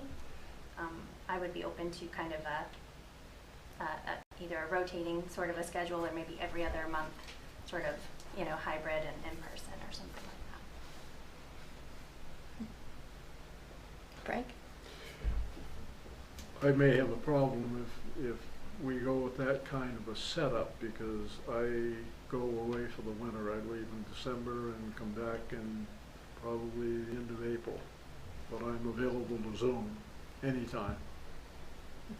And if that's a problem, then that would be a problem, and This time and the time, whatever time we set up for our meeting, will be held for us, correct? Yes. So we could say that the meeting is here, but if you have to attend remotely, that's an option for you? Yes. Okay. Yes, that's what the. I would suggest that's what you should policy do. is. I mean, Yeah. I would like to see Frank stay, on the committee. He has a wealth of information, as you know. Some of the folks who worked with him over years about the community and some really great ideas, I'm sure. And so increasingly, the technology is the way we conduct meetings. And I like Zoom, but do it. I think that's the way to go. We've had enough Zooming, in my opinion, or Teamsing over the last 2 years. It's going to take us all 2 to 4 years to heal from all that technology learning, which has obviously advanced the world. But yeah, let's have a meeting here every month or whatever it is. And for those that need to Zoom, that'll be available thanks to the technology savvy of the town of Raymond. Or if we had some sort of presentation, you would see it up there. Anything that's seen on the screens is also broadcast. What you don't get when you Zoom into a meeting that's here is getting to see everybody focused on at the time. Basically, whoever's speaking generally is who the videographer will move the camera to. And that's who you'll see on your Zoom if you're on your phone or on your laptop. You all the time. And if you're the only one, we see you really well. No, this is well set up for hybrid meetings. So often you get one little laptop over in the corner, with people who are on it. This is Pretty well agreed on is thinking we do monthly meetings right straight, most of some of you folks. You're still working full time. yeah. You weren't going to retire for this committee, Brad?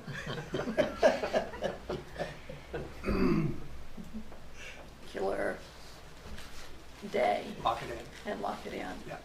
Because that way other committees will know, okay, this day is always going to be for you folks, and they won't try and beef it. They'll also set it up on the calendar that way. But if you choose to stay, planning board is second Tuesday. ZBA is fourth Tuesday. The recycling committee, which should be winding up, is usually on a Thursday, but I think it's the second Thursday. The RSU also uses this building on Wednesdays. That's true. That's right. I And forgot about that's Wednesdays. Well, it's once a month. Yeah. Because they rotate. They correct? rotate, and sometimes Remote. On my way home, I can tune in and pop in as I drive by. This October, every Thursday, I have a meeting at 5. How late is that? I don't always work on Mondays, and I live in Richmond. That's why it's bad. Sue's not in town. Yeah. Budget and Finance Committee, what days do they meet? Generally Tuesdays in Okay. between select board, and that will begin in their Right meetings. now, on Wednesday, by planning board and the RS, either the first Wednesday or the fourth. Development and review and adoption process, which goes over a number of months. Maybe that would be something to think about. Do they go try to do it for the whole year, or they just take a chunk of time, like a chunk of quarter? time. A chunk of time for them. Well, for their season. For their season of activity. But for you, you could book it for the year, and then you'd know. And you wouldn't have to worry about dates. You'd secure those dates, and although sometimes we have, despite our best efforts, we have some school issues, don't we, Sue? Yes. Through till the holidays. School issues, don't we, Sue? Yes. Through till the holidays. October and November. Yes. Yep, I and just wanted to double check and make sure that wasn't the day after Yeah, the that's election. why I'm suggesting that you pick a date for your next month, and then have Sue Well, and Kayla. She's pretty tuned up still on the schedule after all Yeah. a year away or whatever. Has She it been, has- it's almost been a year Yeah. since my. So maybe She also does that from now to December. And then in December, or when it gets closer to December, Okay. maybe decide. Look at it then. Yeah. But we could lock in, we say first Wednesday? Would first Wednesday work month, be more? done with that and move on to the next. I agree with that. I can make a motion to say first So Wednesday. you're talking the 7th for the first meeting? Yes. Yeah. I'm kind of thinking the first big thing that this committee, because I mean, if this were our September 7th meeting, what would our agenda be? I mean, what's more important right It now? could be to review the prior plan. implementing. So you about what you'd like to see out of this process. In this case, the end being getting a planner, you know, what do we need to do? Committee people. Yeah. And so you got to figure that all out. What do you? In general, looking at some of the old forms and structures from when we had a state planning office, I mean, it would seem to me that we would discuss early on what part of it is boilerplate. Great start. I mean, all those categories, we're not going to probably just do revisiting in terms of the current state of housing, for example, in southern Maine. And, So if we did our homework between now and the next meeting and said, okay, everybody take a look at the plan, and, you know, great suggestion. I want to call you Charlie. We need this.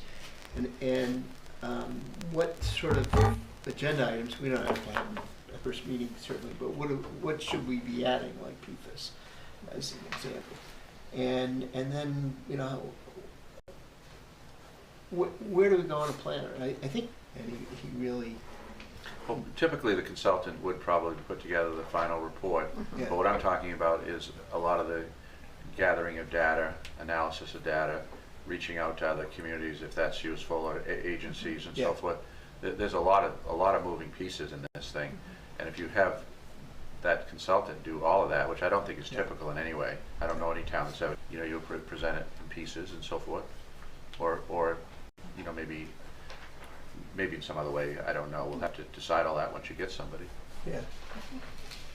You know, or just anything in strategic. As far as reaching out to other stakeholders, I think that's I'm willing to take that on. And I mean, we just started, or she put something out on the clerk's listserv. We're contacting the councils of government. You know, our GP cog. It's just not a thing as were they land use planners that had experience with comprehensive plans? Maybe I couldn't get that specific, but I have had some clerks get back to me and let me know who they use to update their comprehensive plan. Great. One's in Cutler, I'm not sure. No, there's a contract planner with AVCOG that also does Southern Maine Planning and Development. So I've got a few names. You've got a good list going. Yeah, well, I've begun, and I did find that the main office. Yeah. And so it's less. It's not now, and it's less of a business, if you will. But you know, Chris had a great idea, and I think this is another option. The two, not to get the cart in front of the horse in any way, and certainly getting the consultant planner is key to this, I would think, is the fact that there are department heads within the town that definitely are going to feed us information. I would recommend it sometime early on that there be some type of survey of the community, which would also help to direct us by finding out the issues. Yes, we did. I recall, this is dating, so this is a while back, but I remember attending at town office. There was a meeting of, and it was just basically dispersed as general information to the community to come in and talk about what, probably a couple of dozen people, but even a couple dozen beside us that are engaged enough to give an opinion about, you know, what direction we should be going, where they think the issues are going to be in the coming years. Would be helpful. But once again, that's a cart before the horse. Getting a planner to guide us would be number. RFP or yes. Go through? Okay. So we'd advertise its availability in places where planners might hopefully look for such opportunities. We would mail it. I'd like to interview, and then you're going to start up interviews. So there's another. The other thing we had back then, I think we had Amanda Simpson too, right? Yes. So Amanda Simpson is now. Yeah. And GP cog doesn't do anything Not with that, planning right. any longer. They don't do planning. No, not at all. Wow. They become more of a transportation organization these days. Yeah. All of the planning information they have on their website. I mean, the downside of doing an RFP is not having a planner in place till January. And well, you might do December. I don't know, you know. So I mean, if you could select somebody, but that maybe would close some opportunities that you wouldn't know about if you didn't talk to. Put out for general planning services. No, for a comprehensive for comprehensive plan. So yes. If we get 2 or 3, I think it's incumbent probably on the group for plan. So Sue, can you send that if they don't have what an RFP looks like, and everyone hopefully, which I was hoping we'd spend a minute. To me, it seems like there's so much info in a comprehensive plan. There's got to be like. What we're trying to do for our company is I basically would talk to her, completed its And I'm happy to do this. Maybe somebody would like to help me with it, but get on the phone and call a few communities. You know, when did you last update your plan? Who did you use as a planner? We're happy, and then send out. That's what Sue's doing. That's what I'm doing for you. Oh, you're doing. I don't know, but I could see that just dragging on for 30 days, just waiting. Well, no. Well, one of the things I was going to say is, while you guys are individually for the town, in fact, the zoning ordinances for the town, and they're going to be that's the document that guides the town for the next 10, 15 years until we do this again. Developed to slow sprawl, because if you, I've worked with a lot of planners. Don was alluding to some of the plan participation. Find out where we want to go as a town and keep the ship floating in the right direction. Because this is a great town. We have some of the most precious mountains, rivers, streams. We have clean water, and I think that's what we all want. Maine Communities Comprehensive Planning Committee 2005. It basically just defined comprehensive plans as the legal underpinning of zoning ordinances, intended to ensure that the power of zoning is not. Would have been what, 90 to 2000. Yeah, I think in that time knowledge it has never been the fastest growing. Maybe Scarborough in the 70s. We want to preserve the values that we have, but you can't have zoning that's discriminatory, as Peter outlined. That's a big part of it. But there's also a much better way than we did 15 years ago, 18 years ago. So there's all kinds of different elements of the plan. You'll see it when you look at the plan. But he's right. I mean, that's a big part of it. Chris, it goes beyond zoning. For I example, totally bus agree. service was 100% something that we advocated for. It's everybody's vision. Make how this all came about, but it does. It involves in the 2005 plan, not the committee's plan.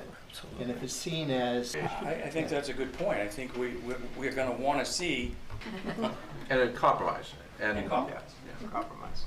Spinning out. Important thing in a committee like this is you come and you listen to the ideas people put out, and if you don't walk away with a change of mind and what you walked in believing, then you probably aren't doing your job. You're not doing your job.